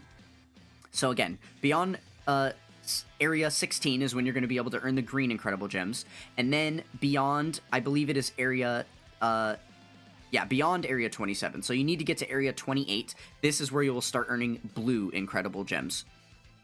And from this point forward, there are stages that drop blue and stages that drop green incredible gems. So you can farm both from this point forward, going upwards. So feel free to, go on and do all of that. That is, from this point forward, you're basically released, free to do whatever you want. However, if you are interested in the challenge events, some of these things over here that are going to be more difficult fights. You're not just farming. This is where you're playing the real content in the game. These events are going to be more difficult for you to clear, right? Some of this stuff, even with the teams that we've built here, you're definitely not going to be able to clear. Some of the brand newest content in game that's just released, you'll even struggle to beat with, like this red zone event just dropped. The newest stages of this actually just dropped today at the time of recording, and these are even difficult for me to beat with my box, which has basically all of the best units in the game, right? So stages like this, you're probably not going to be able to beat. But there is so much content in here, and a lot of it has been power crept over time. Some of this stuff released in very, very early days of challenge content in the game, so a lot of these stages are not nearly as difficult to complete, and quite a bit of this can be completed with the Rose clone team. But if you are going to attempt to go this route, I would highly recommend that you continue to level up your Zamasu Goku. And the reason being, right now he is giving you a 77% leader skill, and his passive skill, as you can see, is not that beefy. Not that much going on here. Pretty low total stat numbers. Not that many abilities going on with the card, right? But once we get him leveled up beyond these two levels, all the way to his Super Easy A, now you can see his leader skill is going to be higher for us, so he's got 100%, which in fact he's going to get that at the Easy A portion here. He'll get the 100% leader skill, which is kind of the most important thing. And then, once he gets up to the Super Easy A portion, his passive has gotten 2 more buffs to where he's going to have all of this awesome stuff in his kit that is going to make him basically the most powerful unit on your team, on that Rose clone team, right? Aside from your friend leader, of course. So basically that's what we're going to do now. We're going to focus in on getting this guy fully finished up so that he is maxed out, so that you guys can have the best possible time grinding out any of the challenge content that you want to with this free-to-play team here. Okay, so to get this guy awakened, we're going to need to obtain these Extreme Z area medals. So again, if you tap on the medals on his growth chart, it should take you directly to the event here that you need to farm up. Now, as you can see, we do need these growth keys, the same ones you would need to get that int Android 16. So we're going to need to buy some more of these. So let's head back to the Baba Shop. And again, this is why I was emphasizing how important it is to be able to get all of these incredible gems. Because you're going to need to buy more keys. So if you are deficient on these keys at this point, then you're probably just going to have to pause, go play the quest, go grind out a bunch of quest stages, which is only going to help get your Rose clone team stronger as those link skills level up, and then you'll be able to earn some more incredible gems to come down here and buy these keys to be able to take on this event. Okay, so for now, let's just go ahead and buy a solid 50 of these keys. Cool. And that should be good. And again, you don't have to buy quite as many at a time if you want to make sure that you're not like over farming that resource. And that is absolutely okay. You can, buy them in smaller chunks. I'm just doing it all at once so that I don't have to go back and forth between the menus, and I can just continue to farm the stage over and over. So it should be pretty close to the top here. And again, if it's not in the Portal of Memories, you might get lucky that it's live in the active events in the game. If it is live in the active events in the game, then it's going to be right here under this growth tab. You'll be able to filter for it under Z areas, and then you would just find it right in here. Unfortunately, right now, again, it's not live, so we got to do it from the Portal of Memories. Okay, so in the Portal of Memories, looks like it's going to be pretty close to the top here, the very second one. So we're going to want to focus on Stage 1 for now to be able to get the Easy A medals, and then the Super Easy A medals are going to come from Stage 3 here. So let's go ahead and let me glance at the missions really quick and see if there's anything relevant in here. Okay, not till we get to the Super Easy A. For now, we don't really have to worry about the missions for this event. But conveniently enough, so for Extreme Z areas, we've gotten very lucky with this one specifically. Usually the way it works with Extreme Z areas is there's a very limited pool of units that you're allowed to use on this event. So if we scroll over to a different team, notice that it's telling us, giving us these caution symbols, showing that the units are not allowed to be run on this event. So we can't actually take on the event with this team, which is a big part of why we would have had to farm these Rose clones in order to get this guy, right? So if we come up here to the stage details at the top, it's going to give us a little highlight of what characters are allowed to be used on which stages of the event. So the characters that are allowed to take on this event in its entirety, regardless of what stage you're playing, this is the entire list of units. So, you know, some of these are farmable cards, some of these are free to play that you can get in a shop, some of these you can farm from story events, and quite a few of them are actually summonable cards that you can only obtain by summoning with Dragon Stones to get, including like these two LRs right here are summonable cards. But, as you notice, we have 6 cards that are able to be used in this event here, so that is perfect. And then there's a separate condition here for a character that has to be included on your team in order to run the event. So for stages 1 and 3, which are the 2 stages that we want to run in order to be able to max out this unit, the only unit that needs to be required, that's required to be on our team is him, the Zamasu Goku himself, right? So we're good to go on that. In order to farm stage 2, which again is irrelevant to us, but just to show you what I mean here, we would have to have this Trunks here. He is farmable from a different story event, so potentially something you could go and get, but it's completely irrelevant for the case of what we're doing right now. So just to give you an idea, that's how that works. Pretty much all of the other Extreme Z areas in the game, you're not going to be able to play because you won't have access to the free-to-play cards or whatever other specific summonable cards it pools as a batch of characters that's able to be used on the event, right? And typically for EZA areas and any other, most other events that require you to use a specific set list of cards, they will also have a special friend lead that you're required to use as well. So you'll notice if we come over here to changing the friend lead, all of our filters are off, and he's the only option here. So we don't have the ability to pick any different friend lead for this. We've just got to use the this leader here. But that is perfectly fine, because this Trunks should be on Time Travelers as well. Basically every Trunks in the game is, so we have got our friend lead and our lead are both boosting the entire team right here, because he is an all-types lead. So we should be good to go. Let me make a quick cut and actually finish rainbowing my Zamasu Goku, because I forgot I still left him at 97%, and then we'll jump into the event here. Alright, so let's go ahead and jump in and see how we do. Now, the difficulty has definitely scaled up here. This is, you know, closer to challenge content than what we have played so far. So it's not going to be quite as easy and free as some of the stuff we've done where you completely don't have to pay attention to what you're doing in order to clear this. Now, this shouldn't be too difficult, just because this Rose clone team has really busted the game as far as like the free-to-play side of things. It is such a capable team that it's pretty hard to kind of fail with it, right? So we shouldn't really see too much struggle here. Okay, so remember that the Rose clone characters, all of them are going to be getting that buff in their passive by selecting the same type key sphere as them, right? So we want him to be able to get this buff here, which means we need them to all be selecting same type key spheres. So for the moment, we can't really get an AGL key sphere for the AGL one, but we can get tech key spheres here for the tech one. So we're going to select that, which allows him to get that extra 40% damage reduction out of his passive and stuff, right? And it's totally okay if you do run into moments where you can't actually get the correct typing of key spheres. That's fine. We're just going to go ahead and leave that as is, right? Okay, and then for now, because this Zamasu Goku is not yet maxed out, he is the weakest unit on this team. So remember that I mentioned if you have your units all the way on the right, they're going to come back less often. To be a little bit more specific about that, the way it's going to work is the unit on the right side is going to come back every 3 turns, whereas the units on the first 2 slots there are going to come back every 2 turns.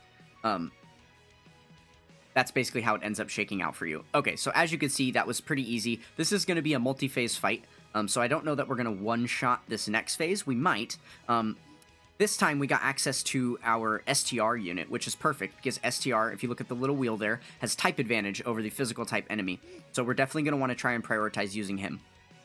And the friend lead Trunks, usually what they do with these friend leads, as you can see, his star is dulled out and it's not even flashing. It's because he's 0% in the dupe system. He doesn't have any hidden potential activation. You would see it down here on the card, and it would show you what the hidden potential system is at. He literally doesn't even have it because he has nothing invested at all. So he is going to be by far the weakest unit on the team, and all of his links are at level 1, right?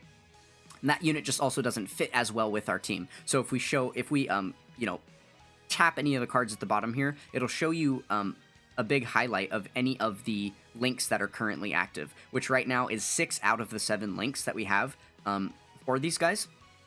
And you can see the only one that's not active is Big Bad Bosses, and again, that's because our HP is not yet low enough to have that available to us. Whereas Trunks links, he only has 3 active right now, because some of these other links he's going to need some super class cards, some Saiyan links, you know, some Saiyans to go along with him. To be able to activate those links. So we definitely want to keep Trunks in the 3rd slot here, so that he will rotate off and not come back for another 3 turns instead of 2 turns, right? Okay, so we'll select our same type key spheres here, with both the STR and physical clones, and then we might as well select some same type orbs with Trunks as well, so that this Dokkan gauge down at the bottom underneath our HP bar starts to fill up quicker. Every time you select key spheres, that Dokkan meter is going to fill a little bit more, and if you select same type key spheres to the typing of the unit that you're selecting key spheres with, it will fill up twice as fast. So that's going to be a really important thing to take advantage of. And then remember that selecting same type key spheres will also heal our HP bar. Not super relevant right now because we're not really in the threat of dying or anything, but it is just something to note for the future. And usually you are going to need to be in a little bit more of longer form content, so when you actually start taking on those challenge stages, you'll see what I mean with the Dokkan gauge as it fills up. You'll have to be in battle for quite a few more than 2 turns in order to get that to fully fill. Alright, so here we can see we got 4 of the Dokkan Awakening Medal here. We've gotten 4 of them. If you are unsure of how many you need, all good. Before you jump back into battle, go ahead and click and hold on your Zamasu Goku, go back to his growth tab, and then just tap here and see how many you need to get there. So it looks like we need 45 of these medals. So we're going to do the same thing as we did before. Now it's time to just farm this stage over and over. So we'll go ahead and farm this up until we have 45 of this Easy A medal, and then we can move on to the next step. Okay, so as we get through clearing this a couple more times, I figure I can use it as a good opportunity to teach you a couple more things that are going to be relevant to know while you're in battle, right? So if we take a look down here at the bottom, you can see that we have our icons, and then there's also some enemy icons, right? The enemy icons are showing us where all of the enemy attacks are going to be. There's 4 spaces on the board where the enemy is going to be able to attack. The 2 spaces at the end you see here, where these got the attacks active, and then there's also going to be a space in between these first 2 characters, and then there's also going to be a space all the way at the front, in front of this very front unit. So now the way it works is the first 2 slots where you don't see any attacks currently, those are both going to be attacking this first unit here. And then the attacks you see here where there's a pile of them, 3 of them in a row, those are all going to be attacking this second unit here. And then this attack at the very end is going to be targeted onto this final unit in our rotation, right? So that's another thing that you want to consider when you're deciding the ordering of your units, right? If this were a more challenging event that we were scared of taking damage on, we might not want Trunks at that end slot because there's attacks that are going to happen against him. Maybe we would want to keep him over here so that our strong Rose clones have the ability to tank those attacks, and Trunks can stay safe where there's no attacks against him, right? Just something to consider. Know that all of the attacks are going to play from left to right. So very first, the enemy attacks are going to attack you in slot 1 before you're able to attack. Then your first unit will attack here.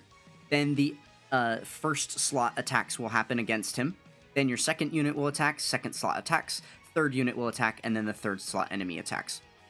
And they'll go from left to right every time, just to give you an idea how that operates. Now, the reason that's going to be relevant to know that is that means the unit that's in the first slot here is the only unit that it will be attacked prior to them being able to attack. And the reason that's important is because of what we talked about earlier with the super attack effects. You're going to be able to raise your stats a lot. Most characters in game will have the ability to raise their stats a lot while they're super attacking. But that's only going to proc once you get your attacks to go off. So if you have attacks that are going to happen at the very beginning of the turn here before you're able to attack, you're going to want a unit here that has some type of ability where they're able to tank better before being able to attack, or for example, with this Rose clone, being able to dodge the attacks. He works really well in slot 1 because he can dodge the attacks that are coming at him prior to him being able to attack, right? So typically speaking, for the Rose clone team, you're going to want this AGL clone in slot 1. Okay, and then another thing I want to point out here is if we take a look up at the top, the enemy bar, there's a couple of symbols above his HP bars. We have that attack and defense lower symbol. So this is showing that he is currently attack and defense lowered. Now, the reason that that's proccing is because of this tech clone's ability, right? Because of this part of his ability, all enemies are getting these attack debuffs, attack and defense debuffs here, right? So that is something that we're seeing activate right now. Now, another symbol next to that is the stun symbol, but anytime it has that line through it, it simply means that the enemy has a nullification to that. He cannot be stunned. So even if your units have the ability to stun the enemy, they will not stun this enemy because he has an immunity to that. If you want to see any and all information about the card, click on the like character image that you see there. If you click and hold it, it'll open this up and you'll see in greater detail what all of those little symbols are meaning and what all the enemy's effects are if you're unsure. So there at the top it shows you he's got the immunity to being stunned, and then he is currently attack and defense lowered, right? Okay. So the last thing that I want to have you guys pay attention to, this isn't going to be super easy to show off in this event because we keep clearing it in one stage. That is going to keep happening. But there was one more thing in the Tech Clones kit, which was this, the interrupts the attacked enemy. There's just a symbol that I want you guys to see, so we're going to use him as the first attacker so that he will activate that attack interruption. There's going to be an attack stat in the middle of the screen. Right below the attack stat, when the damage, procs against the enemy we're doing, there's going to be a couple of symbols below it. I just want you to pay attention to what those symbols are, so that you can recognize what the attack interruption symbol looks like. But basically what it would do, if the enemy survived long enough, is this stack of 3 attacks in the middle here, because that's the first attacks he's doing on the turn, the very first attack he did would just be interrupted and it would cancel itself, and then he would only do the remaining 2 attacks. So just pay close attention and look for that symbol there.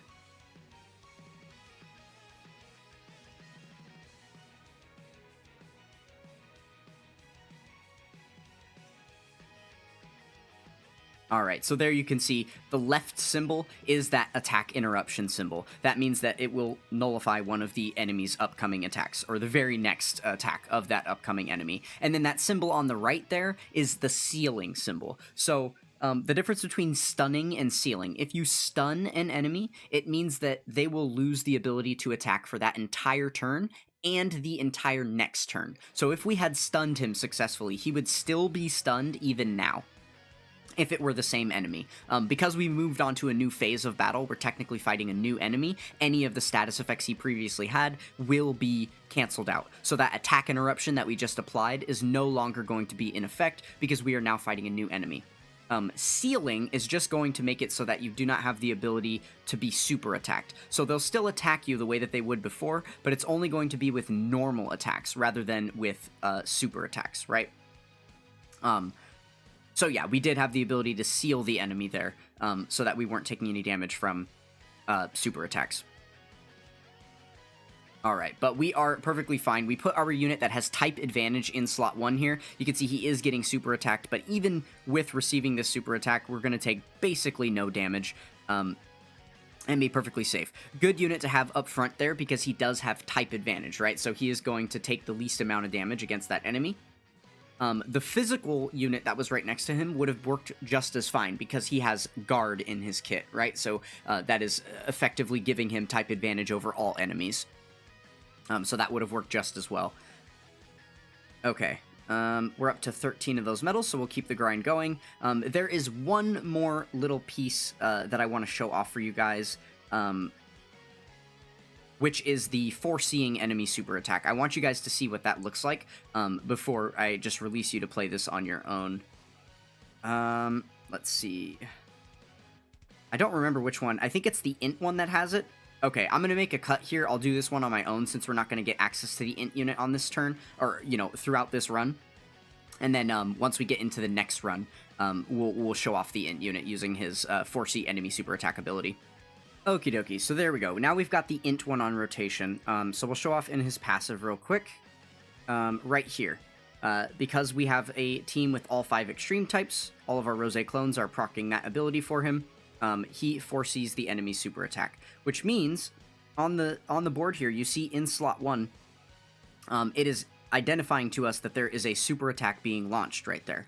So now we can see exactly where that super attack is going to be, rather than it just being a blank enemy symbol and we don't know whether it's going to be a normal or a super attack. So this is showing us exactly where those things are going to be. That is really, really useful information to have, right? So this Rose clone is the strongest unit of this rotation, because unfortunately these 2 units are like the weakest on the team.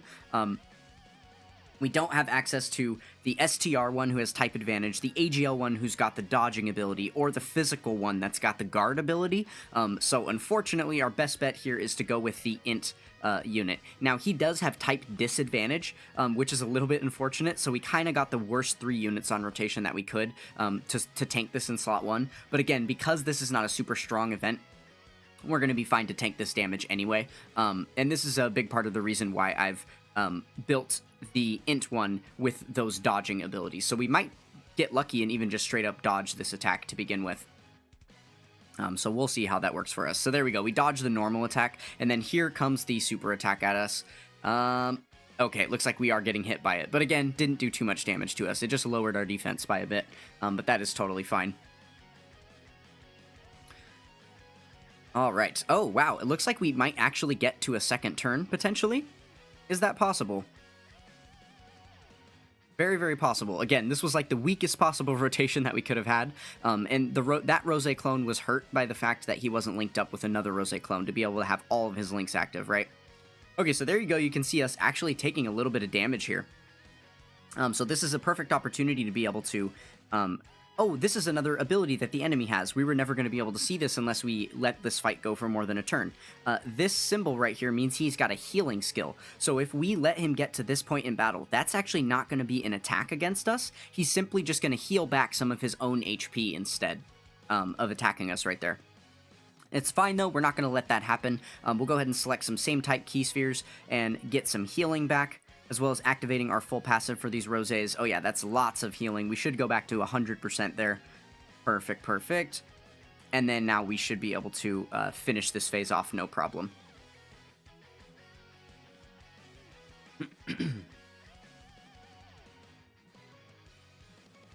Okay, so I think that's about all of the basics of battle that I need to teach you guys for the moment. You should be able to apply some of this stuff in a more meaningful way in, you know, challenge content as you play like some harder stages coming up. But yeah, for now we can show off here. This is a really good example. The int unit is giving us access to seeing that the super attack is going to be up here at the front. So we're going to go ahead and put our unit that has type advantage in front of that so that he has the best chance of tanking that, right?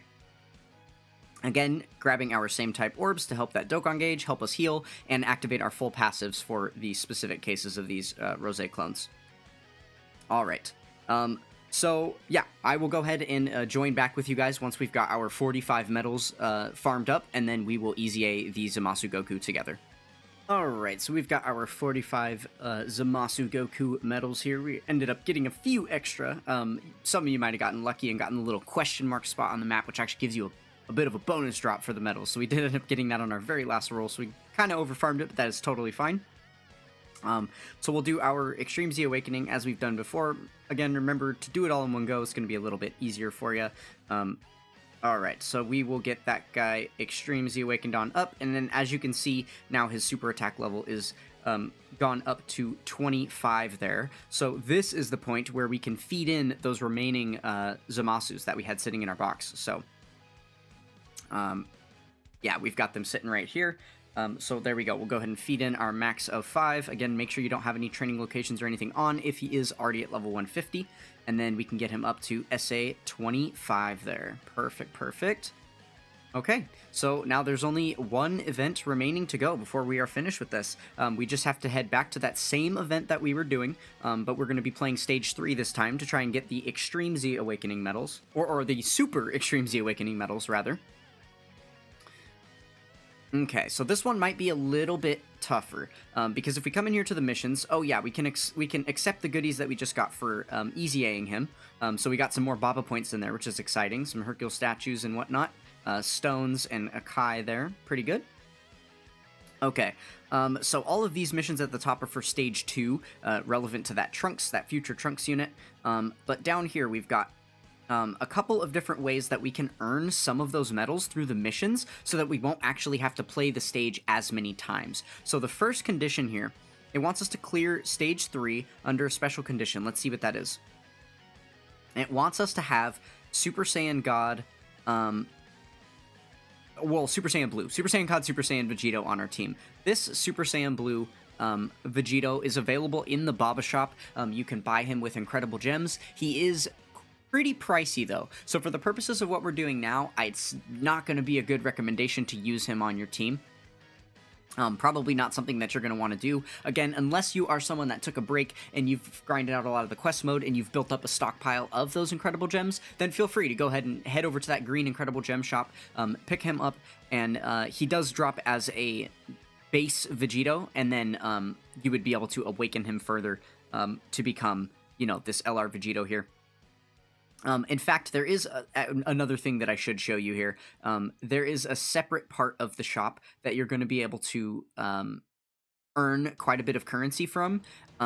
So separate from the incredible gem shop here, the Vegito you'd be looking for is going to be like the first card available. This guy right here. This is the one that you're looking for, but as you can see, he is by far the most expensive unit to buy with these incredible gems.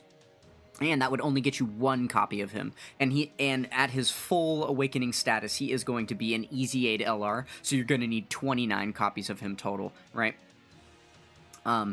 So there is also another place to get them, which is right here, with the Supreme Kai stones. So there are these different Supreme Kai missions. This is another thing, if we come over to the missions panel, that you're going to be able to do.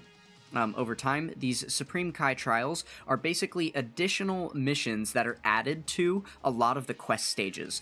So you'll see this little symbol right here, this little scroll symbol with the yellow like ribbon on it and tassels. If that symbol is on top of any of the quest stages, it means that you have some of these Supreme Kai trials available to you. So there's going to be lots of missions that you'll be able to take down to earn these Supreme Kai stones. And then you'll be able to go and buy some of those copies of that Vegito as well. But, you know, if you're just trying to do this grind as quickly as possible, it's definitely going to take you longer to farm up this Vegito than it will to just do the extra couple runs of the event in the first place. So I definitely wouldn't recommend it. But just to kind of give you an idea, this is something that exists anyway, as it is linked to the quest mode, which is something you're going to be playing very soon. So just know that that is there. Okay, and then, again, easiest way to navigate back to the event is through the card, go into the growth tab, click on the medal, and it'll take us right back to the event here. Okay, so the other mission is going to be to clear it with this God Trunks on our team. Now, again, same deal, he is going to be droppable from a different story event, and you do have to get him fully awakened to this status in order to be able to run him on this team for these extra medals. Same deal, I don't think it's going to be worth your while to, you know, set the time aside to go and farm up these other cards in order to get these extra medals. So honestly, what I would recommend to you to do is just to straight up grind it, because you are going to be able to drop the medals the same way that we were with the Easy A medals. You'll get some of them each time you run this stage. And this will also be some decent practice for you, because this is going to be an even harder stage to take down than the one we were just grinding, right? And we can see that our leader has been updated. We now are getting a special friend of the Zamasu Goku the same exact way as the one we have. The only difference is that this one is going to be at all Link level 1, and he will not have any hidden potential system investment. So let's go ahead and jump in and just see how difficult this stage is going to be. But yeah, as you can see, we're dropping the medals on the map the same way. The same way as we were before. Okay, so now we've got, I believe this is just going to be a one-phase fight, if I am correct, against Zamasu Goku here. Okay, so we did put ourselves in an interesting position of having the type disadvantage unit here, but remember, because we selected key spheres of the same typing, We selected one or more physical key spheres, we have guard. So technically we have type advantage over this enemy now.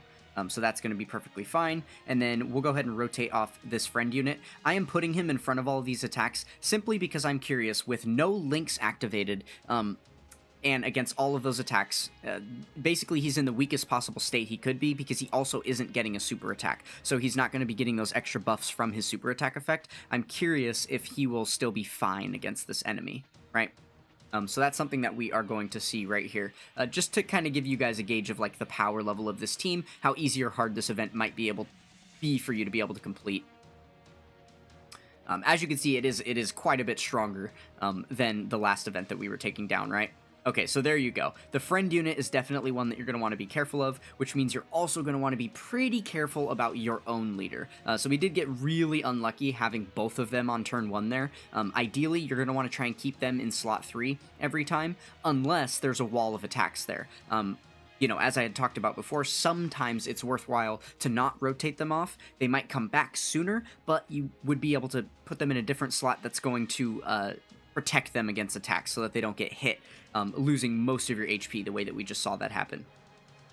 Okay, so what we're going to do is we're going to try and save all these green orbs for the second slot here. We want the AGL one in the first slot because he's got type advantage and because he has a really good chance to dodge all of these attacks. And then we're going to get all of this healing back by selecting all of these green orbs. Perfect. That gets us back up to a really solid state, and then we can do the same with the int orbs. That should get us even closer back to 100% HP. There we go.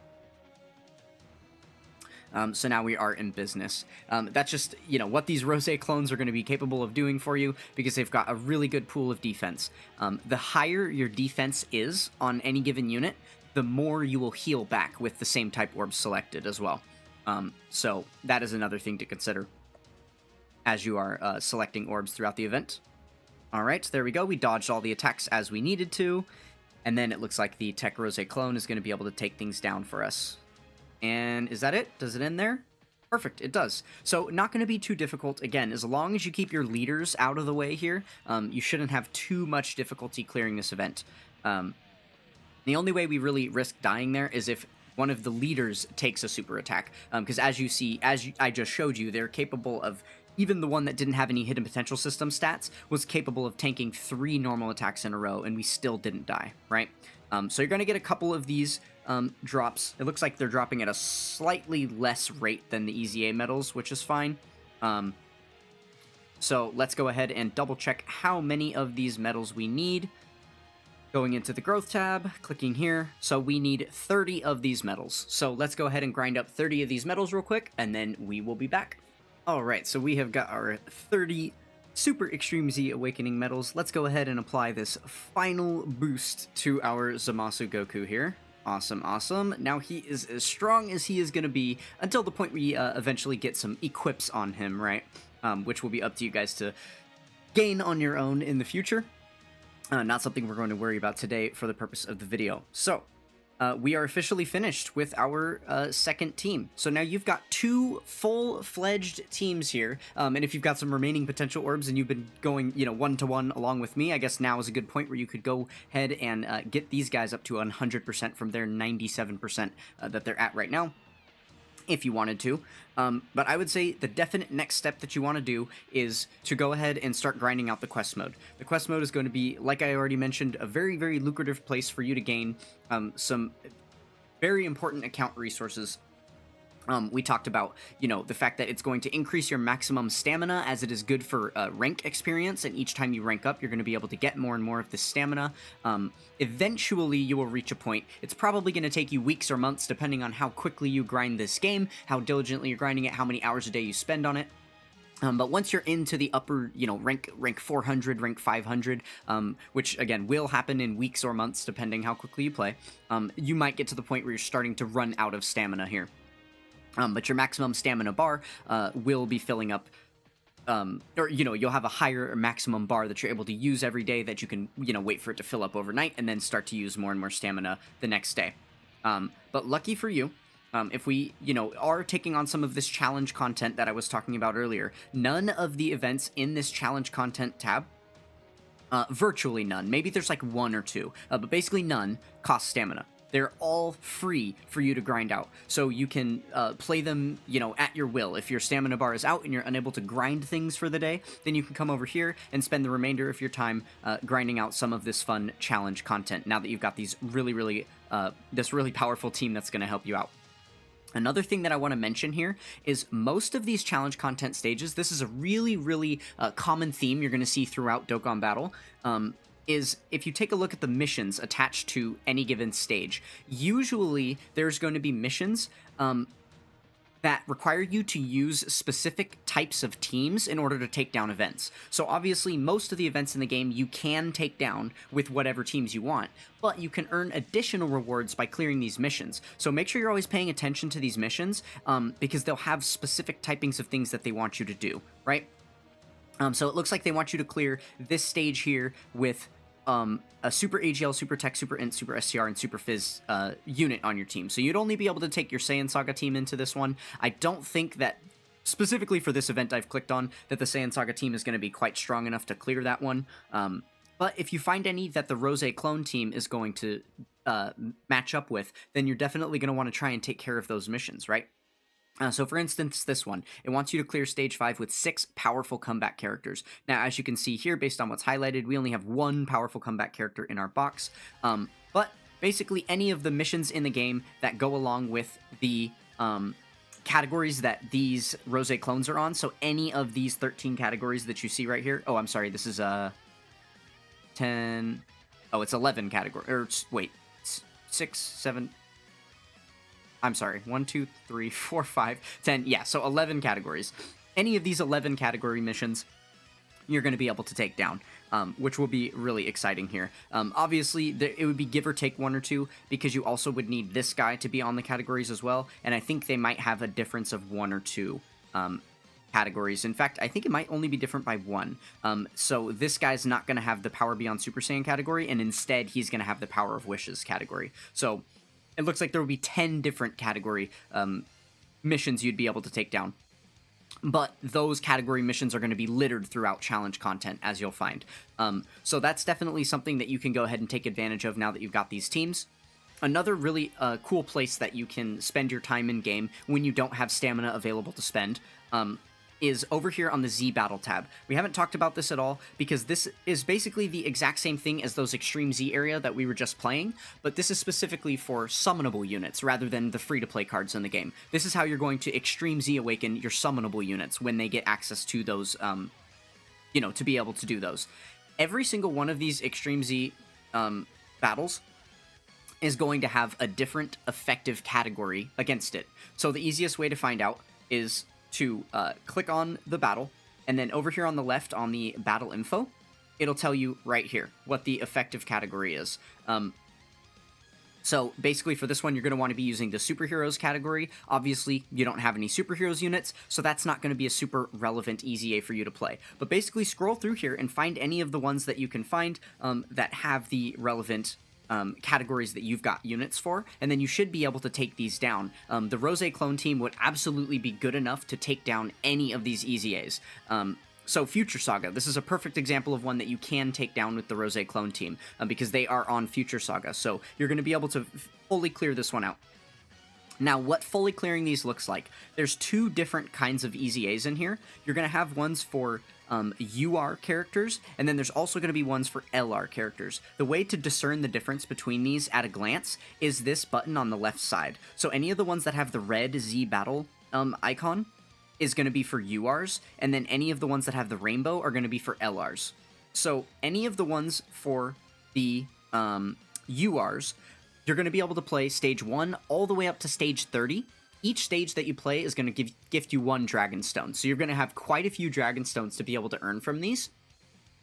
And then for the LR EZAs, there's an additional condition, aside from the type effective categories. They also want you to use LR characters in order to do damage on the event. So you're probably not going to be able to clear any of these LR EZAs for the time being. I would say you definitely want to ignore those ones for now. But these ones, just so that you have the knowledge, they only go up to stage 10 as far as when you're going to be able to earn dragon stones and the massive rewards. Because the thing is, it's not just dragon stones. All of these are going to be giving you Elder Kais that allow you to super attack farm your units, as well as hidden potential orbs that are going to allow you to, rainbow them and fill out their skill trees for each of these units, right? And they're not unit specific. It's going to give you general resources that you'll be able to use on any of the units in your account. So if we go ahead and take a look here, there are just a massive amount of these EZAs that are available to you overall in game. So if you spend a lot of time grinding through all of these, again, find all the ones that have those type effective categories for the Rose Clone team, but you'll also find that you don't necessarily need to use the Rose Clone, or need to have the Rose Clone team be the type effective category in order to clear some of these stages. Because the nature of these EZAs, they all go all the way up to stage 999, and they get harder as you increase in level. So you'll find that basically every single one of these EZAs in here, from levels, again, aside from the LR EZAs, but all of the TUR EZAs, from level 1 to probably like level 10, you can probably clear it with the Rose Clone team. So for instance, like this one here, what's going to be the effective category? Sworn enemies. So the Rose Clones are not on the Sworn enemies category. But I would be willing to bet you're going to be able to get up to like stage 10 probably with the Rose Clone team, just because the beginning of these events are so weak. And in doing that, you're going to earn yourself 10 dragon stones, as well as a small batch of some, hidden potential orbs and a couple of Elder Kais, right? So that is definitely something that you want to spend your time doing. There are a couple of EZAs in here that are special raid boss EZAs. So I want to point out which ones those are to you, because those are the ones you're going to want to probably attack first, because you can actually pretty easily get them all the way up to level 999. The first one of which is going to be this Omega Shenron one right here. Okay, yeah, so we can't really see the rewards until we clear through some of the levels, but just know that this is one that's going to give you special rewards all the way up to 999. Let's see, where is the next one? It should be a cell one right here. Okay, so this one right here is what you're looking for. This perfect cell, horrifying resurrection perfect cell. This one is going to give you rewards, some nice, like, training items and stuff, all the way up to level 999 of it. So that's definitely one that you want to do. And then there's one more, which is actually the most lucrative EZA, and it's definitely the very first one that I would recommend you do. Let's see, we just gotta find it in here. It is going to be the All-Star EZA here. Let's see, was that it? Is it this one? Yeah, this one here. So the Dokkan All-Stars EZA. This one is going to give you massive rewards. You should be able to clear almost the entire thing all the way up to level 999 with the Rose Clone team. If not, you'll definitely be able to get into like the 700s. And you're going to be getting a lot of dragon stones, a lot of really good rewards throughout the entirety of this EZA. So I would definitely recommend, for newer players to be able to go ahead and take care of that. But yeah, so overall, EZA is a really solid place to be able to get some of those earlier account resources. And then, for any of the stages that you do have the ability, like with the Rose Clone team, for example, this one, because you do have the Future Saga category, that means you're going to be able to go much higher in this EZA than level 30. You'll find that with the Rose Clone team, even at level 30, this is still pretty easy to take down, and you're pretty likely not to take damage or not to, get KO'd or anything. Once you clear an EZA stage to level 30, from level 31 all the way to level 999, each time you clear it, you're going to be gifted one Hercule statue. And the type of Hercule statue it's going to give you is these Platinum Hercule statues right here, worth 1.5 million Zenny. Oh, the card art's not loading in there. Oh my goodness. That's a little funky. Okay, but yeah, it's going to be giving us 1.5 million Zenny. Each time you sell it. So we didn't really go over this yet, but there is, over here in the team tab, we've got this sell button. This is where you're going to be able to get rid of all of those Hercule statues and then earn yourself some Zenny. As you'll notice, we started out the game with 200 million Zenny. And just in all of the units that we've farmed up, because Awakening units, and especially Extreme Z Awakening, especially Super Extreme Z Awakening units, is a pretty pricey thing to do. So we're down to 33 million already. So it might be wise for us to go ahead and sell some of these statues to get a little bit of our Zenny back. So if we do the red button down here to auto-select Hercule statues, it's going to grab any of the ones, any of the Hercule statues that you've got there. So we'll go ahead and sell these off, and we're going to be getting another 23 million Zenny back, so now we're up to 56 million there. Still not a ton. These ones are special. It's not going to auto-sell them for you, the Jackie Chun statues. They're worth a lot more Zenny, 20 million, but they're a very limited item that you can't get much of. And then it's also going to show all of your other Kais and stuff in here. You definitely don't want to accidentally sell these for Zenny, so be careful about that. But these are any of the units that sit in your box that the game technically classifies as a character, but they don't want it to take up your box space, because you do have a limit to the amount of characters that you can hold in your box, right? For us right now, it's going to be just around 500. So once you're above that, you're going to have to sell off units. If you're ever over the amount of box space that you have available to you, then you're going to have to sell units in order to continue to play events. It won't let you play the game if you currently own more characters than you're allotted with your box space. If you'd like to increase your box space, there's a couple of different ways you can do so. There's certain missions, certain currencies in the Baba Shop that you can earn by clearing certain events that are going to allow you to gain extra box space. But the easiest and simplest way to do so is if you come over here to the shop, where you can purchase Dragonstones. Over here in the Dragonstone section, down on the left-hand corner, there's going to be this little button to add character slots. You can spend 1 Dragonstone to give yourself 5 more character slots.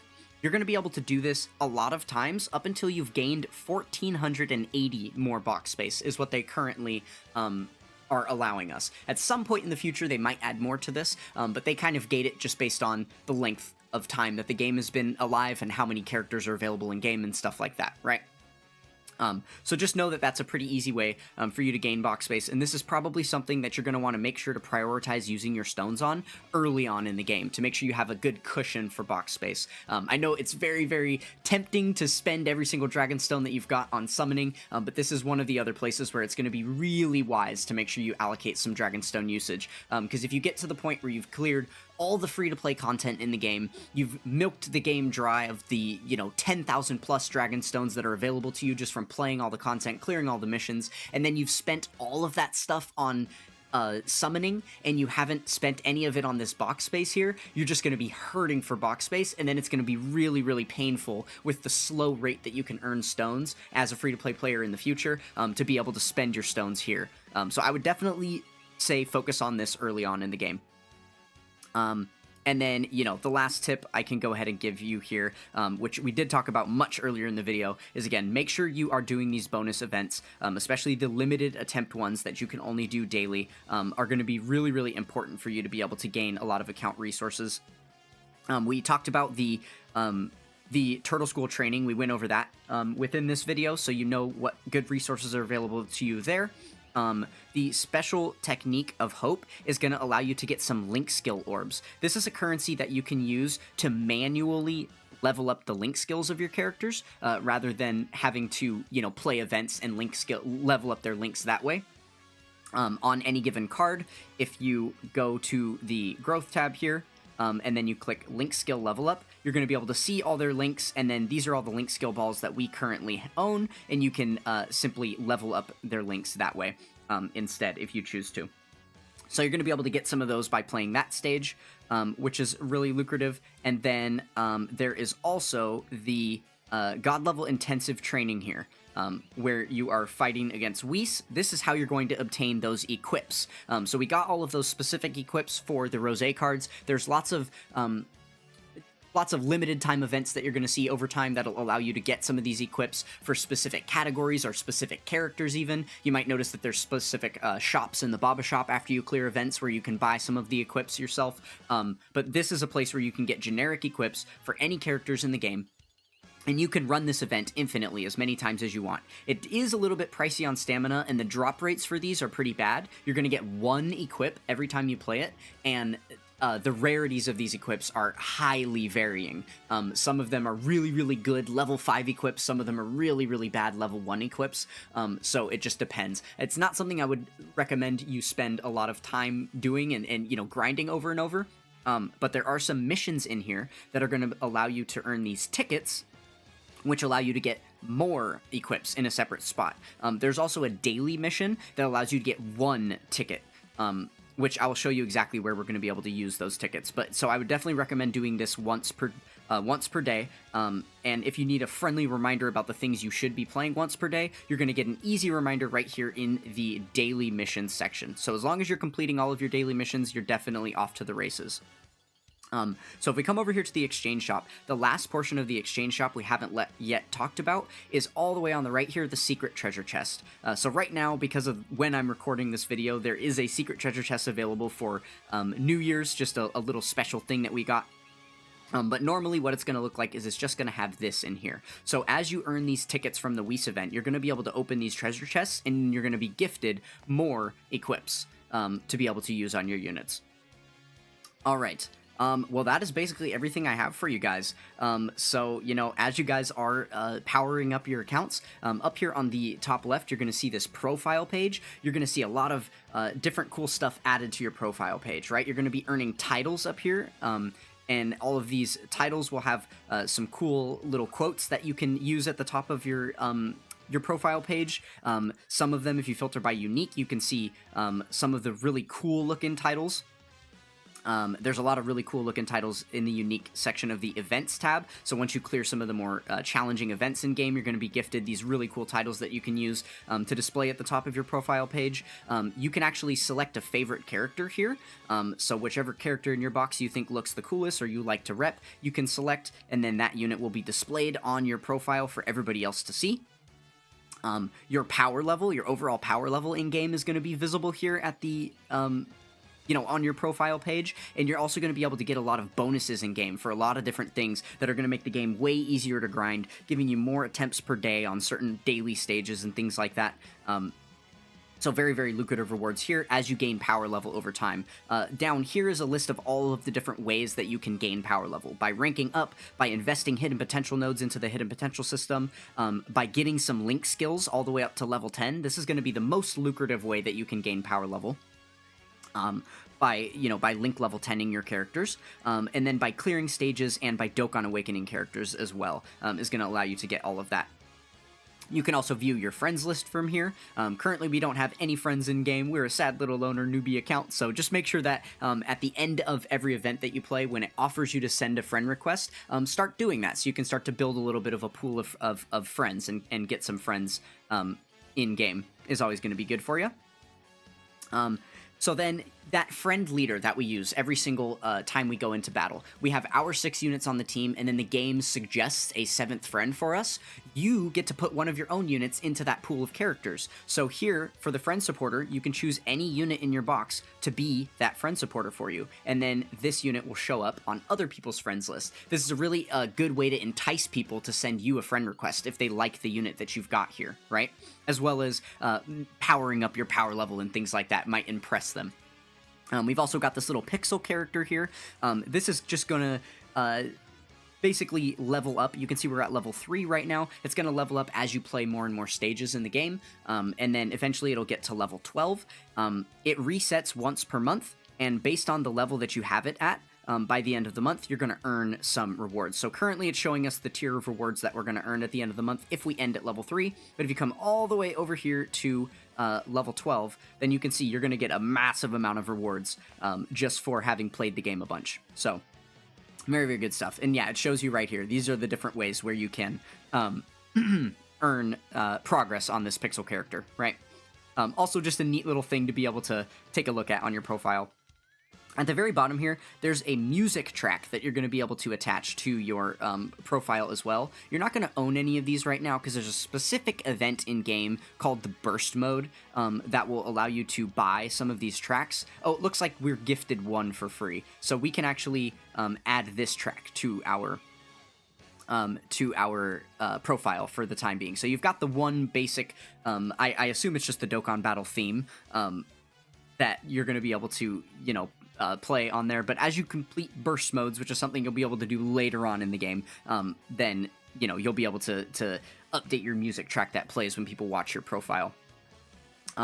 Another kind of cool little spot that we've got, I actually don't... Oh, yeah, down here on the right, we've got the sub page. So this is just going to show you some individual stats on, basically like the units that you've used. So we'll toggle this down here to descending order, and we can see the characters in game that we've used and how many times we've used them in a chronological order. And then if we toggle over here at the top, we have the same exact list for the types of events that we've played. So we can see that we've played story events the most at 63 times. Just kind of a neat thing that you're going to be able to keep track of over time, and then flex to your friends and stuff like that based on who has more things accumulated, right? If you want specifically this sub-page to be invisible to other players, then you can toggle this off so that you're not sharing it, and other players won't be able to view your sub-page information. But unfortunately, there's no way for you to be able to toggle the profile off. This is just something that people have the default option to see when they are sending you a friend request, right? After you've used somebody's unit and you get the option to send them a friend request, you'll see this little green bubble hamburger menu. If you open that up, it'll show their profile page. And then you'll be able to see everybody else's profile page as well in game. So as a last little, encouragement for you guys, I will switch over to my main account here and show you what the future of your account could be looking like, right? Okay. As soon as we get loaded up here, there we go. So this is what my profile page looks like. You can see I've got my pixel character maxed out to 12. This is my little Android 18 that I've got sitting there in the middle of her outfit change, which is nice. And then you can see my power level is absolutely massive, right? 27 million. Definitely have spent a lot of time gaining all of these link level 10s that have maxed that out over time. And we can see my rank is all the way up here at 1233, so much higher. I guess I didn't mention it as well, but you do have the ability to change your name here if you choose to, right there at the top of the profile. And then if we take a look at my sub page, you can see I've got just massive amounts of uses on a lot of these characters because I've been grinding the game for years and years and years. So many quest stages cleared because this is going to be a really strong place for you to be able to level up your power level through gaining those link skills, right? Link level 10s and whatnot.